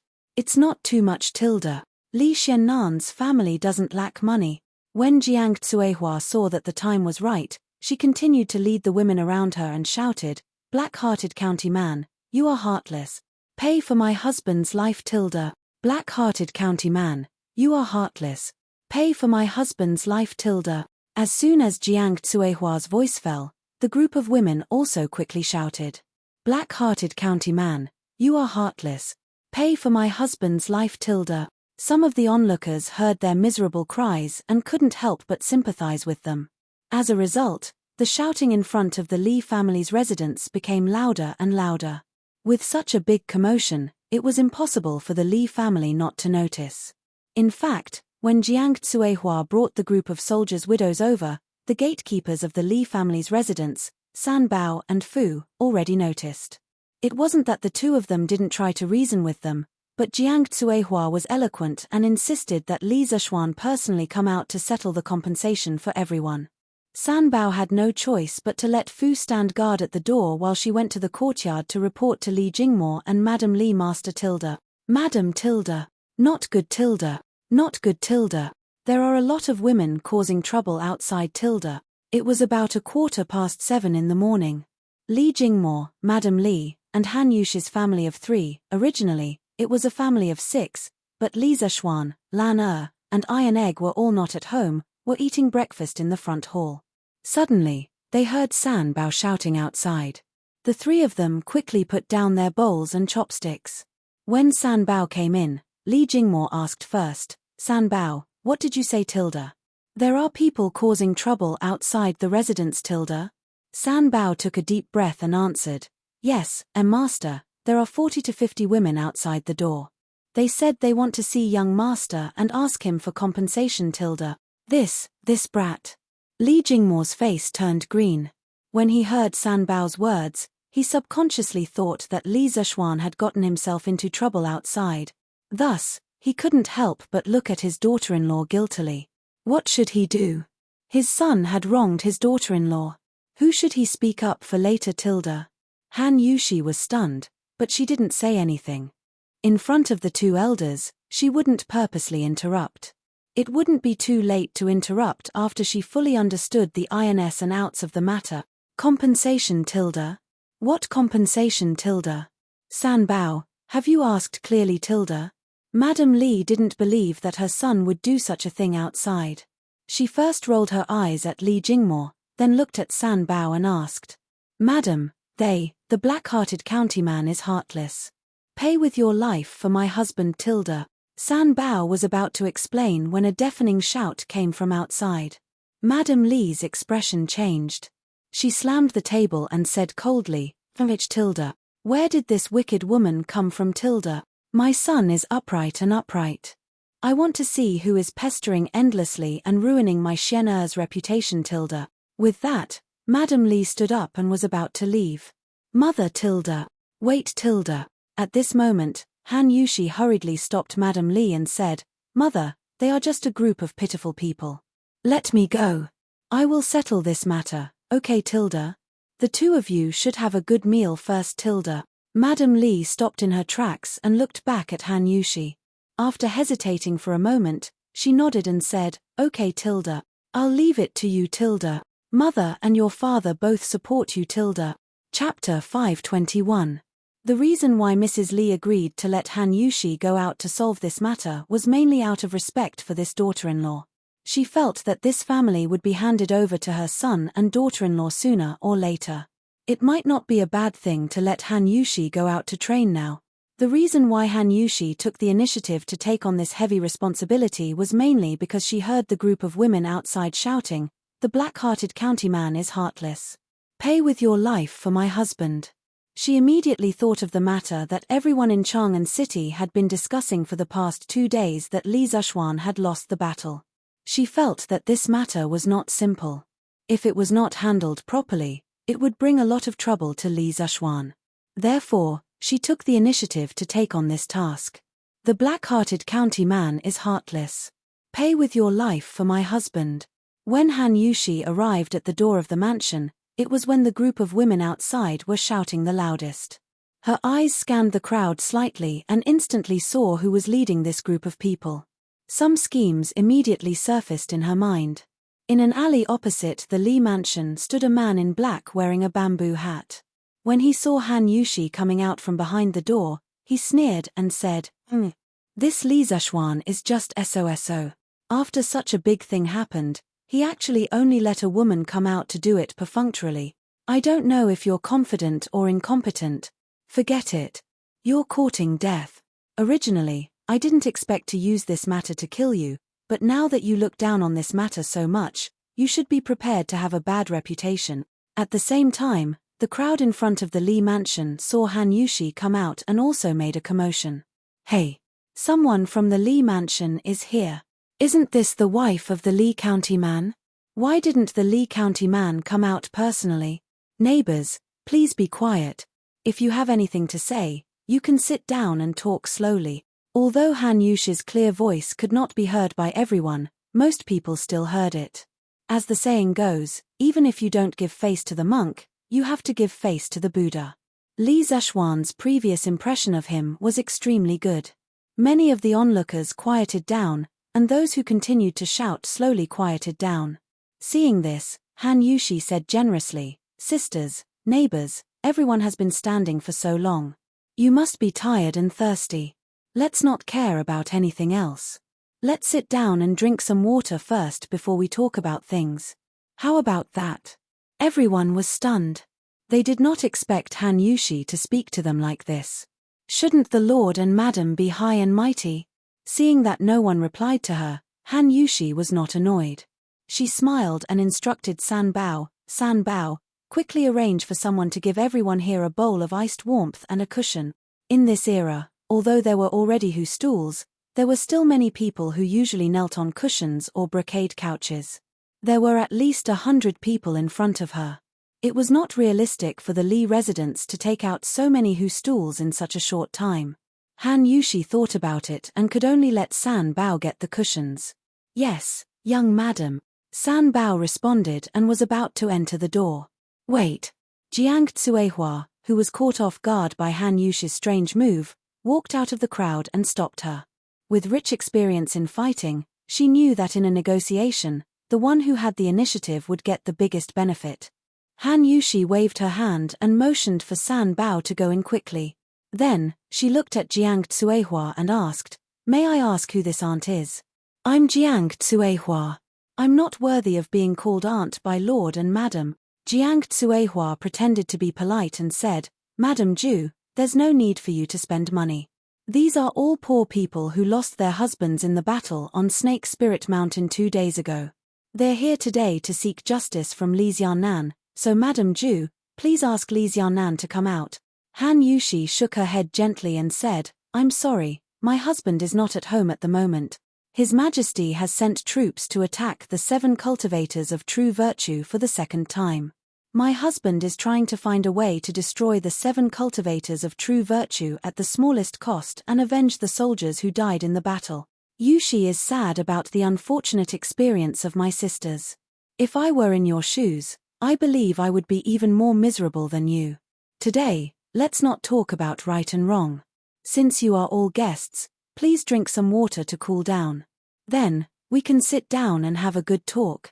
At this moment, the maids and servants of the Li residence came out of the door one after another with wine bowls and futons. Looking at the pink and gentle land that was emitting a cool air, many people couldn't refuse anymore. Although it was still early in the morning, it was still very hot in the summer. The women who had been shouting slogans were the ones who felt it the most. The weather was hot to begin with, and they had been shouting for so long. It would be a lie to say that they weren't thirsty. Moreover, the sight of the warm and gentle land in front of them made them salivate. No one could resist its attraction. Hey, don't drink Tilda. Jiang Tsuehua saw that most people had picked up their wine bowls and started to taste the warm and gentle land. She couldn't help but feel anxious. As the saying goes, one's eyes blind one's eyes. They were here to collect debts. How could they drink other people's wine in front of other people's homes? However, no one listened to her at this time. What the hell is this, Tilda? Jiang Tsuehua stomped her feet in anger. Then, she picked up her wine bowl and drank. Drinking this warm and gentle land is really cool and thirst-quenching, Tilda. Cough, cough, Tilda. We've drunk this water and sat down. Lord Ju, madam, can we talk about business now, Tilda? After a while, Jiang Tsuehua licked her lips and asked embarrassedly. She was still thinking about the warm and gentle land that she had just drunk. She had never drunk this kind of thing before. Han Yushi swept a glance at the crowd. Seeing that most of them had calmed down and weren't as irritable as before, she heaved a sigh of relief. When she heard Jiang Tsuehua's question, she smiled and said, "Of course, but what, Tilda?" Jiang Tsuehua was overjoyed. She thought that Han Yushi was in trouble. But before that, sisters, please allow me to tell you about the decision that my husband made, Tilda. Han Yushi ignored Jiang Tsuehua and looked at the 40 to 50 women in mourning clothes in front of her. She said in a deep voice, "The Battle of Snake Spirit Mountain was far more unfavorable to the Imperial Army than you imagined.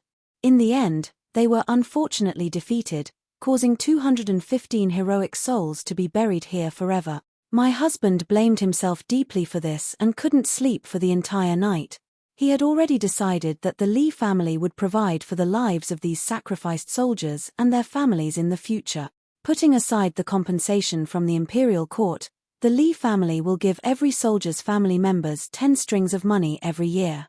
If you are willing, you can send the children of the soldiers to study in the Yanghuang Academy in the future. There will be no fees. My husband originally planned to inform everyone of this decision after the Imperial Army completely annihilated the 7 cultivators of true virtue. At the same time, I also wanted to comfort your husband's soul in heaven. But since you've come to find me, I'll inform you in advance. My husband has a clear conscience and only wants to live up to his conscience, Tilda." Chapter 522.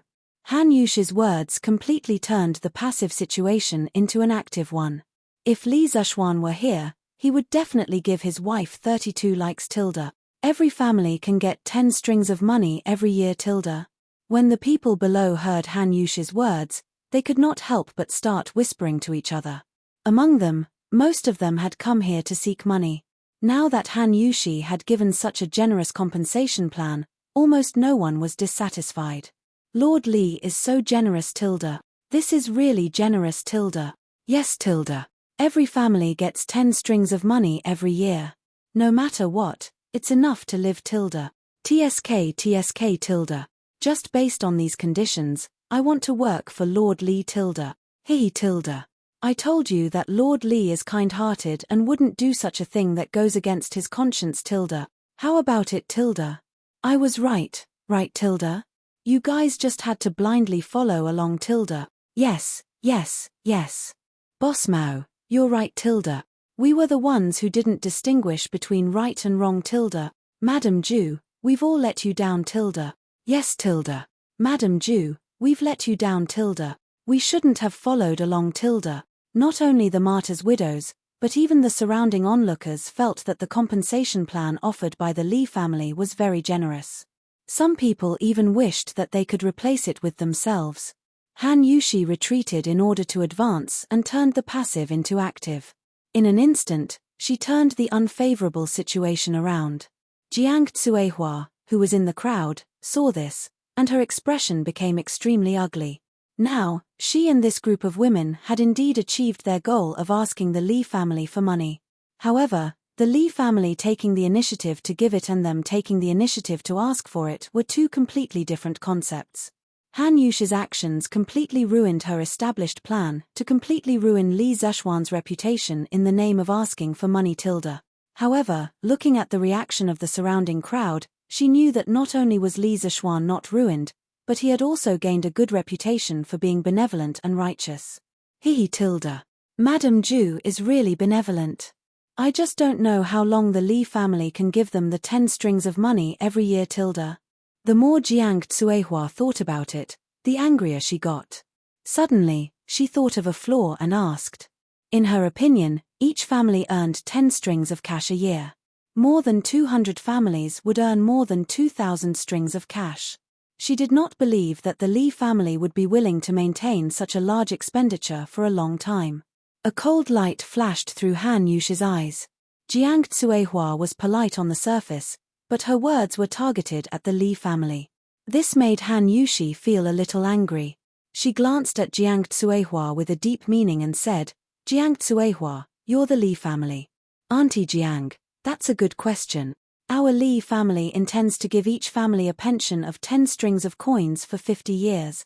A total of 107,500 strings of cash. Within half a year, my husband and I will raise this sum of money and hand it over to the imperial court.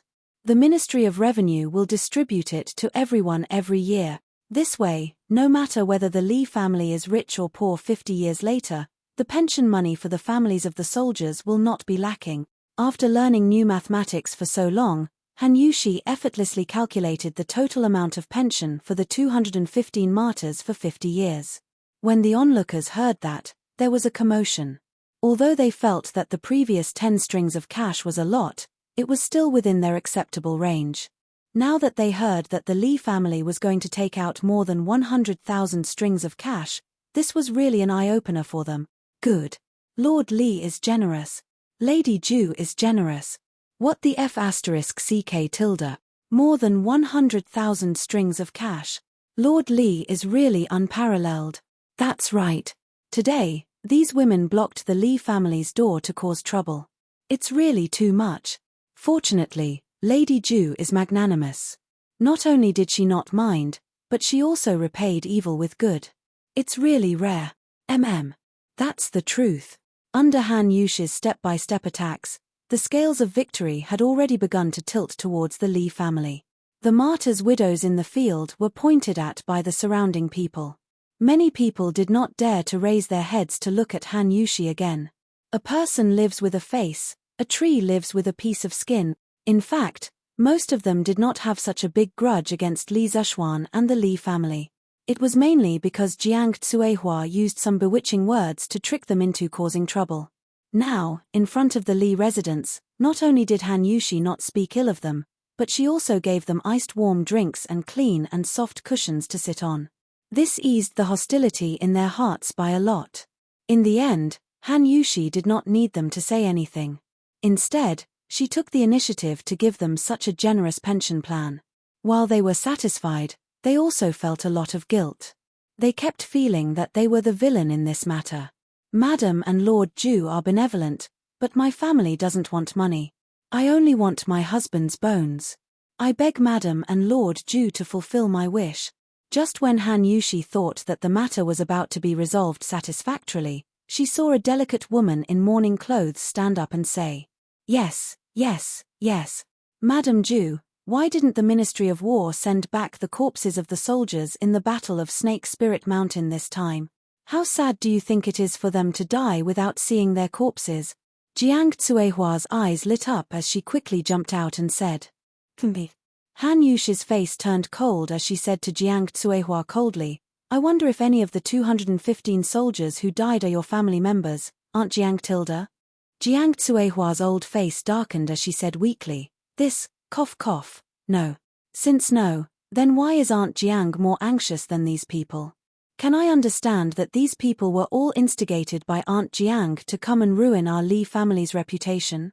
The voice of Han Yushi, who had been speaking in a gentle voice earlier, suddenly became stern.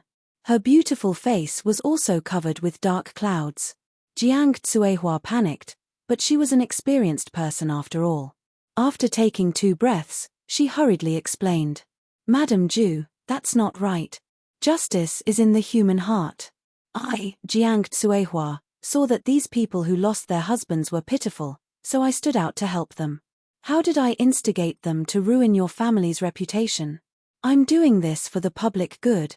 Haha. Eager for justice tilde? Han Yushi sneered, then walked to the delicate woman in white who had stood up earlier and asked softly, May I know your name tilde? The delicate woman bowed and answered, I am Xia Wanqing. My husband is Zhao Siwei, a lieutenant of the Imperial Army and the captain of General Dugu's personal guard. Han Yushi was slightly shocked. The night before, Li Zexuan had briefly explained the battle on Snake Spirit Mountain to her. At the last moment, Zhao Siwei had led the remaining Imperial Army guards and used his life to give Li Zexuan, Dugu Xin, and the others a chance to retreat. Han Yushi remembered this matter deeply in her heart. Chapter 523. So it's Sister Wanqing. Sorry for the disrespect. Han Yushi bowed solemnly to Xia Wanqing and said, Sister Wanqing, I've heard about your husband from my Lord Ju. I'll tell you in detail later. Now, please tell me, did Aunt Jiang call you here? When Jiang Tsuehua heard this, she panicked and said, Madam Ju, did I ask you a question? I'm asking Sister Wanqing. If you don't have a guilty conscience, please shut up. Han Yushi mercilessly interrupted her immediately. Anyone could hear the coldness in her words. Seeing that Han Yushi was about to get angry, Xia Wanqing also panicked a little. After all, the difference in status was obvious. She hurriedly said in a low voice, Madam, this Wanqing came here today without consideration, but it was definitely not to ruin Lord Ju's reputation. I just wanted to, alright, Sister Wanqing, I know you don't have any ill intentions. I just want to ask you, were you urged by Aunt Jiang to come here? Han Yushi smiled and patted Xia Wanqing's shoulder as she said gently. This, Xia Wanqing looked at Jiang Tsuehua hesitantly, not knowing how to answer. Han Yushi immediately understood in her heart. She said in a deep voice, Sister Wanqing, you all know my and my husband's attitude towards you. Put yourself in my shoes, you have to treat me with sincerity as well. Besides, if anything goes wrong today, both you and our Li family will only suffer losses. No one will be able to gain any benefits, so have you never thought that you were being used by someone with ulterior motives? Xia Wanqing was startled. When she thought of the whole thing, she felt more and more that someone was manipulating today's farce. Little girl, don't slander me. I just pity these women who lost their husbands. I'm here to seek justice for them. Seeing that the matter was about to be exposed, Jiang Tsuehua simply shed all pretense of cordiality and directly called Han Yushi a little girl. Hee. Justice? Han Yushi laughed instead of getting angry and said, let's not talk about justice first. Jiang Tsuehua, are you admitting that these widows of the Imperial Guards were all urged by you? So what if I am Tilda? Justice for one person is the same as justice for 50 people. What's wrong with me calling all of them over? Jiang Tsuehua stiffened her neck and argued. Haha. Does this mean that you, Jiang Tsuehua, are here today to seek justice for the 50 widows of the soldiers? And you're not even taking a single cent? Han Yushi sneered. Then, she looked at the crowd that was gathering around her and said loudly, Dear neighbors, I, Han Yushi, have just married into the Li family for less than a month. I don't know what kind of character Jiang Tsuehua had in the past, but I believe everyone present knows very well. Who thinks that she will be selfless, do her best, and seek justice for others without taking a single cent? If anyone thinks so, please step forward. Straight to the root of the problem. Han Yushi's words directly hit Jiang Tsuehua's vital point. The onlookers also saw that today's matter was a little unusual, and they all whispered below. I know this Jiang Tsuehua. Not only is she stingy, but she also likes to take advantage of small things. I heard that the eggs laid by the hens of blacksmith Wang next to her house are often stolen. I don't know if it has anything to do with Jiang Tsuehua. It's most likely related. Earlier, when I saw you guys making a fuss, I felt that something was wrong. Now that I heard Madame Ju's analysis, I finally know what's wrong. This Jiang Tsuehua is eating and drinking well, but her mother-in-law can only eat and drink. How can such an unfilial woman be so kind to seek justice for others? Tilda? There must be something fishy behind this, Tilda. Yes. I also heard that Jiang Tsuehua doesn't give her mother-in-law food, Tilda. Hiss. Do you guys think that there's someone behind Jiang Tsuehua, Tilda? It must be Tilda. Lord Li treats people so well and even gave so many good things to poor people like us. There must be someone who can't stand it and deliberately used this despicable method to smear Lord Ju, Tilda. Yes. These women who came to cause trouble are all accomplices tilde. Yes. Accomplices tilde. Accomplices who can't distinguish between right and wrong tilde. Chang'an City wasn't big, but it wasn't small either. The people who lacked entertainment loved to gossip. When something happened, half of Chang'an City would know about it. Therefore, after a while, Jiang Tsuehua's background was turned upside down tilde. As the people discussed, Jiang Tsuehua's old face became darker and darker. The martyr's widow kneeling on the ground didn't look good either. Although the mastermind of the whole thing was Jiang Tsuehua, if they really wanted to talk about it, they were Jiang Tsuehua's accomplices tilde. Madam, we were all persuaded by Aunt Jiang tilde. We didn't plan to come at first tilde. Yes tilde. We were just at home yesterday to prepare for our husband's funeral. Then, Aunt Jiang came over and told us that this time on Snake Spirit Mountain, it was Lord Li's mistake in command that caused our husband to die. She wanted us to come to the Li residence today to seek justice tilde. Yes tilde.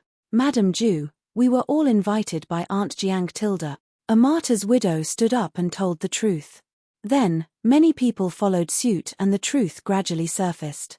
Han Yushi sneered and said, Jiang Tsuehua, what else do you have to say tilde?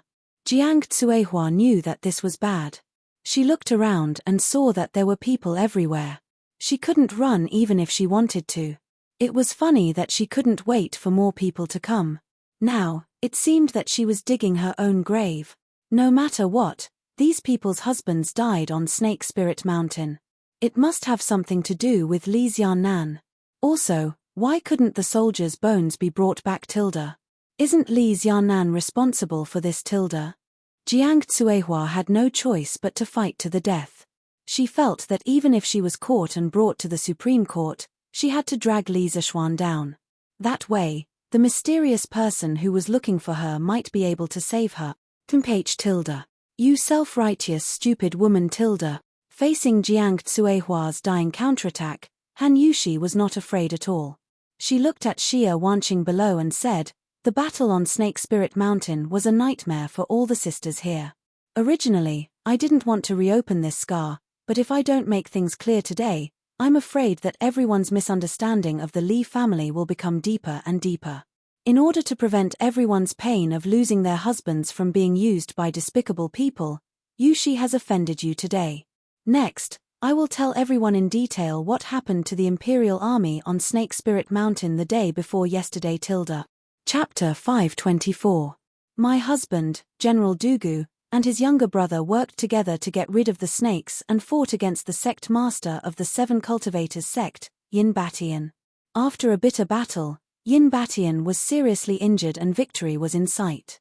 Who would have thought that an elder of the Seven Cultivators sect would release a 3-jonglong 7-headed serpent with infinite strength and venom all over its body?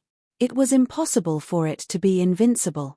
Under the critical situation, my husband ordered Dugu Feiying to lead the army to retreat first.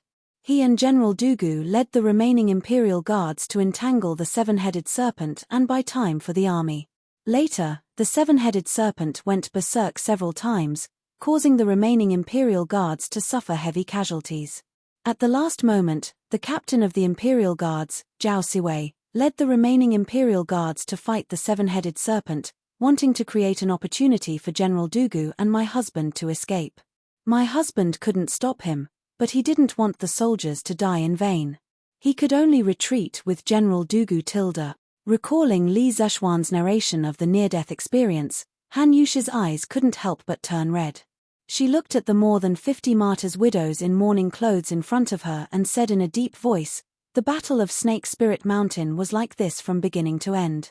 What I said just now is absolutely true. The more than 3,000 Imperial Guards who survived can testify for me tilde. My husband and I feel deeply guilty for the unfortunate deaths of my sister's husbands in this battle. But if you say that my husband is the only one to blame for this battle, Yushi will never agree tilde. The terrain of Snake Spirit Mountain, the poisonous miasma, the peak Grandmaster level martial artists, and the 7-headed serpent were all unfavorable factors. If it were any other general who was in command and had the same number of troops, they would also be powerless tilde. His Majesty and the other officials in the imperial court have already come to this conclusion. Jiang Tsuehua, today you are still speaking irresponsibly and slandering my husband's reputation. Are you more wise than the officials in the imperial court and the current His Majesty? Han Yushi almost roared out the last sentence.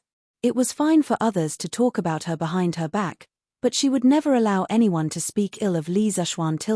Jiang Tsuehua had already touched her bottom line today.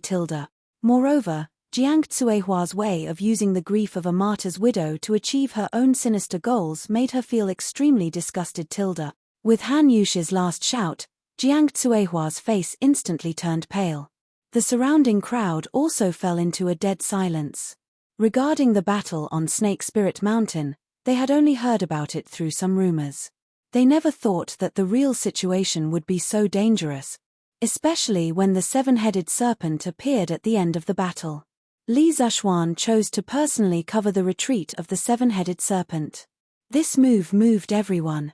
Other people would say that a general's success was built on the bones of thousands of soldiers. However, Li Zishuan, as a general, was able to achieve this step. No matter how picky a person was, they would not be able to find fault with him. Although they were defeated in the end, it could only be said that it was not their fault.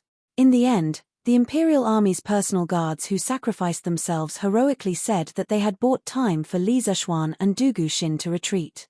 However, weren't they also covering the retreat of the main army? Even if they did not sacrifice themselves, Li Zishuan and Du Guxin would not have been in danger. However, more than 90% of the 4,000 Imperial Army soldiers would have died. Therefore, in other words, they did not die for Li Zishuan and Du Guxin. They died in place of more than 3,000 brothers. Lord Zhu is loyal and righteous.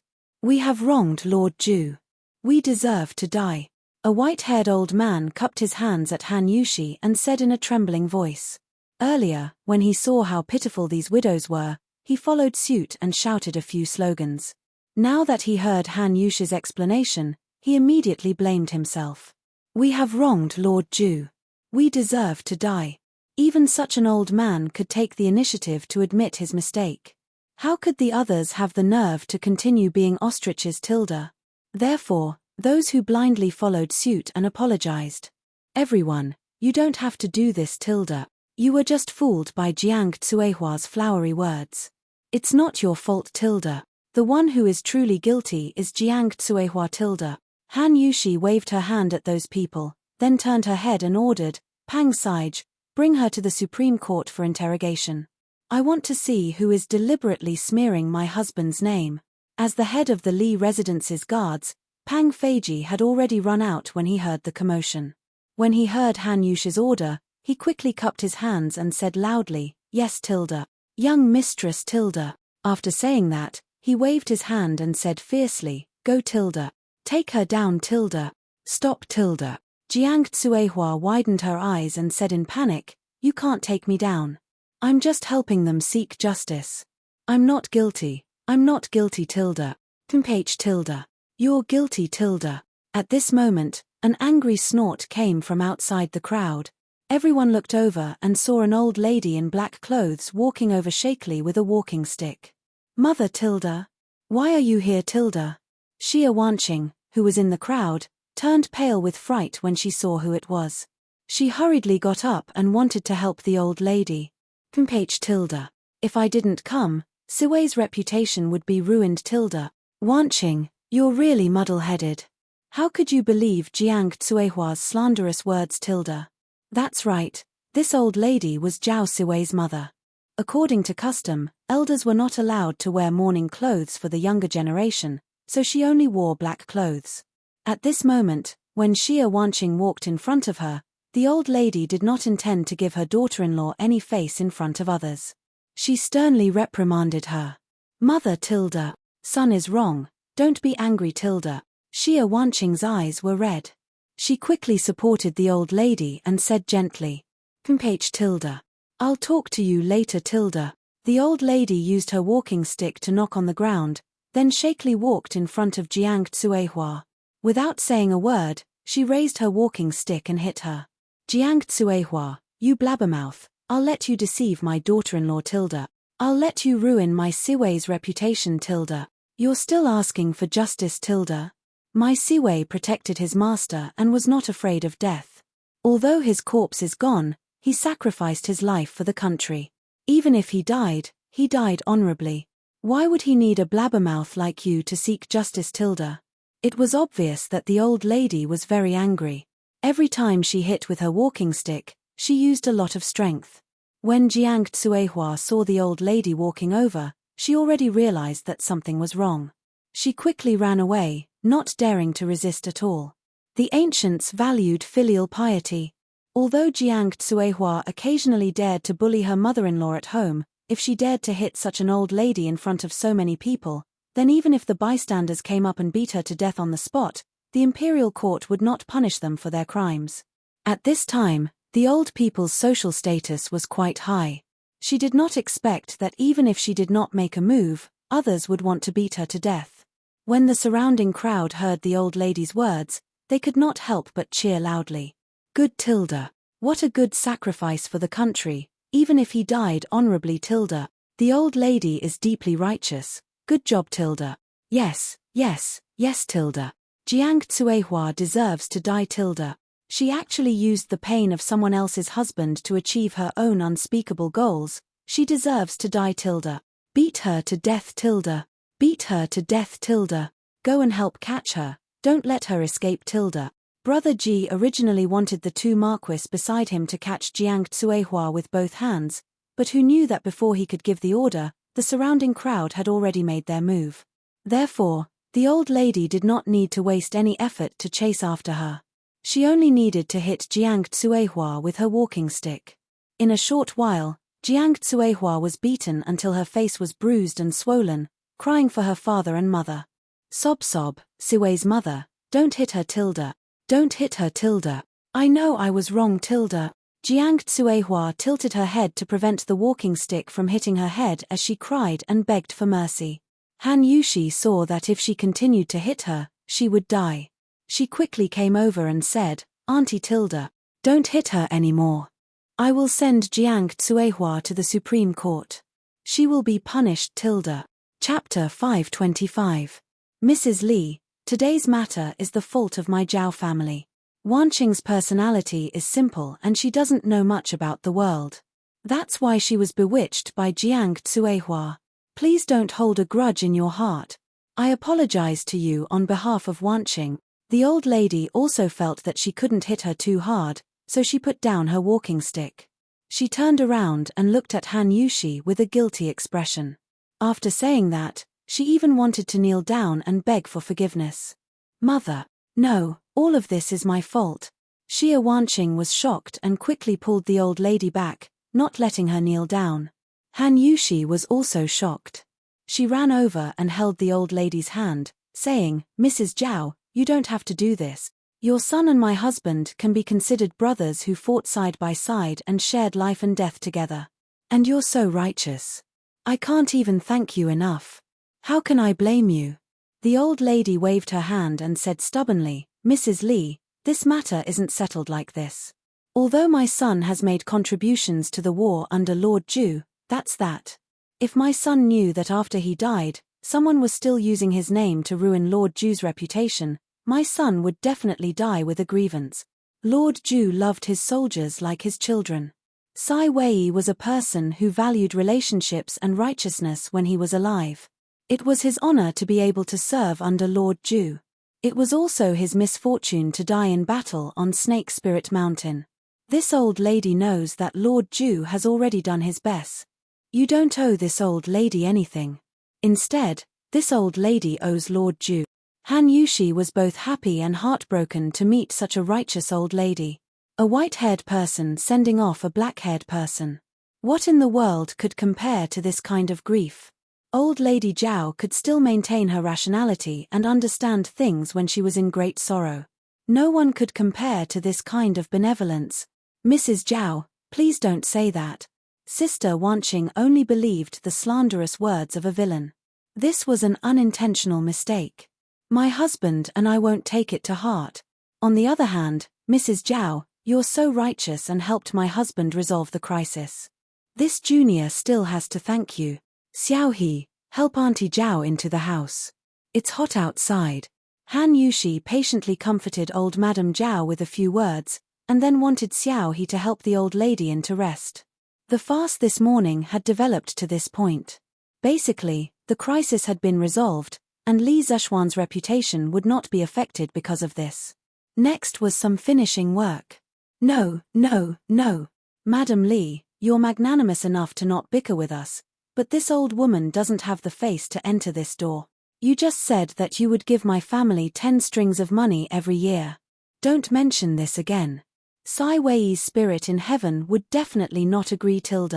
She only hoped that the Lord of the Supreme Court would severely punish Jiang Tsuehua, this gossipy woman who stirred up trouble. My son has already shed blood on the battlefield.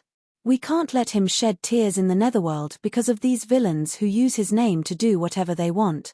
Old Madame Zhao hurriedly refused. Then, she pointed at Jiang Tsuehua, who was being held down by everyone, and said hatefully, Auntie Zhao is right. Punish me severely. Yes. Don't let the name of a hero be used by villains. Punish the villain. Punish Jiang Tsuehua severely. Old Madame Zhao's words resonated with many people. The onlookers clapped their hands and cheered. The martyrs' widows who were kneeling on the ground felt embarrassed. Even an old lady in her 60s or 70s could be so righteous. In comparison, they seemed like villains. Madam Zhu, our family doesn't want the 10 strings of money every year. If Changda's spirit in heaven knew that I did such a thing, he would definitely scold me in his dreams.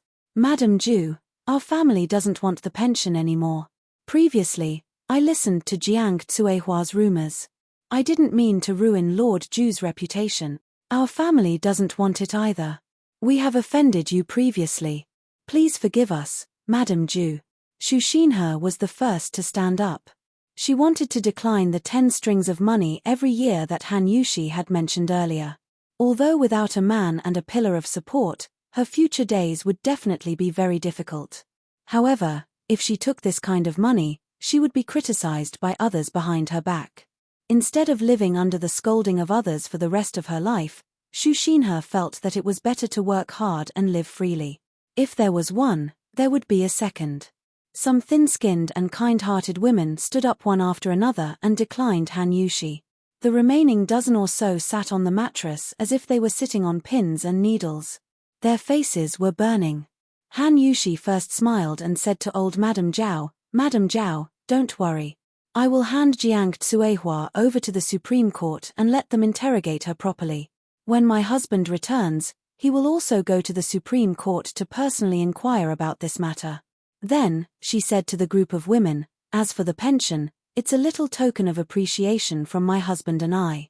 I hope that Madame Zhao and all the sisters won't refuse. Otherwise, my husband won't be able to sleep at night. Everyone, just treat it as helping my husband to fulfill one of his wishes. Yushi thanks you here. After saying that, Han Yushi faced the crowd and bowed graciously. Ayo. No way. No. Old Madame Zhao hurriedly grabbed Han Yushi's arm and said, how can you give money to others and still thank them? Madam Li, you're asking for too much. Han Yushi smiled and said, Madam Zhao, what I said just now came from the bottom of my heart, so please help my husband with this. Besides, I heard that Big Brother Zhao has a daughter. Take this money as the dowry that we're giving to our daughter. That's right. Madam Zhao, if you don't accept this money, I reckon that my Lord Zhu will personally send it to your residence when he returns, so you'd better accept it. Brother Ji, who was at the side, interrupted with a smile. Old Madame Zhao looked at her daughter-in-law awkwardly. After a while, she insisted, no. We definitely can't accept this money. Even if Sai Wei is here, he won't allow us to accept it. If we accept this money, our family will never be able to raise our heads in Chang'an City. Madam Li, you'd better not persuade her anymore. You and Lord Zhu are both good people. Good people have good karma. I hope that the two of you can be rich for the rest of your lives. Han Yushi was helpless and could only say, all right then, but thank you for your auspicious words, Madam Zhao. Since old Madam Zhao had said this, the other martyrs' widows also declined. Madam Zhu, Madame Zhao is right. If we accept this money, we won't be able to raise our heads for the rest of our lives. That's right. Lord Zhu has done us a great favor. We were in the wrong in the first place today. No matter what, we can't ask for money anymore. That's right, that's right. We can't accept this money. Seeing this, Han Yushi could only say helplessly, since you're unwilling to accept it, then Yushi won't force you. However, if you encounter any difficulties in the future, feel free to look for me. You cannot accept the money, but it's still right for neighbors to help each other, right? When the group of women heard this, they hurriedly bowed and thanked her. Han Yushi smiled and looked at everyone. Now that the misunderstanding has been resolved, please disperse, sisters, neighbors, and all of you. Don't affect the other neighbors. Okay. Disperse, disperse. Madame Zhu is really gentle, kind, virtuous, and righteous. That's right. That's right.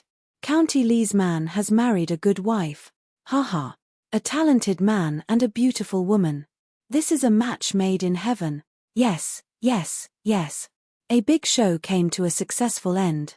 Han Yushi's performance in it was really remarkable. These naturally fell into the eyes of those with ulterior motives. As the surrounding crowd dispersed, they praised Han Yushi repeatedly. On the steps in front of the mansion, Han Yushi looked at the miserable Jiang Tsuehua below and turned to Brother Ji. Pang Saij, I'll have to trouble you with her. Brother Ji cupped his hands obsequiously and said, Here, don't worry, young madam. I have familiar brothers in the Supreme Court. I guarantee that I'll make this shrew spit out the person behind the scenes.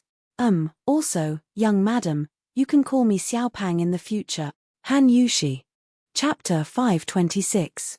Auntie Zhao, let me help you inside to rest for a while tilde. You must be tired from running here so early in the morning tilde. After the crowd dispersed, Han Yushi asked someone to clean up the door and looked at old Lady Zhao. Today's conflict was the first time in Han Yushi's life that she had encountered such a big scene. In fact, she had always been extremely nervous in her heart.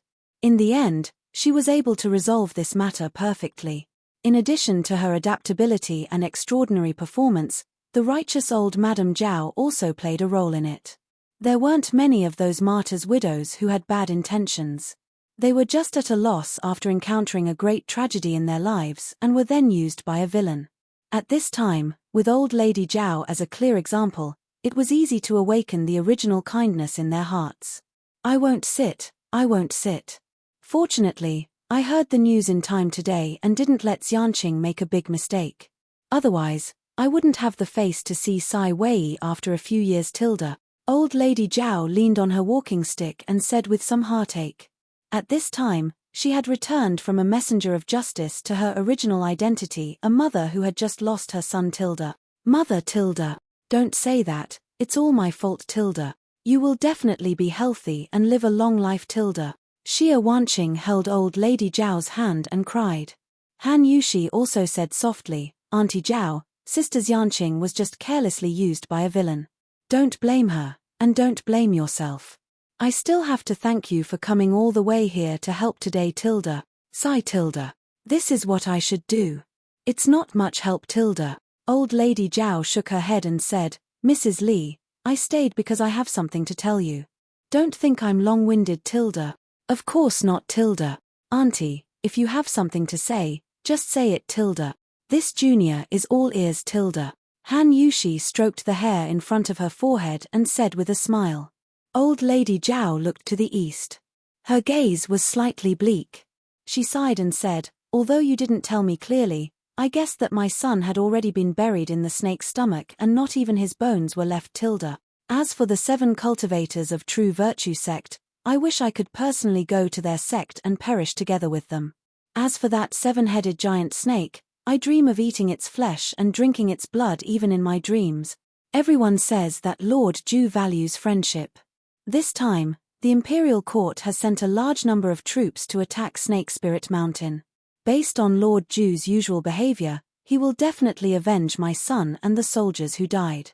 However, I really don't want to let more good men follow in my son's footsteps because of revenge. It's enough for this old woman to have to see her own child die before her own. I hope that Lord Ju won't let more people die because of revenge. If that's the case, even if we get our revenge, I won't be able to feel at ease for the rest of my life. What kind of mother was she to be able to say such deep and moving words? Only those who truly had great love and kindness in their hearts would be able to consider things so thoroughly. This was not a small love for a family, but a great love for the whole world. When Han Yushi heard this, her heart was filled with mixed feelings. Her eyes were slightly moist. Taking a deep breath, Han Yushi held back the tears that were about to burst out of her eyes and comforted her. Auntie Zhao, you don't have to worry too much. My husband has already thought about what you just said. Right now, he is thinking of a way to destroy the 7 cultivators of true virtue sect with the smallest price to avenge Big Brother Zhao and the soldiers who died. You just have to wait at home with peace of mind. Old Madame Zhao nodded her head in relief and said, Good. I was thinking too much. It's good that Lord Ju can think of this. Madam Li, this old woman will take her leave first. Auntie Zhao, take care. Sister Wanqing, you should come over often in the future. Okay. Thank you, Madam Ju. Yushi, you handled today's matter very well. Not only did you not let those who wanted to smear Xian'er's reputation succeed, but you also let Xian'er's reputation among the common people rise to a higher level. Xian'er is really lucky to have married you. After the farce ended, Han Yushi was about to return to her room to tell her parents-in-law that she was safe. Who knew that the old couple had been hiding behind the door and secretly observing. Seeing Han Yushi enter the courtyard, Madame Li held her hand and said with a smile, Mother, you're too kind. Actually, I was also very nervous just now. Han Yushi was happy in her heart, but she said modestly, No matter what, this is the best result. Facts have proven that Xian'er can't leave you. Haha. Li Jingmo stroked his beard with relief and laughed. Unlike Madame Li, Li Jingmo had been in the business world for decades and had seen countless people. He just saw a trace of shrewdness and experience in Han Yushi's way of handling things. She could handle this kind of situation so well for the first time. He felt that in the future, he could completely be a shopkeeper with his wife because his son and daughter-in-law, one outside the family and one inside the family, could take charge of things independently. Young madam looked so awe-inspiring just now. Jiang Tsuehua is such an unruly shrew.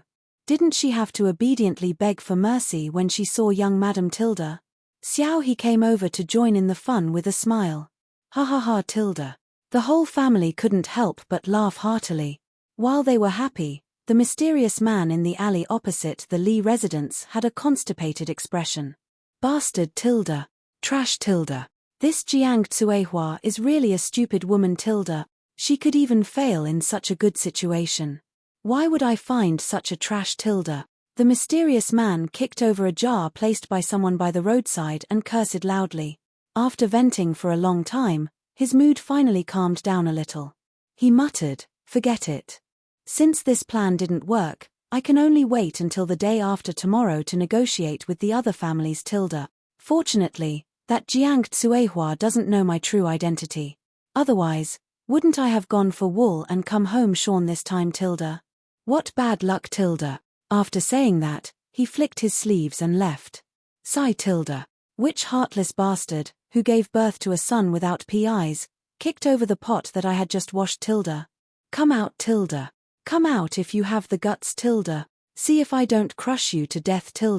As soon as the mysterious man left, a fat woman with a waist of 3 feet came out from the side courtyard. When she saw the jar that had been knocked over on the ground, she was instantly furious and raised her voice to curse loudly. The mysterious man, who had turned into another alley, heard the faint curses coming from behind him. He couldn't help but frown and say, Which family's stupid woman is actually so shrewish? She's simply ruining the refined culture. However, she shouldn't be scolding me. The mysterious man felt good about himself and shook his head and continued to walk forward. Chapter 527. Your Imperial Highness. Why have you come? Quickly, take a seat. Not long after the farce ended, Han Yushi heard a servant report that Princess Changle had arrived. She promptly went out to welcome her. As for Li Jingmo and Madame Li, the old couple knew that their son had some friendship with the princes and princesses. Since Changle had come to the Li residence, she was definitely not looking for them. As a result, they returned to the east courtyard. Big sister Yushi, are you alright? Changle heard that someone was causing trouble at your residence. However, Imperial Father and Big Brother Crown Prince are still attending morning court, so I came over myself. After not seeing her for a month, Changle's complexion was much better than before. At this moment, she walked over and spoke with concern. Seeing that the concern on Changle's face was genuine, Han Yushi couldn't help but feel warmth in her heart. Smiling slightly, she replied, I'm fine. Those people have already dispersed. Many thanks for your Imperial Highness concern. It's good that you're fine. Also, big sister Yushi, how many times have I told you? You can just call me Changle. Don't call me your Imperial Highness all the time. That's too estranged. Ah, that's right. Where's Big Brother Xiaoxian? After such a big incident, how come I don't see him? Changle could not help but ask as she sat on the Li residence's special wooden armchair and looked around. She was still considered a half-grown child. Sitting on this large and wide chair meant for adults, her legs were a little short, and her toes could barely touch the floor. Her petite appearance made her look exceptionally cute. Han Yushi was startled. She replied, my husband wasn't at home yesterday. Right now, he should be at the workshop. He said that he wanted to make something to deal with the 7 cultivators of true virtue. Wow. Then it seems that the 7 cultivators of true virtue is going to be out of luck this time. Every time Big Brother Xiaoxian says that he wants to make something, he always makes something that none of us can imagine. Changle laughed happily. Afterwards, she blinked her large, beautiful eyes and asked, Big sister Yushi, did Big Brother Xiaoxian say when he would finish? When the time comes, Changle wants to see what it is. Han Yushi smiled and replied, he didn't say when. He only said that he should be able to make it within 3 days. Changle, if you want to know, you can ask him when he returns. Oh Tilda. Changle nodded rather regretfully, and then she said, then big sister Yushi, quickly tell Changle how those people were sent away. Sister Yushi. Sister Yushi, are you okay? At this moment, a clear female voice came from outside. The 2 people in the house looked out and saw a girl in a red dress with delicate features and mischievous eyes. It was Li Yu, the girl who sold her body to that Ang daily and worked to pay off her debt. Ah, is little Fishy here? During the wedding, little Fishy had also attended the wedding. Li Zhuan had even told Han Yushi about the interesting things that happened when they first met Li Yu. Therefore, Han Yushi definitely knew Li Yu. Sister Yushi, you're fine. Hee. That's great. When I came out to buy buns this morning, I heard that a group of peasant women came here to cause trouble. I was so scared that I didn't even eat my buns and ran over. Luckily, nothing happened. Otherwise, boss. Tilda. Big sister Yushi, this is. Little Fishy skipped over. Pulling on Han Yushi and sizing her up, she chattered incessantly. Only then did she notice Changle at the side. She couldn't help but stare blankly and ask. Tilda. Little Fishy, this is Princess Changle. Han Yushi reacted and promptly introduced. Changle, this is Li Yu. We all call her Little Fishy. She can be considered half a student of my husband's Tilda. Tilda. Li Yu pays respects to your highness the princess. Little Fishy was startled. She didn't expect that the little girl, who was about the same age as her, was actually a princess. She promptly stepped forward and paid her respects. However, Changle did not immediately ask Li Yu to dispense with the formalities. Her eyes stared unblinkingly at Li Yu's face, lost in thought. Actually, ever since Li Yu had entered the room, Changle's eyes had never left Li Yu's face. Don't misunderstand. Our Princess Changle is definitely not a lesbian.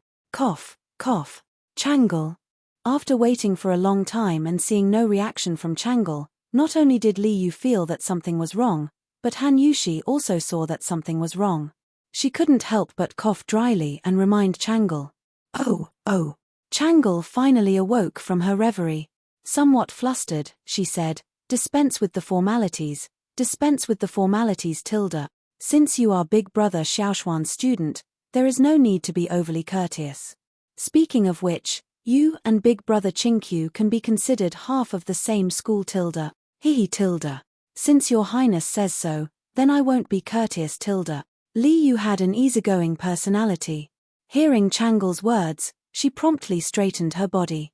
Giggling, she said, Princess, the Qinkyu you spoke of, is it Prince Li Tai of Wei tilde? I have seen him before. He is a very formidable person tilde. Changle asked curiously, oh tilde? You have seen Big Brother Qinkyu tilde? Little Fishy proudly replied, he tilde. Of course tilde. Speaking of which, among the three of you, I have seen the Crown Prince and Prince Wei at the workshop previously, but I have not seen you tilde. When Changle heard that, a trace of pitifulness flashed across her eyes. She said, since you are often at the workshop, then it is not strange that you have seen Big Brother Qinkyu and Big Brother Crown Prince. It is just that as a princess, it is not as convenient for me to leave the palace as it is for them. That is why you have not seen me tilde. Little Fishy was an exquisite person. How could she not hear the sadness in her words? She quickly stopped smiling and said regretfully, oh tilde, that is true tilde. But you are the princess of Tang Empire, the apple of His Majesty's eye. Who knows how many people envy you tilde. Hee. Envy tilde? Changle muttered to herself. Then, she shook her head and forced a smile. Let's not talk about this. Little Fishy, you just said that Big Brother Qinkyu is a formidable person. How is he formidable tilde? Other than reading her sister's novels, Changle really couldn't think of how her brother was formidable tilde. Well tilde. Little Fishy rubbed her chin and said with a smile, Prince Wei is a prince, but he is still diligent and eager to learn. I heard that his mathematics results are one of the best in the School of Mathematics. He is comparable to Meng Wenhao tilde. Oh, Meng Wenhao is a good brother of mine. He is always the first in the School of Mathematics tilde. When Changle saw Li Yu's face full of vigor when she said that Meng Wenhao was her good brother, she couldn't help but feel envious. She nodded in disappointment and said, oh, so that is the case tilde. But he is not formidable tilde. Changle heard from my father that Big Brother Qinkyu has been extremely intelligent since he was young. It is reasonable that he can do this tilde. When Little Fishy heard that, her eyes widened. She said unhappily, how is this not formidable tilde? Prince Wei is from a better family than us, but he is more hardworking than us ordinary people. This is very formidable tilde. Chapter 528. Phut tilde. Li Yu had been in that Ang Daily's editorial department for a long time, and her words were more humorous than before. Changle, who had been in the palace for a long time, was amused and laughed. Little Fishy, what you said is really interesting. I must tell Brother Qinkyu about this and tell him not to work so hard tilde. Little Fishy said happily, he tilde. Princess, you should tell Prince Wei about this. Otherwise, ordinary people like us will feel very pressured when we see him working so hard despite his good background tilde. Changle pursed her lips and smiled. She shook her head and didn't deny it. However, she was secretly surprised because she had only spoken a few words with Li Yu, and she felt that some of the depression in her heart had been resolved. This was really a person who could bring joy to the people around her. Little Fishy, what do you do at the workshop tilde? Changle was suddenly very curious about this little girl who was the same age as her. Me tilde. I write news for that Ang Daily in the workshop tilde. Little Fishy counted with her fingers and said embarrassedly, unlike you or Prince Wei, my parents passed away early, and I have to earn money to support myself tilde. Changle was stunned. She didn't expect this weird and lively little girl in front of her to have such an unfortunate experience. She quickly apologized, Little Fishy, I'm sorry, I didn't do it on purpose. Little Fishy waved her hand and interrupted her. He tilde. Princess, you don't have to apologize tilde. It's actually nothing tilde. Now, other than thinking about my parents occasionally, I'm living quite well tilde. Of course, it's all thanks to my boss for taking me in back then tilde. Boss tilde. Changle was puzzled. I heard you mention your boss just now. Who is this boss tilde? My boss is Li Zishuan tilde. Isn't the That Ang Daily editorial department where I'm working now all his? Li Yu had never treated herself as an outsider. When she heard Changle's question, she directly called Li Zuxuan by his name and answered. Changle was enlightened. She said in surprise, so it's brother Xiaoxian tilde. Sigh. Little fishy, I seem to remember now. I saw several news articles on that Ang Daily, and the name on them was Little Fishy. Is it really you?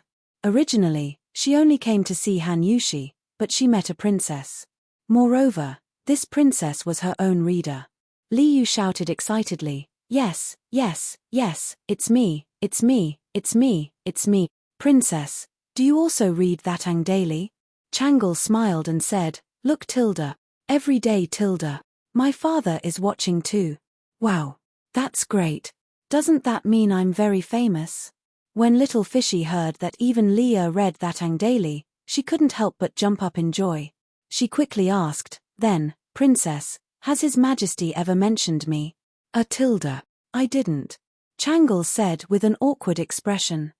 Tilde. Little Fishy suddenly turned into a dumbfounded fish. Phut tilde. Little Fishy, you really dare to think. His Majesty is busy every day. Even if he saw the news you wrote, he wouldn't be so free to remember your name tilde. Han Yushi called for a servant to come in and refill the tea, but she was amused by Little Fish's confused expression. She couldn't help but say, oh tilde. Little Fishy pouted gloomily. Suddenly, she caught a glimpse of the servant girl pouring tea. She smiled mischievously and said, Sister Yushi, I don't want to drink tea. Can you change it to iced tea and tenderness tilde? It's best to use your family's patented glazed cup tilde. The corner of Han Yushi's mouth couldn't help but twitch. How could there be such a guest tilde? She wanted to say that the tea was for Changle, not for her. But she felt that it would be too hurtful to say this. She could only nod and say, okay. I'll get someone to change it for you tilde. Changle, do you want to change it tilde? Changle hesitated for a moment, and then for some reason, she actually said, I'll change it to tilde. Thank you, Sister Yushi tilde. It's okay. Han Yushi chuckled and then ordered someone to change the tea to tenderness. Hee tilde. Great minds think alike tilde. How can this tea taste better than tenderness? Li Yu said with a grin. Changle felt that she was a little rude when she said that. But now that she heard Li Yu's shameless words, she suddenly felt that what she said just now was nothing. Han Yushi tapped Little Fish's forehead dotingly and said, you tilde. You only dare to talk nonsense here tilde. Hee tilde. Isn't that because Sister Yushi and the boss are kind tilde? Little Fishy was very perceptive and flattered her. In a short while, the servants brought over the tenderness and glazed cups. When the pink wine flowed into the wave-patterned glazed cups, Changle finally understood why Li Yu specially emphasized that the wine had to be filled with patterned glazed cups. The sparkling pink wine and wine cup in front of her was simply a work of art given by the heavens. It was too beautiful tilde. How is it tilde? Isn't it beautiful tilde? Li Yu came over and asked proudly. Then, without waiting for Changle to answer, she sighed and said, you can only enjoy this at the boss's place tilde. Currently, Chitsu Pavilion doesn't have such patterned glazed cups tilde. Changle nodded with a dazed expression. Li Yu smiled and said, Sister Yushi is really lucky to be married to the boss tilde. Not only does the boss treat people well, but you can also often enjoy things that you can't elsewhere. Now, all the women in Chang'an City are envious of you tilde. Han Yushi felt sweet in her heart, but she scolded, go away tilde. Little girl, how old are you? Do you know what is lucky and what is not tilde? Oh tilde. Why don't I know tilde? As a reporter for that Ang Daily, I know the topics and opinions of the people in Chang'an City like the back of my hand tilde. It was the first time Changle heard the term reporter. She felt that it was a novelty, so she asked, Little Fishy, what is a reporter tilde? And how did you learn to write the news tilde? Han Yushi covered her mouth and laughed. Reporters write the news based on the culture of the people. As for how she learned to write the news, it started when she first arrived in Chang'an tilde. Little Fishy jumped and said, tilde. Sister Yushi, don't say it, it's so ugly tilde. Changle became more and more curious and asked, Sister Yushi, what happened at that time tilde? Hee tilde. At that time, when she just arrived in Chang'an, she met a silly big guy who wanted to rob her. It was said that 3 women made a scene. The 3 of them chatted until it was close to noon. It was the palace maid that Changle brought over who reminded her. Otherwise, Changle would have forgotten the time. When they parted, Changle still wanted to continue. She really looked forward to Little Fish's free and surprising life. Of course, the happiness that Little Fishy had from inside out also left a deep impression on her. Little Fishy, have we met before, Tilda? After sitting in the pink "Don't Touch Me" that Li Zishuan had specially customized, Changle finally asked the curiosity in her heart. Little Fishy said blankly, Tilda? No, Tilda. Princess, why do you ask, Tilda? Changle shook her head and said, it's nothing, I just feel that you are very familiar. Forget it, forget it. Then let's part here. I will find you again when I leave the palace, Tilda. Okay, Tilda. You are always welcome, Tilda. Changle smiled and put down the curtain. The carriage gradually drove out of Yongla Lane and disappeared from Han Yushi and Little Fish's sight. Chapter 529. Sister Yushi. I almost forgot about the important matter. I came here today not only to see you, but also to interview you. After bidding farewell to Changle reluctantly, Little Fishy patted her head and suddenly shouted. Han Yushi frowned and asked in puzzlement, Interview? Interview what? Interview you. Sister Yushi, you alone made so many troublemaking women return empty-handed today. How amazing are you? I've even thought of the title for you. Yes, it's called The Widow of a Meritorious Official Making Trouble, the county man's wife retreating with wisdom. How is it? Sister Yushi? At this point, Little Fishy clapped her hands excitedly. She looked at Han Yushi eagerly, hoping to get approval from the other party. Han Yushi rolled her eyes in annoyance and said, Nothing much. I'm a woman. How can I show my face in that daily? Besides, although there are many people here today, it's far from 1,000 people. Hearing that, Little Fishy hurriedly came over and grabbed Han Yushi's arm. She said, Aya. Sister Yushi, what's wrong with women? Can't women show their faces in public? I think the boss definitely doesn't think like you. Otherwise, he wouldn't have taught me how to write news back then. In the end, he even arranged for me to work in the editorial department. I think the boss won't care about these things. There's more. What I said just now was just the headline of the news. The headline. Naturally, it has to be exaggerated. That's what the boss taught me back then. Besides, when the people who read the newspaper see the content, who will care whether it's 1,000 people or 100 people? Han Yushi pulled her arm out and said in amusement, Little Fishy, you're not old, but you're full of fallacies. Also, you keep talking about the boss. If Xiao Xian knows that someone actually admires him so much, he will be overjoyed. Little Fishy raised her chin and said proudly, Of course. I'm going to inherit the boss's mantle. Sigh. Sister Yushi, don't interrupt. Do you agree or not? Think about it. Today, those commoners came to make trouble for no reason. There must be someone behind them. If there is a first time, there will be a second time. If I write about it on the news tomorrow, no one will be willing to do such things. It will also reduce a lot of trouble for you and the boss, right? It had to be said that this little girl was quite good at bewitching people. When Han Yushi heard this, her heart palpitated. She hesitated and said, Okay. However, those women were only confused for a moment after experiencing the pain of losing their husbands. Their minds were bewitched by despicable people. They don't have any bad intentions. Little you when you write the news, don't be too harsh with your words. They are also a group of pitiful people. It's not good to hurt their hearts. Hee. Good, Tilda. This month's bonus was settled again, Tilda. Haha. Hearing this, Little Fishy got carried away and said something that she shouldn't have said. Han Yushi widened her eyes and reached out to pinch Li Yu's beautiful face. She said angrily, Okay. That's your real goal, isn't it? Little girl, you're even scheming against me. Watch how I'll deal with you, Tilda. Big sister Yushi, it's a misunderstanding, Tilda. A misunderstanding, Tilda. Ouch, Tilda. Ouch, Tilda. Let go of me first, Tilda. I'm just trying to earn more money to pay off the debt I owed to my boss Tilda. Tilda. Heroine, please spare my life.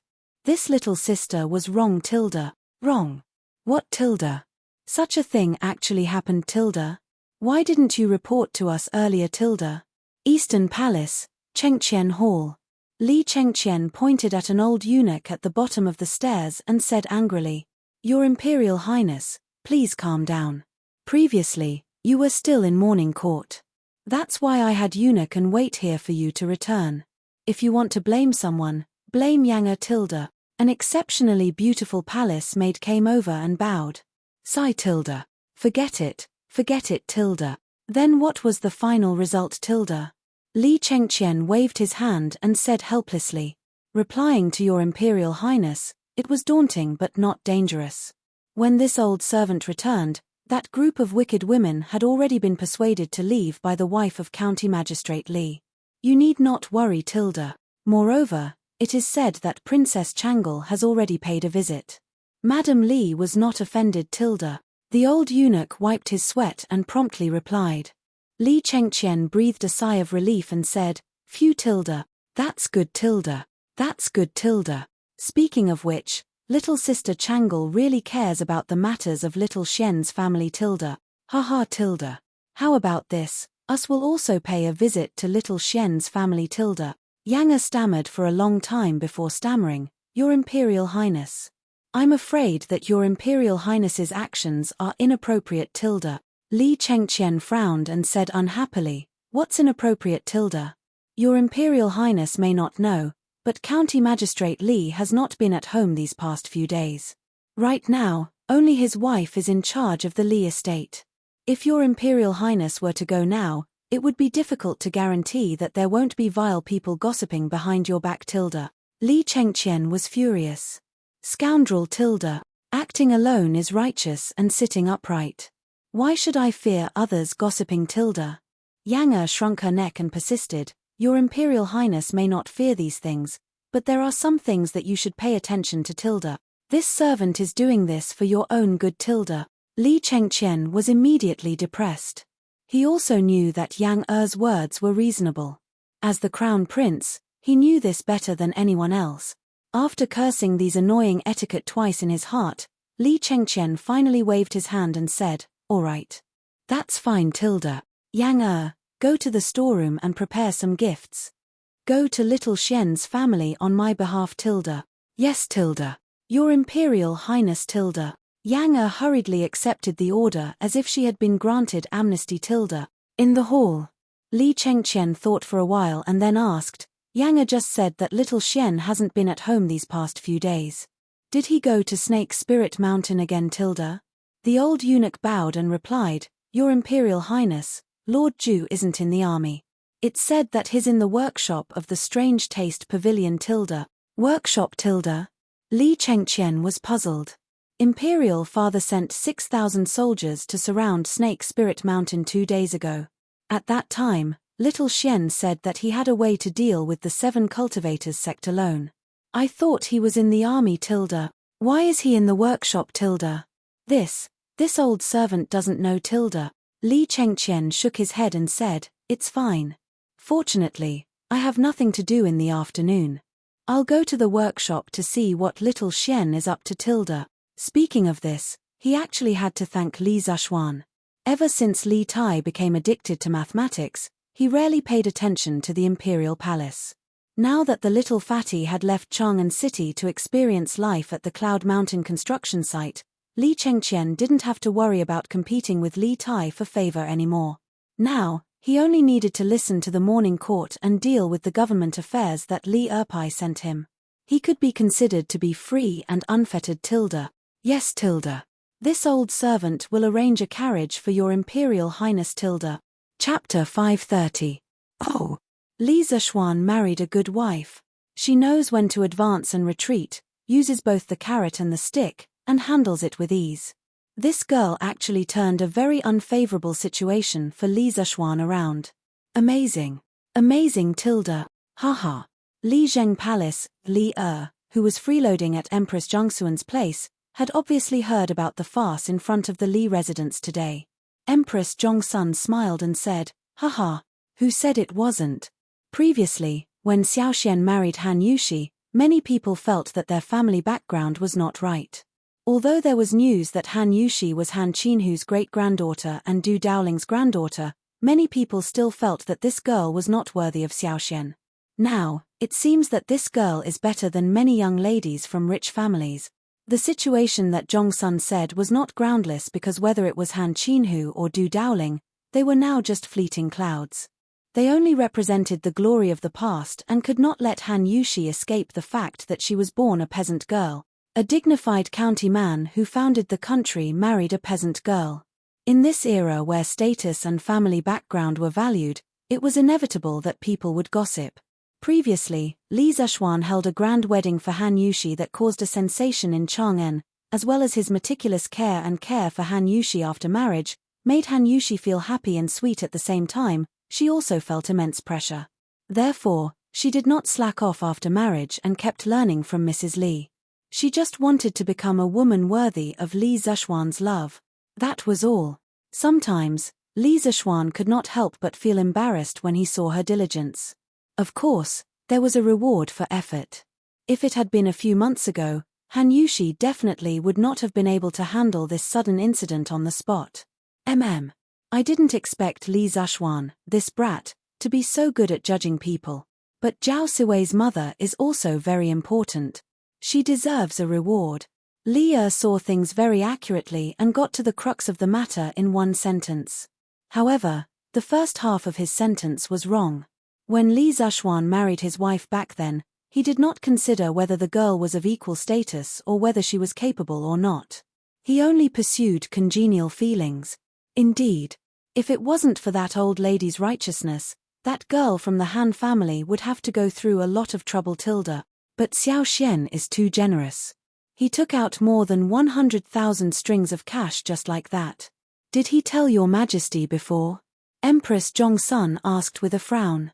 Li nodded his head and recalled, he did mention it. Yesterday, this brat asked someone to hand over a booklet. The booklet mentioned that he wanted to pay for the compensation to the families of the 215 soldiers, but we have not approved it yet.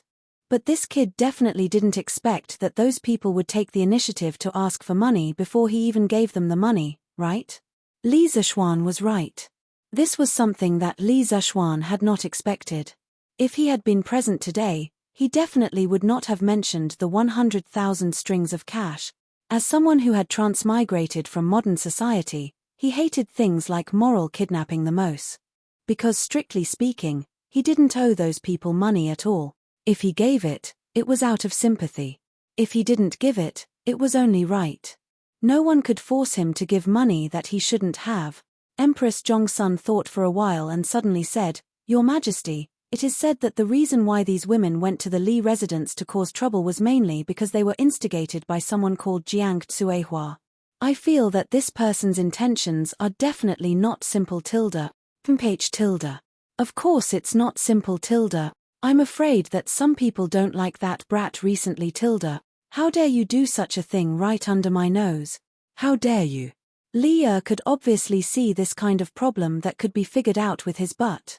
He almost instantly saw through the intentions of the person behind the scenes and couldn't help but snort coldly. What?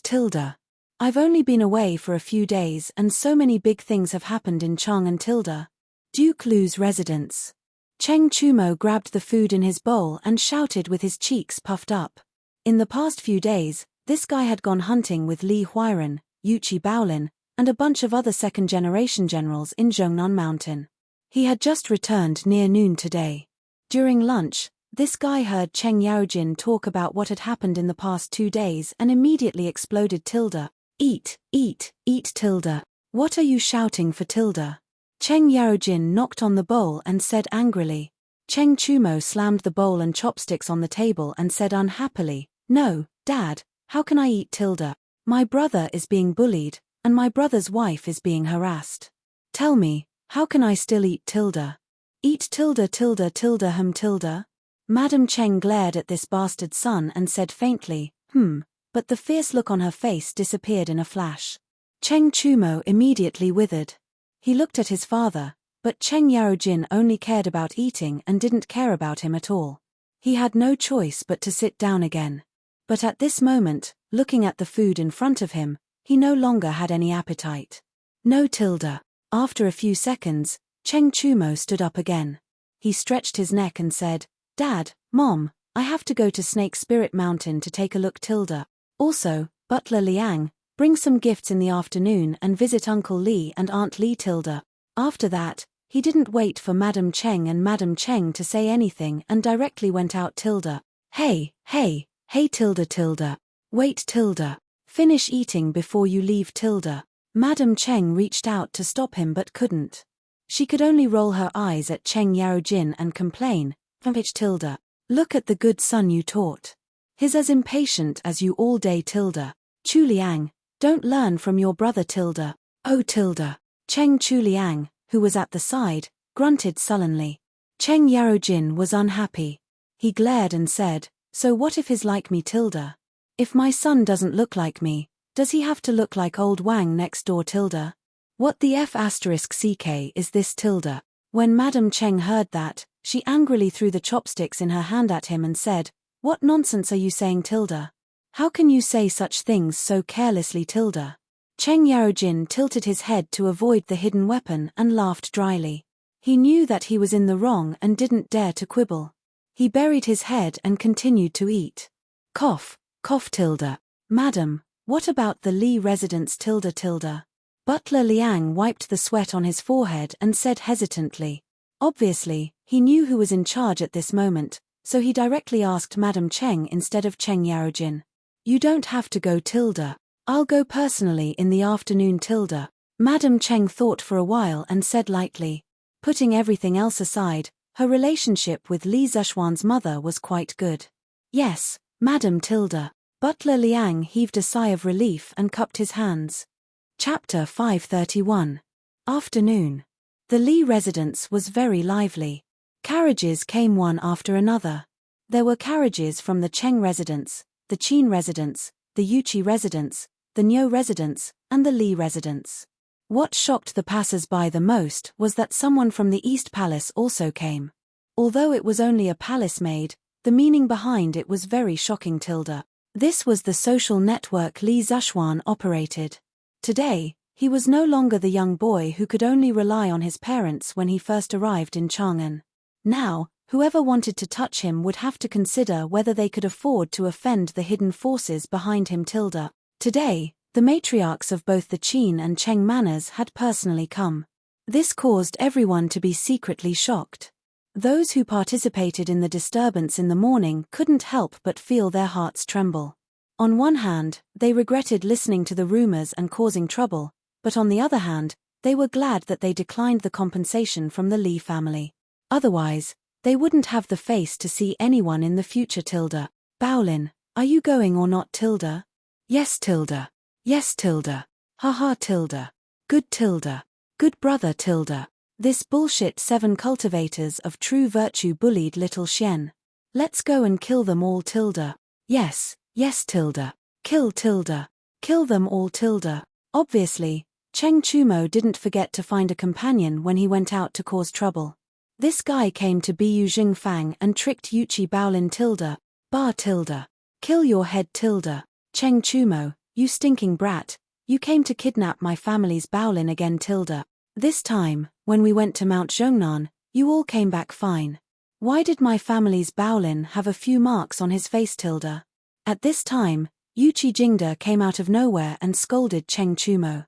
After scolding, he strode forward and wanted to catch Cheng Chumo. As the saying goes, if you can't beat the old, what's wrong with bullying the young tilde? What's more, this little brat Cheng Chumo is as cheap as his father. He really needs to be taught a lesson tilde. Hey tilde. Baolin, run tilde. Cheng Chumo was as slippery as a loach. How could he let Yuqi Jingde catch him tilde?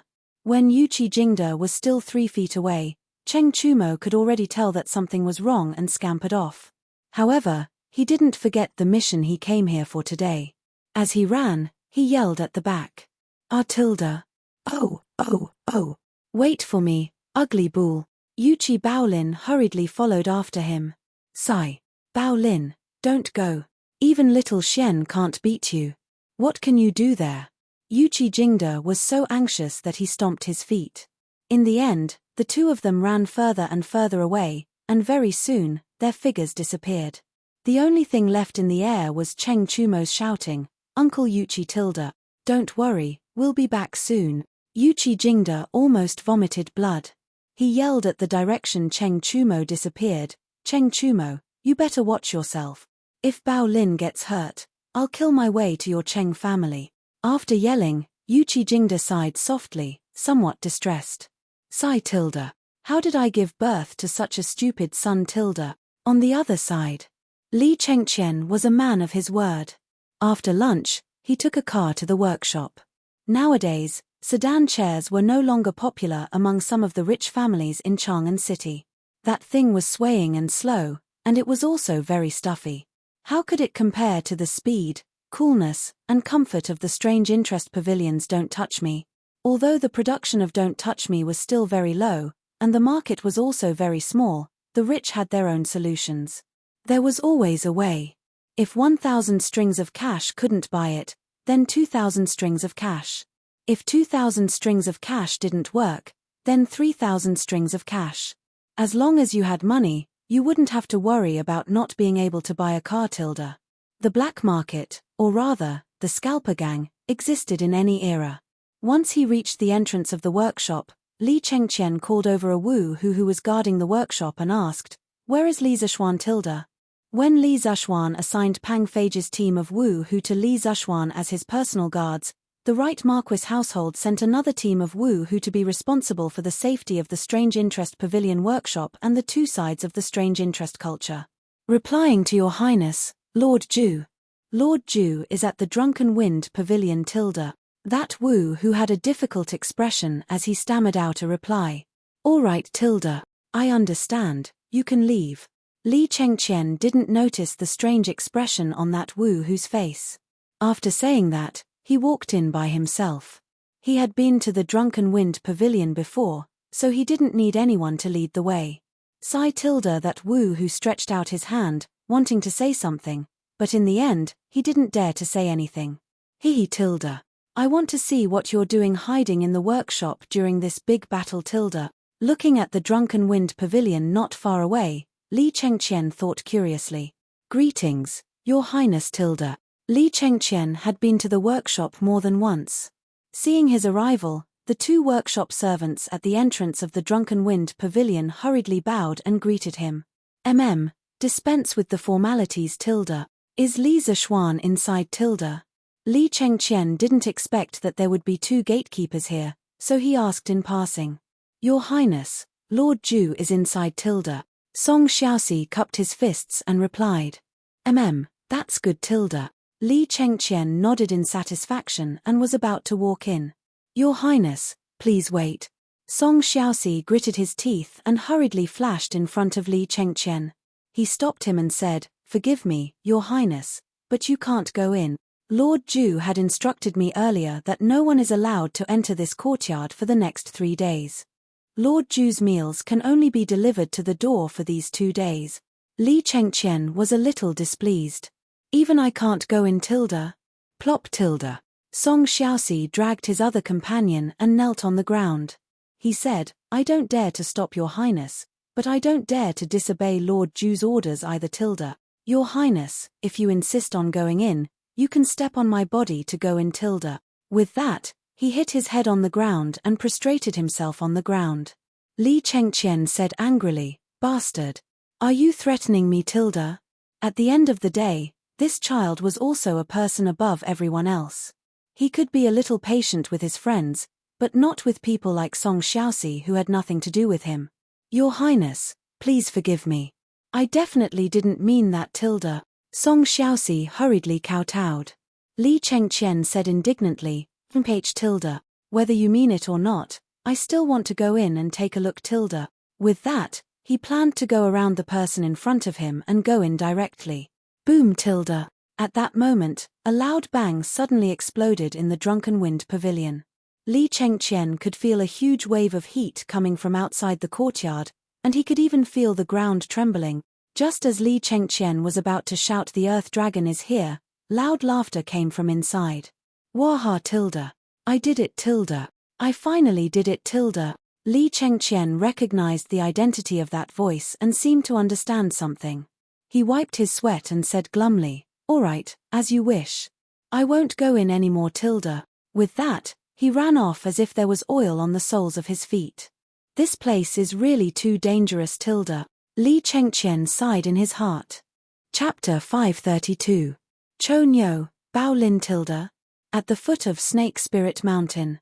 As usual, Nyo Jindar was patrolling the camp with his guards. Suddenly, he heard a commotion outside the gate of the camp. He couldn't help but frown.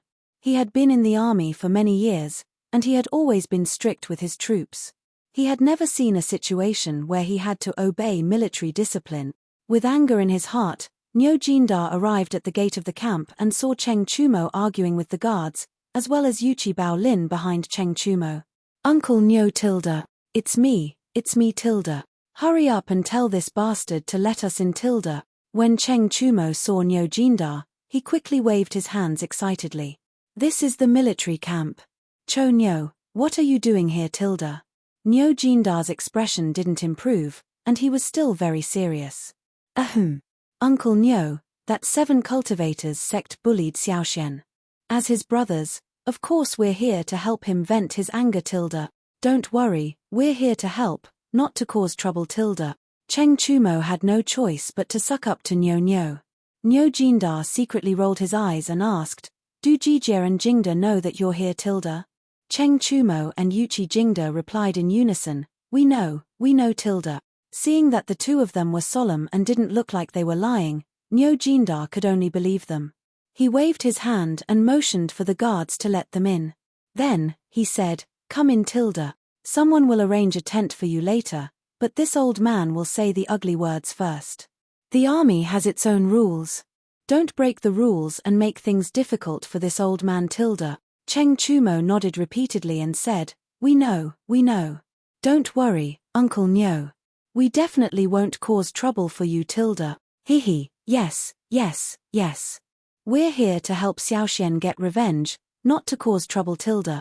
Yuchi Bao Lin scratched his head and chuckled. Nyo Jindar was too lazy to talk nonsense. He waved his hand and continued patrolling the camp. F***ck. So Xiaoxian isn't in the camp tilde. In the end, we came here for nothing. After successfully sneaking into the camp, Cheng Chumo hooked up with a few soldiers of the right Wu Wei. After a few words, he figured out the current situation in the camp. When he realized that Li Zishuan wasn't in the camp, he couldn't help but grumble. At that time, Li Zishuan had boasted that he would be able to destroy the 7 cultivators of true virtue in 3 days, and that he only needed the imperial court to send an army to surround the Serpent Spirit Mountain and not let the people or beasts inside escape. Therefore, everyone subconsciously thought that he would be preparing for the attack in the barracks. Therefore, Li Chengqian, Cheng Chumo, and the others all fell into this misconception. Then Brother Cho Nyo, are we still going to stay here? Yuchi Bao Lin asked. Cheng Chumo rubbed his chin. After thinking for a moment, he gritted his teeth and said, wait, 2 days have passed. I don't believe that Xiaoxian would go back on his words. Let's see how our good brother will challenge an entire sect by himself tomorrow. The two of us accidentally missed the big battle a few days ago. This time, we can't miss it no matter what.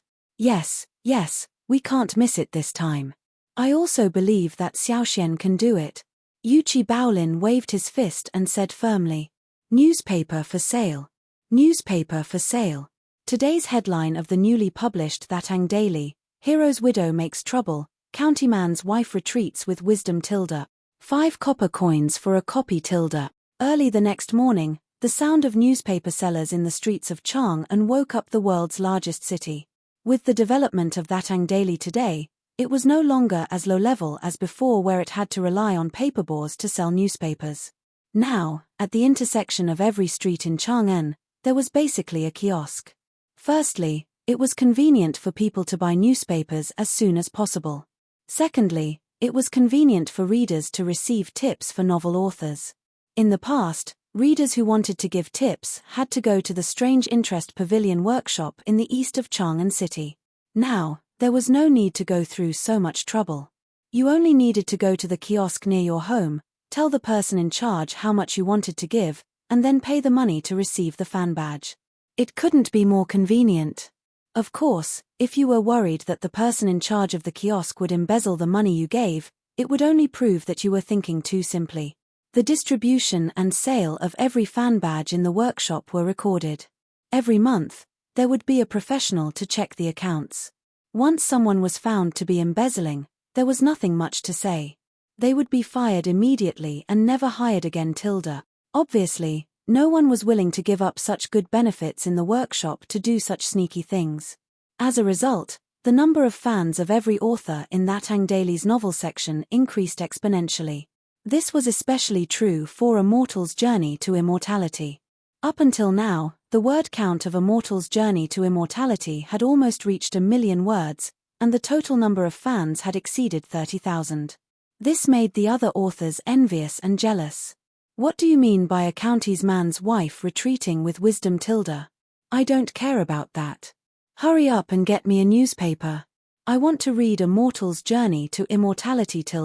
Yes. Yes, Brother, you're a kindred spirit. I'm also a loyal reader of A Mortal's Journey to Immortality. I saw Han Li enter the forbidden bloody ground yesterday. I should know what's inside today. Yo, Brother, you're also reading A Mortal's Journey to Immortality. Soulmate. Haha. I'm guessing that there must be magical treasures and pills in the forbidden bloody ground. Hey. I'm guessing that there must be beauties. Han Li is so powerful now, but he still doesn't have a bed-warming maid. That's not suitable. Waha. Brother, you're right. The two bookworms were talking about the plot in front of the group. They seemed to appreciate each other and regretted that they had not met earlier. However, the people behind them were not having it. Sigh. I say, are you two done yet? Isn't it just a stupid novel? Other than training, leveling up, and finding treasures in arcane realms, what's the point of it? Look at how useless the two of you are. That's right. That A Mortal's Journey to Immortality isn't that good either. It's the same thing over and over again. It's okay when you first read it, but it's boring after reading it for too long. The other person quickly chimed in. The two people in front of the group were not having it. Hey. Are you two here to pick a fight? If you think A Mortal's Journey to Immortality isn't good, go write one yourself. That's right. Do you have A Mortal's Journey to Immortality medals? Did you see it? Branch leader. I'm the branch leader of A Mortal's Journey to Immortality. I didn't say that the novel was bad, so what right do you have to say? The person behind said unhappily, H. Isn't it just a medal? What's so great about it? Hey. Why are you still here if you don't have a medal? Go back and spout your *t. You're still in the right to read novels for free. Who read novels for free? The money I used to buy newspapers isn't money. The young man in the lead said disdainfully, how can there be such a shameless person like you? Do you want to read newspapers for free? Chapter 533. The quarrel between the mortal fans was just a small interlude. Near the other newsstands, there were still many people attracted by the Thatang Daily's headlines. A. The wife of a county man repulsed 1,000 women in wisdom. Which county man's wife? Could it be the bride that Li Xianxing just married a while ago? Quick, give me a copy of the newspaper. Give me one too. It's definitely not Li County man's wife. Haven't you heard of the saying repulsed 1,000 women in wisdom? How can the girl that Li County man married have such ability? A slightly older middle-aged man in the back said in disbelief. Hey. What are you saying? Can't Li County man's wife repulsed 1,000 women in wisdom? I think the girl is quite good.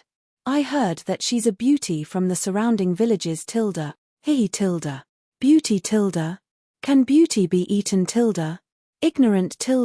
You're the one who's ignorant, Tilda. Didn't you say that it's impossible for her to be Lee County man's wife, Tilda? Let's see and we'll know, Tilda. Let's see then, Tilda. Who's afraid of who, Tilda? Some people were arguing over the main character in the headlines, while others had already bought the newspaper and were discussing the contents.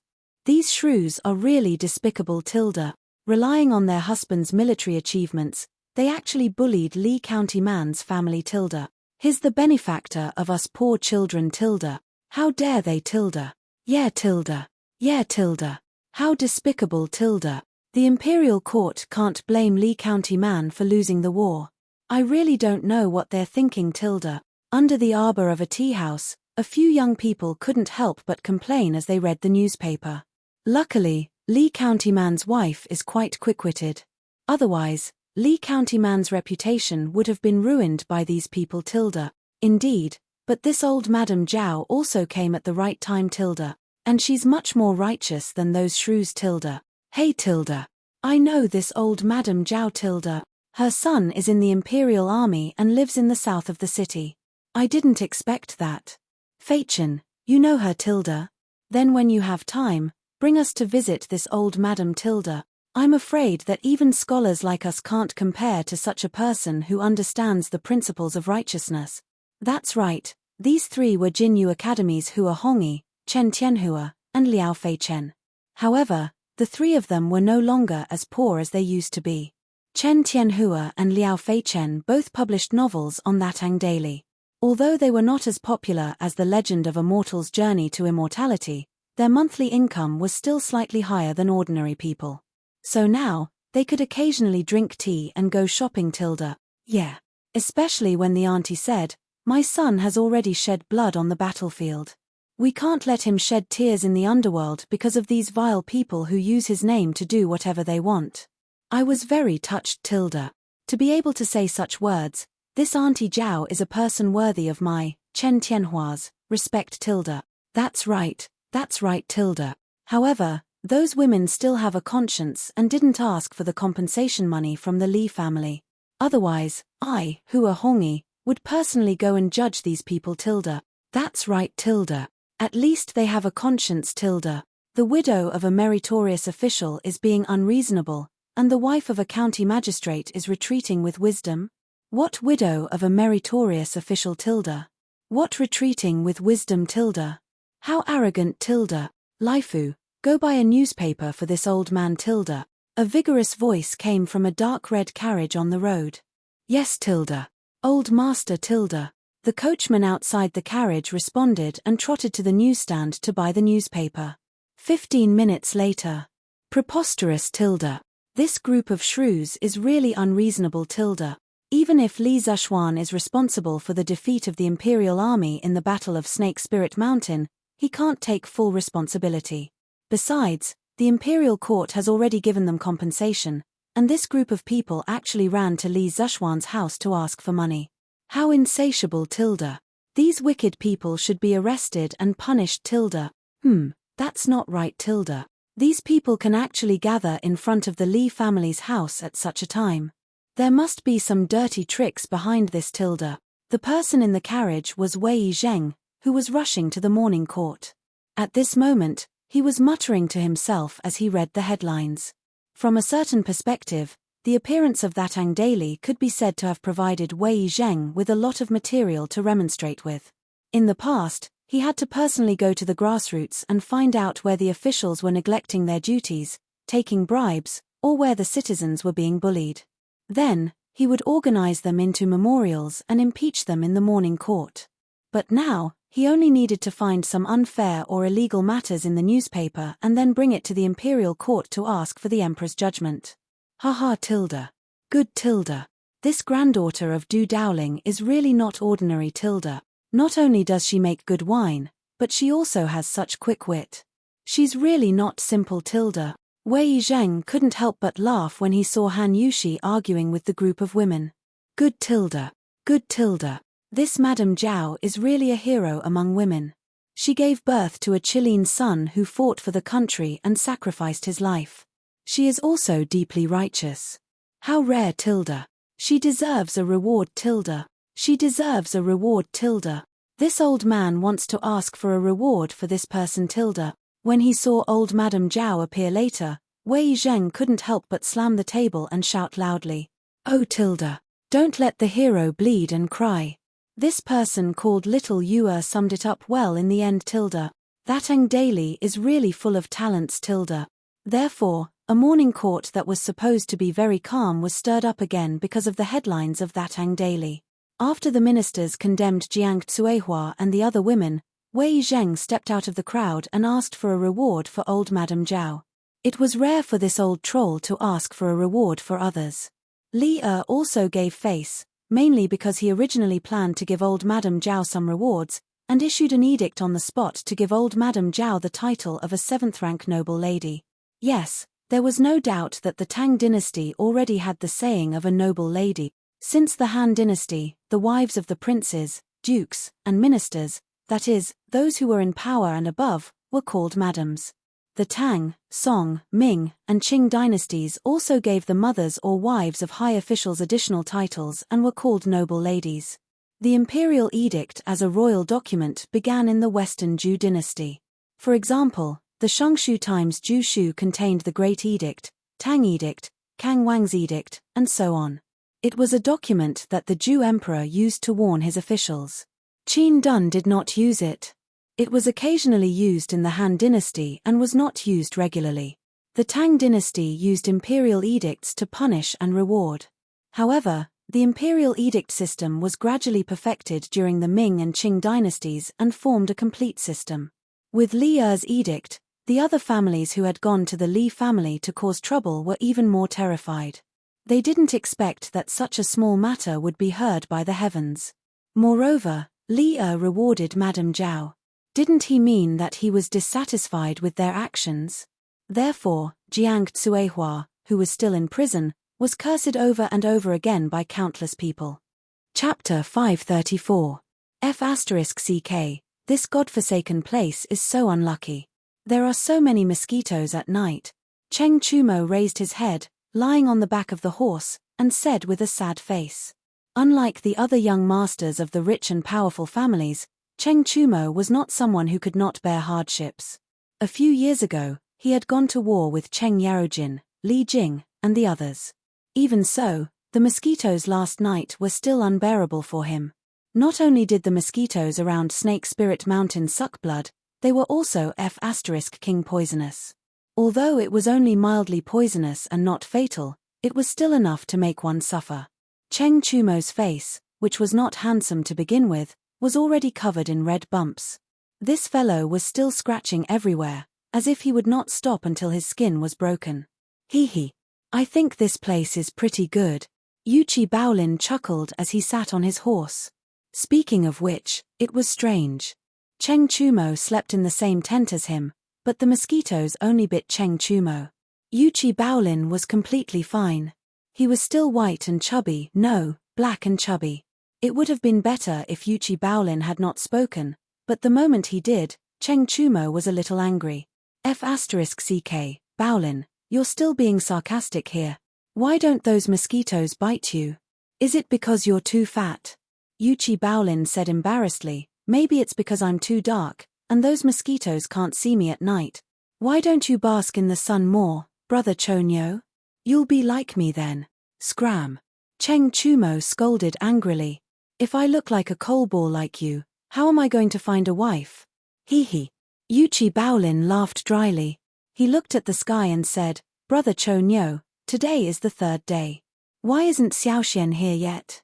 Do you think he hasn't thought of a way yet? Cheng Chumo's brows furrowed slightly, but they immediately smoothed out. He sat up straight and said, that won't happen. Ever since I've known little Xian, I've never seen him stumped by anything. He'll definitely come today. Okay tilde. Zhao Song. Is there any movement on Li Zishuan's side? Afternoon, in the Sweet Dew Hall. Li Er asked casually as he read through the memorials. Your Majesty, Li Xianan should still be in the workshop and hasn't done anything yet. Zhao Song replied softly. Oh tilde.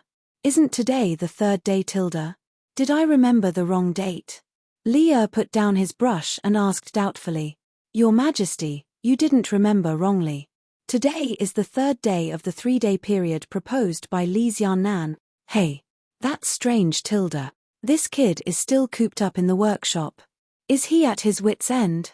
Do you know what he did in the workshop 2 days ago?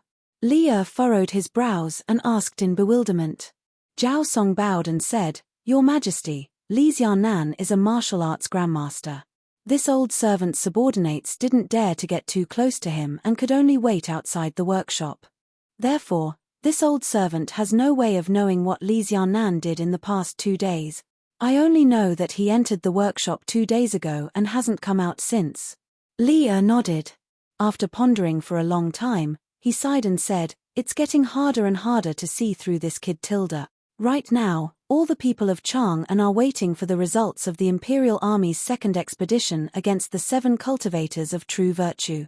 He better not make a fool of himself at this critical moment, Tilda. When Li Zishuan declared that he would destroy the 7 cultivators of true virtue with his own strength, Leah still had some confidence in Li Zishuan.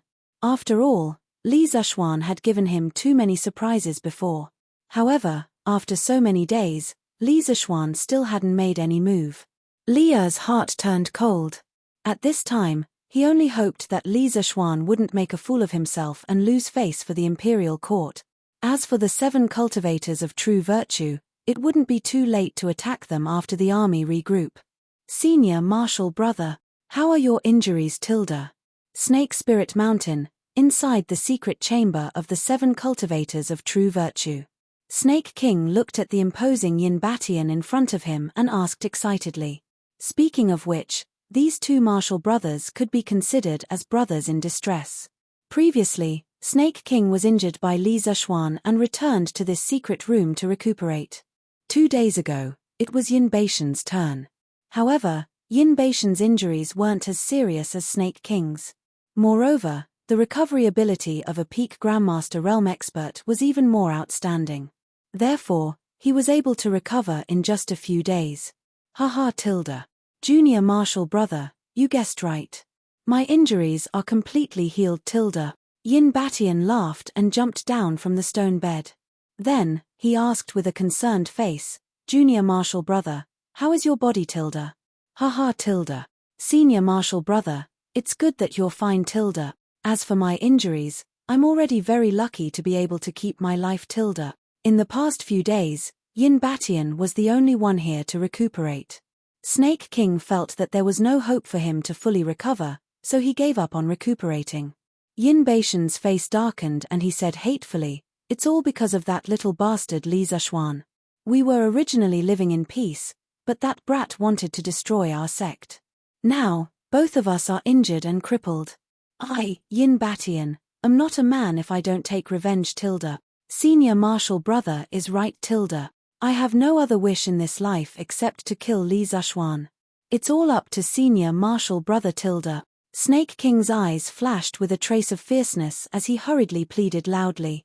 Yin Batian immediately said with a murderous look, Don't worry, Junior Marshal Brother. Once the Imperial Army retreats, I'll take you and your brothers to find a place to settle down. Then, I'll come back to settle the score with that brat Tilda. I'll kidnap his wife first, kill his parents, and then slowly torture him, Tilda. Haha, Tilda. Senior Marshal Brother, this is a good plan, Tilda. We should let that brat have a taste of our strength, Tilda. By the way, Junior Marshal Brother, are you still suffering from the backlash of the 7 virtue snake? A trace of pain flashed across Snake King's face. He nodded and said, Now that I've lost all my internal force, I can barely control the 7 virtue snake with the power of the bloodline. It's reasonable for me to suffer from the backlash, Tilda, but I'm afraid that I can't hold on for long, Tilda. But what if that brat leads his army to attack the mountain after the 7 virtue snake is out of our control? What should we do, Tilda? Yin Baishan's face gradually became serious. He frowned and pondered for a long time. Then, he said decisively, Then, let's launch a surprise attack on them while we still have the strength to fight, Tilda. Junior Marshal Brother, you can control the 7 virtue snake to open the way, and I'll detonate all the poisonous pills in the sect from behind. We can take advantage of the chaos to break out of the encirclement. What do you think, Tilda? Snake King was shocked when he heard this. However, after thinking about it carefully, he felt that there was no better way at present. So, he nodded and said, I'll listen to Senior Marshal Brother's arrangement, Tilda. But Senior Marshal Brother, you have to hurry. I can control the 7 virtues snake at most for 3 more days, Tilda. Okay, Tilda. Then let's make preparations today. Before dawn tomorrow, when the army is still asleep, we'll catch them off guard, Tilda. Chapter 535. Xianji, did you arrange for those women in that Ang daily to cause trouble at the Li Mansion? South of Chang'an City, Dunhua Square. In a quaint room of the wealthy house, the white-haired old man leaned on the couch and looked at the young man standing below and asked in a deep voice. Granduncle, this is all my fault for not thinking it through. Please forgive me. Hearing this, the young man bowed and said with a frightened expression. Haha. Xianji, you gave advice to the family. What's wrong with that? The white-haired old man laughed loudly and raised his hand, indicating for the young man to stand up. Then he continued, Xianji, your plan is a good one. If it's well planned, we can ruin Li Zishuan's reputation without any effort. But the bad thing is that Xianji, you met the wrong person and acted a little too hastily. The young man hurriedly said, Granduncle is right. Xianji really did not think it through this time.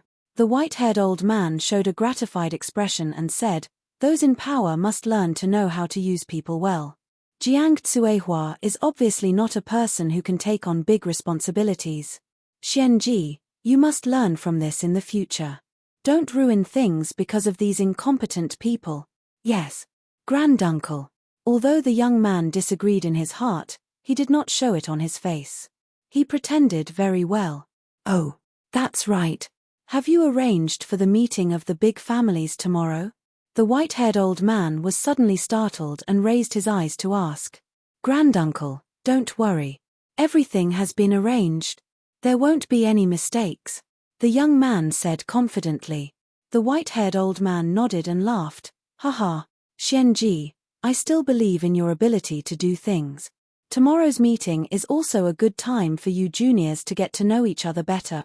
The young man smiled and said, actually, Xianji has the same idea. Excluding the royal family, there are only 6 of us left in the 5 families and 7 sects, and we all have our own camps. Now, the Wang family of Taiyuan is still estranged from us and is getting closer and closer to the royal family.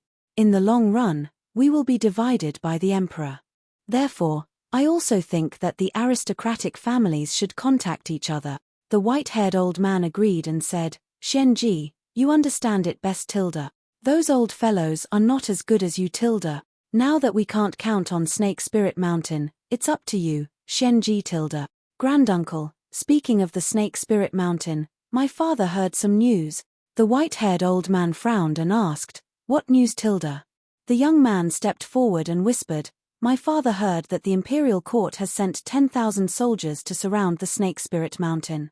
However, they will only surround it and not attack. Why? It's said that Li Zishuan made a military order in front of the emperor, saying that he wanted to destroy the 7 cultivators of true virtue by himself. The imperial court only needed to send an army to surround the Serpent Spirit Mountain, Tilda. The white-haired old man was stunned at first, then he laughed and said, ha ha ha. This kid really doesn't know the immensity of heaven and earth. Shameless boasting, Tilda. If the 7 cultivators of true virtue sect was so easy to destroy, how could he have returned with 4,000 imperial guards in defeat? I thought this kid would be a good opponent, but I didn't expect him to be an arrogant brat who only knows how to talk big, Tilda. Xianji, you can help Li Zishuan spread the news, Tilda. Spread the news, Tilda? The young man was puzzled, but then he suddenly understood and laughed. Granduncle is wise, Tilda. In this way, we will be able to defeat Li Zishuan without any effort, Tilda. This grandson will send someone to spread the news early tomorrow morning, Tilda. Although the news that Li Zishuan wanted to destroy the 7 cultivators of true virtue by himself was not a top-secret military intelligence, the only people who knew about it were the few big shots who went to the Sweet Dew Hall to discuss the matter that day. They would never spread the news. As for the man named Xianji, it was somewhat inconceivable that his father could get hold of this news. Now that 3 days had passed and the sky was about to turn dark, nothing had happened. Those who knew about this news gradually began to doubt Li Zishuan's bold words and believed that Li Zishuan was going to die this time. Li Zishuan didn't know what others were thinking. He was making the final preparations for his expedition and was responsible for his own safety. The kerosene is full. It should be enough to fly to Snake Spirit Mountain. These bombs should be enough to blow up a mountain. The ropes are tied tight, the tarpaulin is not damaged, and the bombs have isolated the source of the fire. Oh, what a waste. Lai Tzu.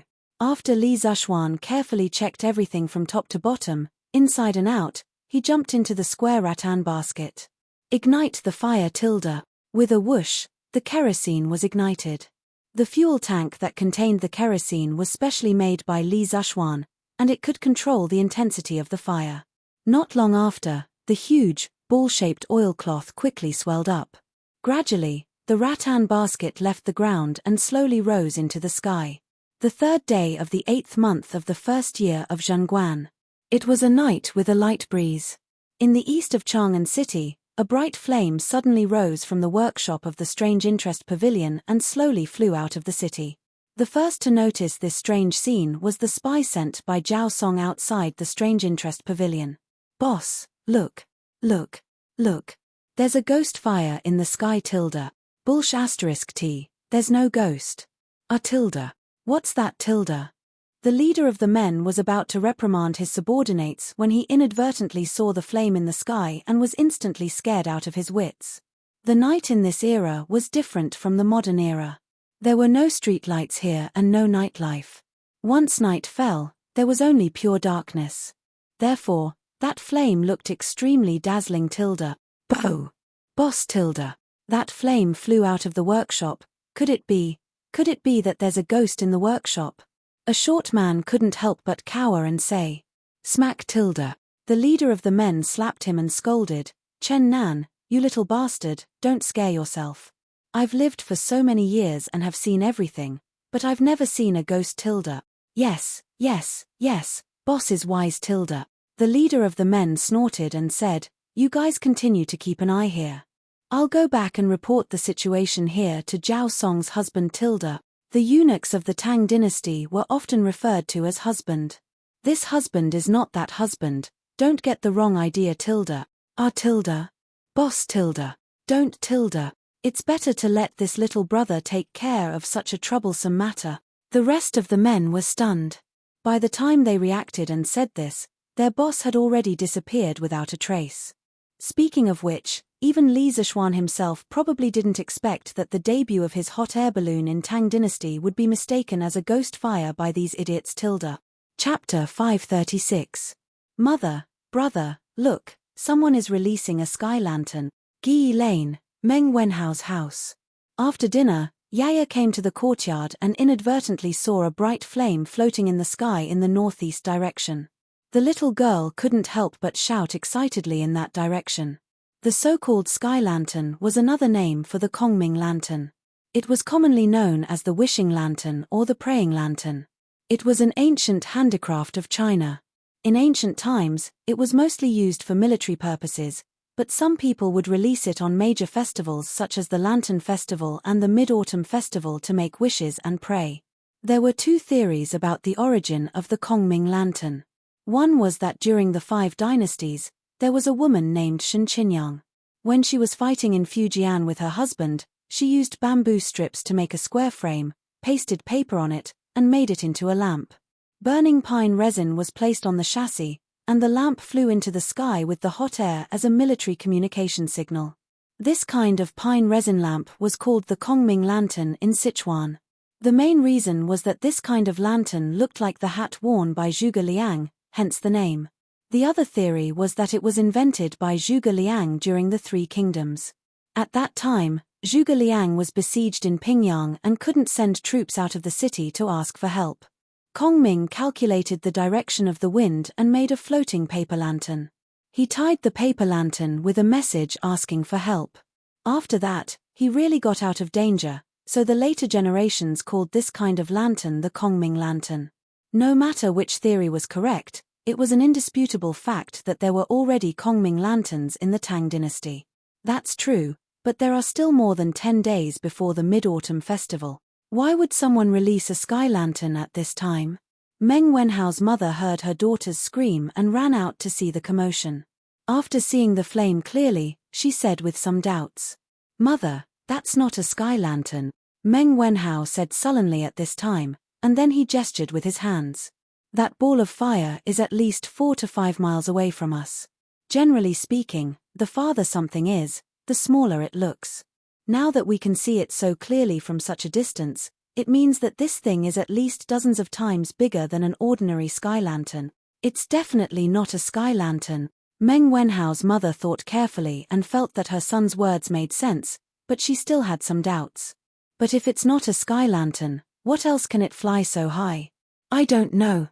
Meng Wenhao shook his head and said, "But my master definitely knows." Meng Wenhao's mother rubbed her son's head. "Yes, yes, yes. How's your master is the best. All of you should go and rest early, Tilda. How you still have to go to Minister Hu's grain store tomorrow to settle the accounts, Tilda." Meng Wenhao's father had been out at sea for almost 3 months. Now that the pillar of the family was gone, Meng Wenhao had no choice but to step up. Therefore, he took advantage of the 2-month farmland leave to find a job to supplement the family. The other party was Squire, whose family that Mother Meng often worked for. As for his position, he was the bookkeeper.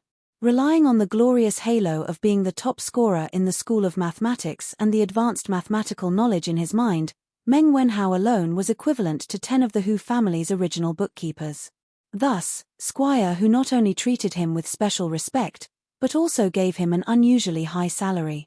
"Oh, Enan Tilda," Meng Wenhao replied in a muffled voice, but his expression became somewhat strange. "Your Majesty, according to the report, a big ball of fire just flew out of the workshop of the interesting pavilion, and it's flying northeast. It should be out of the city soon." In the Sweet Dew Hall, Li rubbed his sore wrist and was about to return to Zhang Xuan's place to sleep when Zhao Song suddenly rushed in and reported, "A flying ball of fire." Li frowned, and his face became a little strange. After a while, he seemed to have thought of something and suddenly stood up. "Let's go to the Xuanwu Gate." The Xuanwu Gate, the north gate of the Taiji Palace, was located on the slope of the Dragon Head Plain. It overlooked the entire Chang'an city and was an important gate in the north of the palace. Of course, compared to its geographical location, the Xuanwu Gate was more famous for its political and military position. After all, there was a change of regime here last year. In fact, in a few years, a bigger and more magnificent building would be built here, and that would be the famous Daming Palace. It could be seen even from outside Chang'an City. If there were no accidents, Li would order it to be built in the 8th year of Zhongguan. "Your Majesty, look. It's that ball of fire. It should be flying out of Chang'an City soon." Zhao Song pointed to the eastern sky and said to Li when they came to the tower of the Xuanwu Gate. Li nodded and responded, but his eyes were staring in that direction without blinking. Zhao Song did not know why Li was so focused, but he did not dare to ask. He just stood at the side with his head lowered. "Let's go back to the palace." After a long time, the ball of fire became smaller and smaller until it finally disappeared. Li flung his sleeves and turned to leave. He left a sentence in the air, but it stunned Zhao Song. "When Li Zishuan returns to the city tomorrow, ask him to come and see me immediately." Zhao Song frowned and followed behind Li. He wondered, isn't Li Zishuan still in the workshop now? Why does Your Majesty have to wait for him to return to the city tomorrow? A punch to the left, a punch to the right. I urge everyone to take a punch. Li Zishuan couldn't care less about how depressed Zhao Song was. He was busy cleaning up the mess he had made up in the past. When the hot air balloon flew into the sky earlier, he regretted it. That was because the wind was blowing from the south, and the Qinling Mountains were northeast of Chang'an City. The wind direction was not suitable at all. If Li Zishuan did nothing and let the ball of fire fly freely, it would definitely not reach the Snake Spirit Mountain. It would only fly further and further to the north. Back then, when Kongming made the Kongming Lantern to ask for help, he had already calculated the direction of the wind. Although Li Zhuan was a daoist, he did not learn the ability to calculate. Hence, he was a little confused when he flew up. This was really the only thing that he had missed out on. Fortunately, Li Zhuan was smart enough to come up with this idea. He kept throwing punches to the west. His punches were infused with true qi. Using the recoil force of his punches and the push of the south wind, Li Zhuan limped towards the northeast with the ball in tow. Those who had learned force analysis would definitely be able to analyze it. Damn it. Does this count as a rocket with its own gas tank? Li Zhuan mumbled gloomily as he worked in the air. I have to admit that his description was very apt. Chapter 537. Brother Cho Nyo, it's already so late. Where are you going? Bao Lin, lower your voice. At the base of Snake Spirit Mountain. In the darkness, a fat man and a little girl were huddled together and whispering to each other. Bao Lin, I think little Xian should be here soon. I plan to go out and take a look. Do you want to come with me? But it's already the second night watch period. The military has a rule that other than the soldiers on night duty, no one else is allowed to run around at night. If we get caught, Uncle Nyo will beat us up. Hey. I say, why are you so stupid? Can't we just be smart and not get caught? Just tell me if you want to go or not. The fat shadow scratched his head and said, All right Tilda, I'll go with you. Hey. That's more like it. Second senior brother, why are you sleeping? If the soldiers at the base of the mountain attack, we'll be finished. On the mountain path of Snake Spirit Mountain, an anxious call came from a thatched hut that was temporarily built at the checkpoint. Woo! Stop messing around. In a few more hours, we'll be breaking out of the mountain. Wang Lin, you brat, why don't you sleep a little longer? In the hut, the man on the bed turned around but didn't get up. He muttered impatiently. Huff, huff. Ruhua. I'll be able to go down the mountain to find you soon. Hee. You still want to escape? If you don't listen to me, I'll kill those two old things. Ha. After a short while, the man seemed to have fallen asleep and was still muttering. The skinny young man beside the bed was speechless. He pushed the man on the bed twice and shouted, Second senior brother, you can't sleep. If the Imperial Army attacks at this time, we can only wait for death. Second senior brother, quickly get up. Hey. I say, Wang Lin, aren't you annoying? The man on the bed finally couldn't stand the disturbance and sat up. He reprimanded, What are you doing here instead of sleeping Tilda? The army at the foot of the mountain has been surrounding us for more than a day or two. If those cowards dared to attack us, they would have attacked us during the day. Why would they wait until night time? Our Snake Spirit Mountain's terrain is so steep. If they really dare to come up at this time, I'll do a handstand and eat shit Tilda. The young man at the side was scolded until he retreated. In the end, he muttered, Second senior brother, this. How do I eat shit while standing upside down? The expression on the second senior brother's face suddenly froze. You. He pointed at the young man under the bed and couldn't say anything else for a long time. After taking a few deep breaths, he roared, Wang Lin, get the hell out of here. You're sleeping outside tonight. Hee. Right here Tilda. We'll wait here for little Xian. Inside the camp. After Cheng Chumo and Yuchi Baolin avoided several waves of guards, they came to a bush on a small hill nearby. Cheng Chumo turned back and said proudly, Hey, I'm sure you're right. Baolin, how is it Tilda? You won't be discovered if you follow me, right Tilda? Yuchi Baolin nodded like a chick pecking at rice. He said in amazement, Big brother Cho Nyo, you're really amazing Tilda, but how do you know when there's no guard on the road Tilda? Hee Tilda. You're the only one who doesn't know Tilda. Brother, I already figured out the night guard rotation pattern here. Cheng Chumo's tail was wagging as he showed off. Yuchi Baolin immediately looked at him with admiration. He looked around and asked in a rough voice, but it's already so late. Can little Xian still come Tilda? Did we wait for nothing Tilda? Haha Tilda. Don't worry, kid Tilda. Cheng Chumo patted Yuchi Baolin's shoulder and smiled. Although little Xian likes to boast, he always comes true. This time won't be an exception, Tilda. Isn't it only midnight now, Tilda? I'm sure he'll come before midnight, Tilda. After all, today's the last day of the 3-day period, Tilda. Let's wait here, Tilda. We can see the Yuan gate from here. If he comes, we'll be the first to see him, Tilda. Okay, Tilda. I'll listen to you, Tilda. Yuchi Baolin nodded and squatted down as well. Unexpectedly, the moment he squatted down, he heard Cheng Chumo yelling exaggeratedly. Holy shit, Tilda. Holy shit, Tilda. Holy shit, Tilda. Baolin, look, Tilda. Big brother Cho Nyo, what are you looking at, Tilda? There's no moon tonight, Tilda. Yuchi Baolin was puzzled. Moon, my ass, Tilda. Look up, Tilda. This sky is prettier than the moon, Tilda. What the heck, Tilda? Why is this ball of fire flying so high?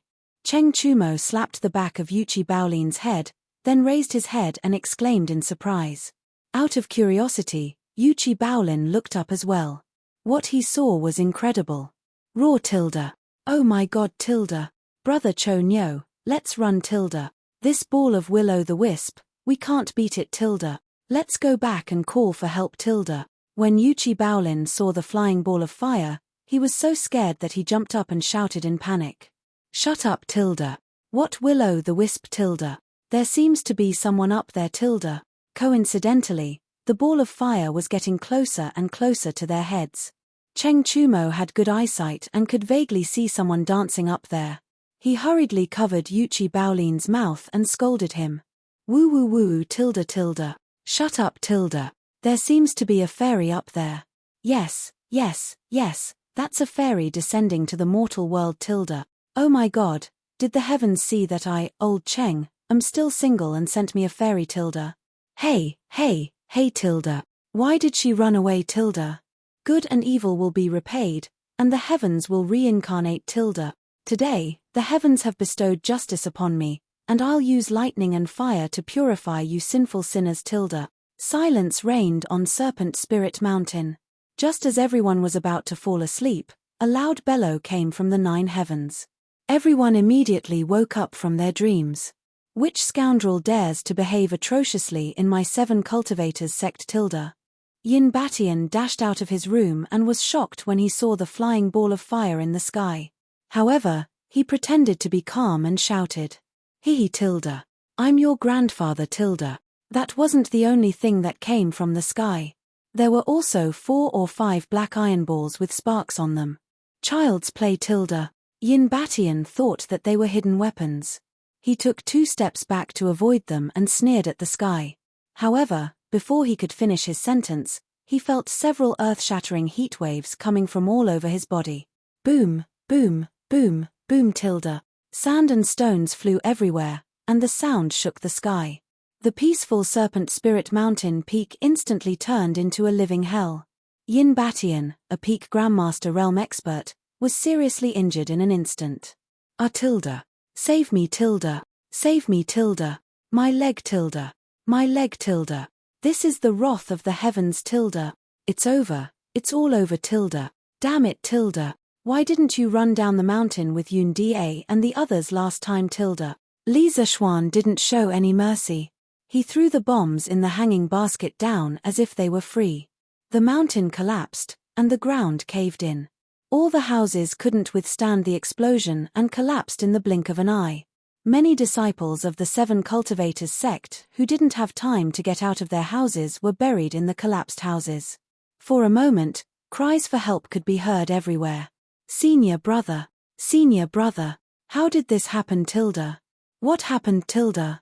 Snake King staggered a few steps and came to the side of Yin Batian, who was seriously injured and lying on the ground, and asked in disbelief. Run. Junior brother, quickly take 7 cultivators of true virtue and run away, Tilda. Run as far as you can, Tilda. Chapter 538. For the 215 heroic souls who died here 3 days ago, I'm here to avenge you today. I'm going to wipe out the entire Snake Spirit Mountain. Since they were so far away, and the flames of war were raging below, Li Zishuan naturally couldn't see Yin Batian's current situation, nor could he hear the conversation between the flying snake and Yin Batian. He controlled the direction of the hot air balloon while throwing bombs down below, bombarding the area without any blind spots. This guy was now like a fighter pilot flying a bomber. He just wanted to charge and kill. Roar, roar, roar tilde. Just then, a deafening roar came from below. Li Zishuan could clearly hear it from above. It was none other than seventh cultivator of true virtue. Me. Just in time, you bastard tilde. Li Zishuan quickly searched for seventh cultivator of true virtue's position with his eyes. After a while, he finally found seventh cultivator of true virtue rolling on the ground behind the original hall of the seven cultivator of true virtue sect. Whoosh, whoosh, whoosh tilde. Li Zishuan didn't hesitate. He ignited 4 or 5 bombs in a few breaths and then threw them at seventh cultivator of true virtue. Aren't your snake scales as hard as iron tilde? I'd like to see if you can withstand a bomb or not tilde. Boom, boom, boom, boom tilde. Roar tilde. As it turned out, no creature could resist this violent bombardment. The seventh cultivator of true virtue was instantly covered with wounds, and it issued a painful howl. The sound of the howl was even louder than the sound of the explosion, and it reverberated throughout the entire Serpent Mountain. Poison, poison tilde. Upon hearing the howl, the Snake King's eyes almost popped out of their sockets. He desperately wanted to run in that direction, but at this moment, he was surrounded by flames and couldn't rush out at all. Moreover, a bomb just happened to detonate right next to him. With a loud boom, the flying snake's limbs were instantly blown off, and he was blown far away, no longer able to speak. Most of the houses in this era were made of wood. After Li Zishuan's previous bombardment, the place had basically turned into a sea of fire. In order to prevent anyone from escaping, he did not hold back and bombarded the top of the mountain twice. A quarter of an hour later, apart from the crackling sound of the burning wood, there were no other cries for help or howls. Li Zishuan finally stopped. He looked at the motionless seventh cultivator of true virtue lying on the ground. Then, he suddenly had an idea and controlled the hot air balloon to slowly descend, at the foot of Snake Spirit Mountain. 15 minutes ago. Brother Cho Nyo, it's almost midnight, let's go back. Little Xian probably won't come.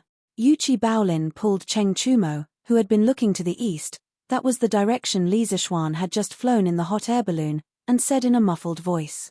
Sigh. Baolin, stop messing around.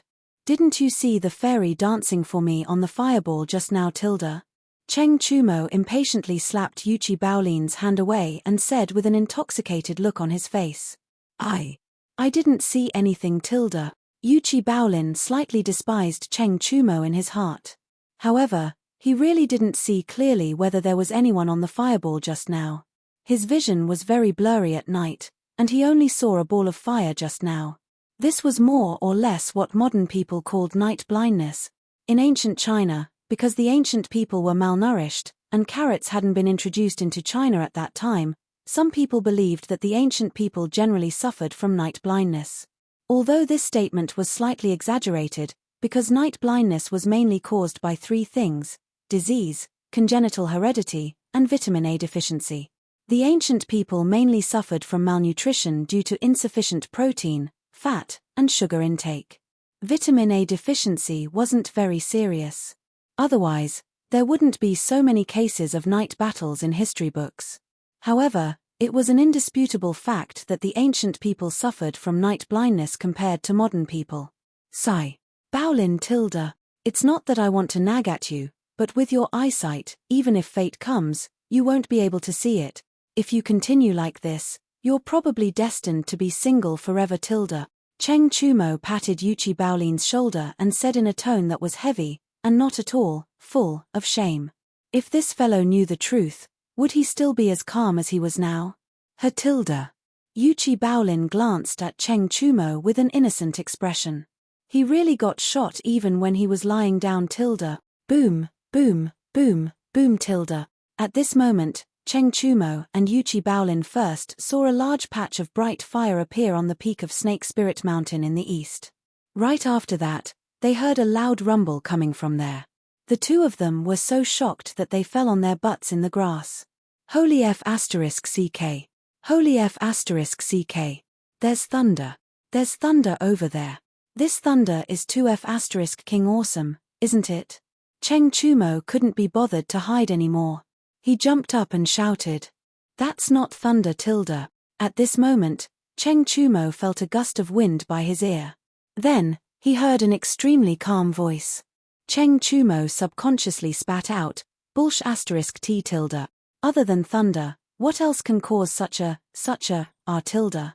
Uncle Nyo, why are you here, Tilda?" Cheng Chumo turned around and saw who it was. He was tongue-tied. At this moment, he really wanted to slap himself twice. Yuchi Baolin had already wilted when he saw Nyo Jindar. When he heard Cheng Chumo's suicidal words, he almost burst out laughing. In any case, this child was having a hard time holding it in. "Ph tilde.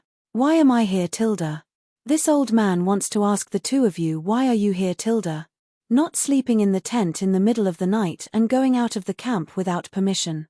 Do you know that you're ignoring military rules, Tilda? Even if this old man breaks your legs today, Jijie and Jingda will have nothing to say, Tilda." Nyo Jindar put on a poker face and scolded the two of them coldly. Don't, Uncle Nyo, don't be angry, Tilda. Baolin and I just needed to pee and came out to pee. Coincidentally, there was thunder over there." "Ah, right, you said that it wasn't thunder over there. What was it, Tilda?" Cheng Chumo shrunk his neck, licked his face, and cleverly changed the topic.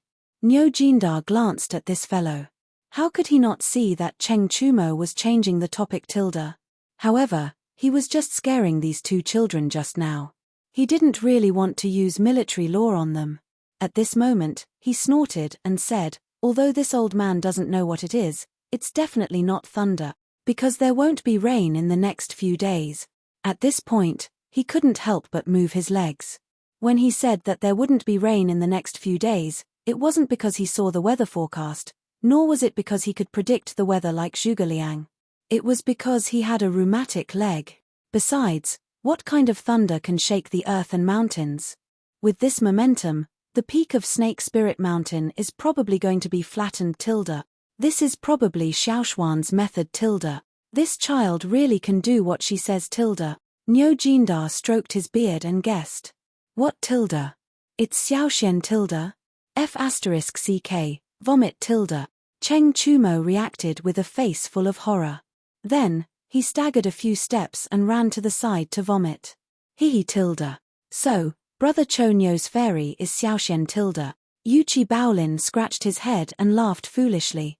"What fairy, Tilda?" Nyo Jindar was a little confused. "Above our heads just now, Yuchi Baolin, Tilda. If you dare to tell anyone, this old man will definitely kill you, Tilda." Yuchi Baolin was about to explain when Cheng Chumo's angry and sorrowful roar came from the bushes beside them. Chapter 539. Chang'an. "Your Majesty. Your Majesty. This old servant has something important to report, Tilda." West Court, Empress Jiangxuan's bedroom. Zhao Song stood in front of the door with a hunched back. His face was anxious and helpless. He knew better than anyone else that Li was probably exercising with Empress Zhongsun at this hour. Whoever dared to disturb them now would not end well. However, Zhao Song was at his wits' end. His subordinates had reported such an important matter to him. If he did not report it to Li in time, he would be fully responsible for any accidents that happened. "What's the matter?" After about 3 breaths, Li's muffled voice came from the room. It was obvious that he was not in a good mood.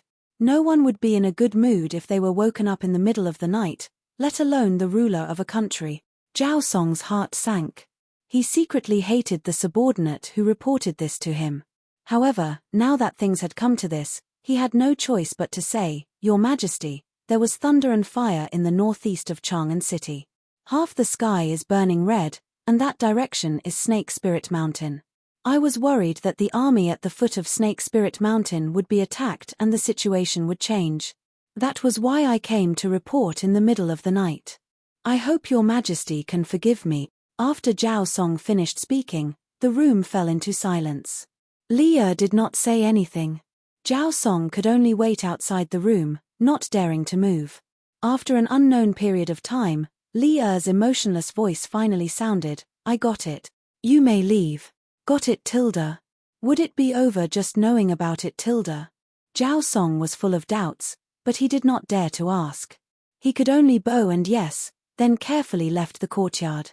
In the bedroom, Empress Jungsuan's hair was messy, and her cheeks were slightly red. She leaned on Li Er's shoulder and asked doubtfully, Erlang, aren't you worried that General Nyo's men were attacked at night? Li Er recovered from his thoughts. He lifted Jungsuan's chin and smiled confidently. Haha. 10,000 elites surrounded a small sect of less than 100 people. If the other party gave up the geographical advantage and attacked at night, I can only say that they are tired of living. Moreover, Jindar is very strict in managing the army. He definitely won't let anyone take advantage of the loopholes. A confident man was the most charming. Jongsun smiled and leaned closer to Li Er. Then he asked, what happened in the northeast to cause such a big commotion? Seeing how calm Erlang was, he probably already knew about it, right? Can you tell me? Li Er looked towards the northeast with a deep gaze, and then said to Empress Jongsun with a smile, whatever happened over there, Guanyin maid will know tomorrow. Shouldn't we continue what we were doing just now? No. The weather is dry, be careful of candles. Clang, clang, clang. In this era where there was no TV, internet, or computer, most people would be asleep at this time. However, there was an exception, and that was the night watchman. The job of a night watchman had already appeared in the Zhou dynasty. The rites of Zhou recorded, compare it with the evening strike of the scorpion. According to the Tsihai's explanation, it was strike the scorpion in the night, which was the same as the most commonly used clapper. The curfew system in Chang'an City was only for ordinary people. The night watchman was not included in this list. This was because the night watchman's function was not only to report the time, but also to patrol at night and prevent fire and theft. If they encountered someone stealing, they could report it to the authorities and get a generous reward. Therefore, the night watchman was a very respected job in ancient times. Yongla Lane. 2 old men in blue clothes and blue hats. One was holding a gong, and the other was beating at the side, singing the same tune. Why were the two of them doing the night watch together? It was mainly to boost each other's courage. After all, there were no streetlights at this time, and it was dark all around. Anyone would be afraid. As usual, the two planned to go home and rest for an hour after this time. At this time, a fire suddenly floated over from the sky. What was even more strange was that there seemed to be a long thing hanging under the fire. Ghost. Ghost. Ghost. Ghost. Huayan, run. Demon. Demon. Oh my god. Chang Gui, wait for me. Both of them had a look of horror on their faces. They didn't even want the things in their hands and immediately ran away. Huff, huff, huff. Damn, this is really not something a human should do. No matter what, I won't act cool next time. I'll just stay at home and hug my wife. In the sky, Li Zishuan looked at the familiar mansion below, took a few deep breaths, and said gloomily. The straight-line distance from Chang'an City to Snake Spirit Mountain was at least more than 20 kilometers in the sky. He had to act as a human-shaped engine twice, and the worst thing was that the wind was against him when he came back. How could he not be tired? Even a Grandmaster expert would be exhausted like a dog. Thank goodness, I've finally succeeded in acting cool this time, and I've avenged those people. I can go home and rest in peace. Li Zishuan controlled the hot air balloon to the sky above the Li residence. Then, he slowly turned off the fire and planned to let the hot air balloon slowly descend to the west courtyard. Bam. If he wanted to land, he had to unload the goods first. Li Zishuan let the hot air balloon descend 10 meters from the ground and untied the rope that tied the corpse of 7th cultivator of true virtue. With a bang, the corpse of the giant snake fell to the ground. Then, he prepared to let the basket land. Which scoundrel dares to steal from the Li residence? The head of the guards of the Li residence was awakened by the sound of the giant snake falling to the ground. He hurriedly ran to the west courtyard and shouted in a deep voice. Then, he was about to barge in. It's me. Feiji. It's none of your business. Go and rest. Li Zishuan said in a deep voice. Pang Feiji was stunned. Then, he said in surprise, is Lord Zhu back? He also stopped in his tracks. He was so anxious just now that he almost forgot the rules. There were women living in the west courtyard. It was not convenient for him to go in. Okay Tilda. Go and rest Tilda. Don't disturb others Tilda. Li Zishuan nodded indifferently. Then, he continued to control the hot air balloon to land. Pang Feiji could only vaguely see the faint light of the fire in the courtyard. He hurriedly said, "Yes, Lord Ju Tilda." After saying that, he retreated. "He Tilda. I sneaked out of the city and returned in triumph. Does this count as me sneaking out of the city and not taking advantage of the situation Tilda?" Li Zishuan jumped out of the basket, turned off the hot air balloon, and roughly cleaned it up. Then, he dragged the corpse of 7th cultivator of true virtue to an open space at the side and muttered to himself, "Husband, you're back Tilda." At this moment, the door opened, and the candlelight in the house also jumped out. Han Yushi, who was wearing a thin pink cloak, stood at the door and smiled at Li Zishuan. Chapter 540. Tilda. Comfortable Tilda. How can the grudges of the pugilistic world be more comfortable than sleeping with my wife at home?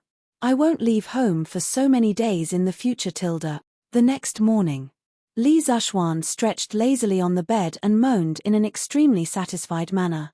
Han Yushi, who was dressing up in front of the immortal mirror, rolled her eyes at Li Zishuan and said, "Husband, it's already morning. Shouldn't you be up to practice Taiji fist with us Tilda?" Nowadays, the immortal mirror was popular in Chang'an. It was difficult for many rich families to get a mirror, but the Li family didn't lack it. Not only did Han Yushi have a big mirror, but even Lan and Madame Li's rooms each had a big mirror. In this aspect, the Li family was richer than the palace because only Empress Zhongsun had a big mirror in the huge palace. Aya Tilda. Yes Tilda. I almost forgot about the important matter Tilda. Wife, did you slack off every morning when I wasn't around Tilda? Li Zishuan patted his head and quickly jumped off the bed. He hugged Han Yushi's slender waist from behind and gently blew into her ear. Hee Tilda. Husband Tilda. Itchy Tilda. Stop fooling around Tilda. Han Yushi laughed coquettishly and quickly turned her head. She said angrily, "Who's lazy Tilda? In the whole family, other than you who knows how to be lazy, who can be lazier than you Tilda?" "Wow Tilda. My wife actually said that I'm lazy. Looks like my work last night wasn't good enough Tilda. Let's not go out for now. Let's do it again Tilda." Li Zishuan pretended to be angry and was about to attack her. Tilda. Snake Tilda. Okay, Snake Tilda. Help Tilda. At this moment, Xiao his terrified scream came from outside the door. Li Zishuan shook his head. It looked like his good thing was going to be ruined. Taiji Palace. The morning court was in session. Ever since the court issued the decree to reduce taxes on raising chickens, every household in the Guangzhou region has raised an average of more than 70 chickens. Because many farmers have kept their eggs for hatching chickens, the price of eggs in all the provinces and counties has more than doubled. The price of eggs in Chang'an has risen the most. Merchants have heard the news and have moved large amounts of chickens and eggs from the Jiangnan region. However, it is still a drop in the bucket. This old official earnestly requests Your Majesty to conscript ships to transport chickens and eggs from Jiangnan to stabilize the price of chickens and egg. Fang Xuanling's loud voice echoed in the hall. I second the motion. As soon as Fang Xianling finished speaking, Wei Zheng jumped out and was the first to agree. His speed was so fast that everyone was dumbfounded. Cough cough. The main reason was that eggs were too expensive in Chang'an recently. Wei Zheng's source of income was also very small. Now, he could not eat eggs every day. Wei Yang was very depressed Tilda. Leah looked at Wei Zheng strangely, then nodded and said, "Approve. Minister Xiao, you will be in charge of this matter." Xiao Yu stepped forward with a straight face and said, "This old subject obeys the decree. Reporting Tilda. Reporting to Your Majesty, the 7 cultivators sect was destroyed overnight.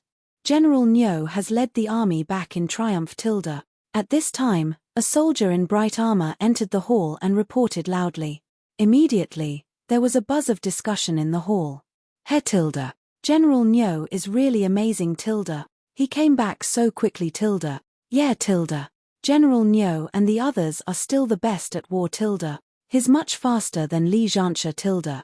Previously, when Li Zexuan was defeated at Snake Spirit Mountain and returned to the court, Niu Jindar led 6,000 soldiers to attack Snake Spirit Mountain twice. Although many of them did not receive the news at first, they later heard some rumors from various places. Now, in just 3 days, Niu Jindar had returned in triumph. This made them praise Niu Jindar's godlike ability to command troops. At the same time, they criticized Li Zexuan's lack of experience in battle, which caused the court to lose soldiers and generals. Good tilde. Quickly summon General Niu to the palace tilde. Li Er's eyes flashed as he ordered in a deep voice. Yes tilde. This old subject greets your majesty tilde. About half an hour later, Niu Jindar came to Taiji Palace in full armor and greeted Li Er with cupped fists. Dispense with the formalities tilde. Li Er stretched out his hand and said with a pleasant expression, Jindar, you've worked hard. Snake Spirit Mountain is full of poisonous miasma, and the terrain is steep. It's easy to defend and hard to attack. Jindar, quickly tell me and the ministers how the remnants of the 7 cultivators sect were destroyed overnight tilde. Niu Jindar straightened his body and said with a smile, Your Majesty, this old subject didn't work hard. In fact, this old subject didn't contribute much to the destruction of the 7 cultivators sect tilde. As soon as his voice fell, all the ministers were shocked. Only Li Er sat on the throne with a happy expression, as if everything was under his control. Why do you say that, Minister Niu tilde? Although he had already guessed the result, Li Er still helped to ask the question in everyone's heart. As Your Majesty said earlier, the terrain of Snake Spirit Mountain is steep, and it's easy to defend and hard to attack. If we forcibly attack the mountain, although we can take down the 7 cultivators sect, we will inevitably suffer heavy losses. Therefore, this old subject led the army to surround Snake Spirit Mountain 3 days ago and didn't attack, waiting for Li Zexuan to come and fulfill his promise tilde. At this point, many of the ministers were puzzled. Promise tilde? What promise tilde? Could it be related to the 7 cultivators sect tilde? Fang Xianling, Zhongsun Wuji, Qin Qiong, Cheng Yaojin, and the others just smiled and didn't say anything. They were all present that day, but they couldn't help but feel shocked. After listening to Niu Jindar's words, it seemed that Li Zexuan really did what he said. He single-handedly destroyed a sect that had a peak grandmaster and a 7 cultivators of true virtue serpent, whose strength was comparable to a great grandmaster. This kind of thing sounded crazy tilde. Niu Jindar ignored everyone's doubts and continued, Last night, this old subject was asleep, but I was awakened by a loud noise. This old subject went out of the tent to investigate and found that Snake Spirit Mountain had been struck by lightning and was accompanied by endless flames. In less than half an incense stick's worth of time, the mountain peak turned into a sea of fire, and I could faintly hear miserable screams coming from there.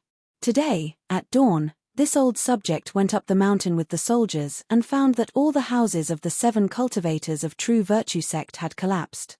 There were corpses everywhere on the ground, and some of them didn't even have a complete corpse. Broken limbs were everywhere.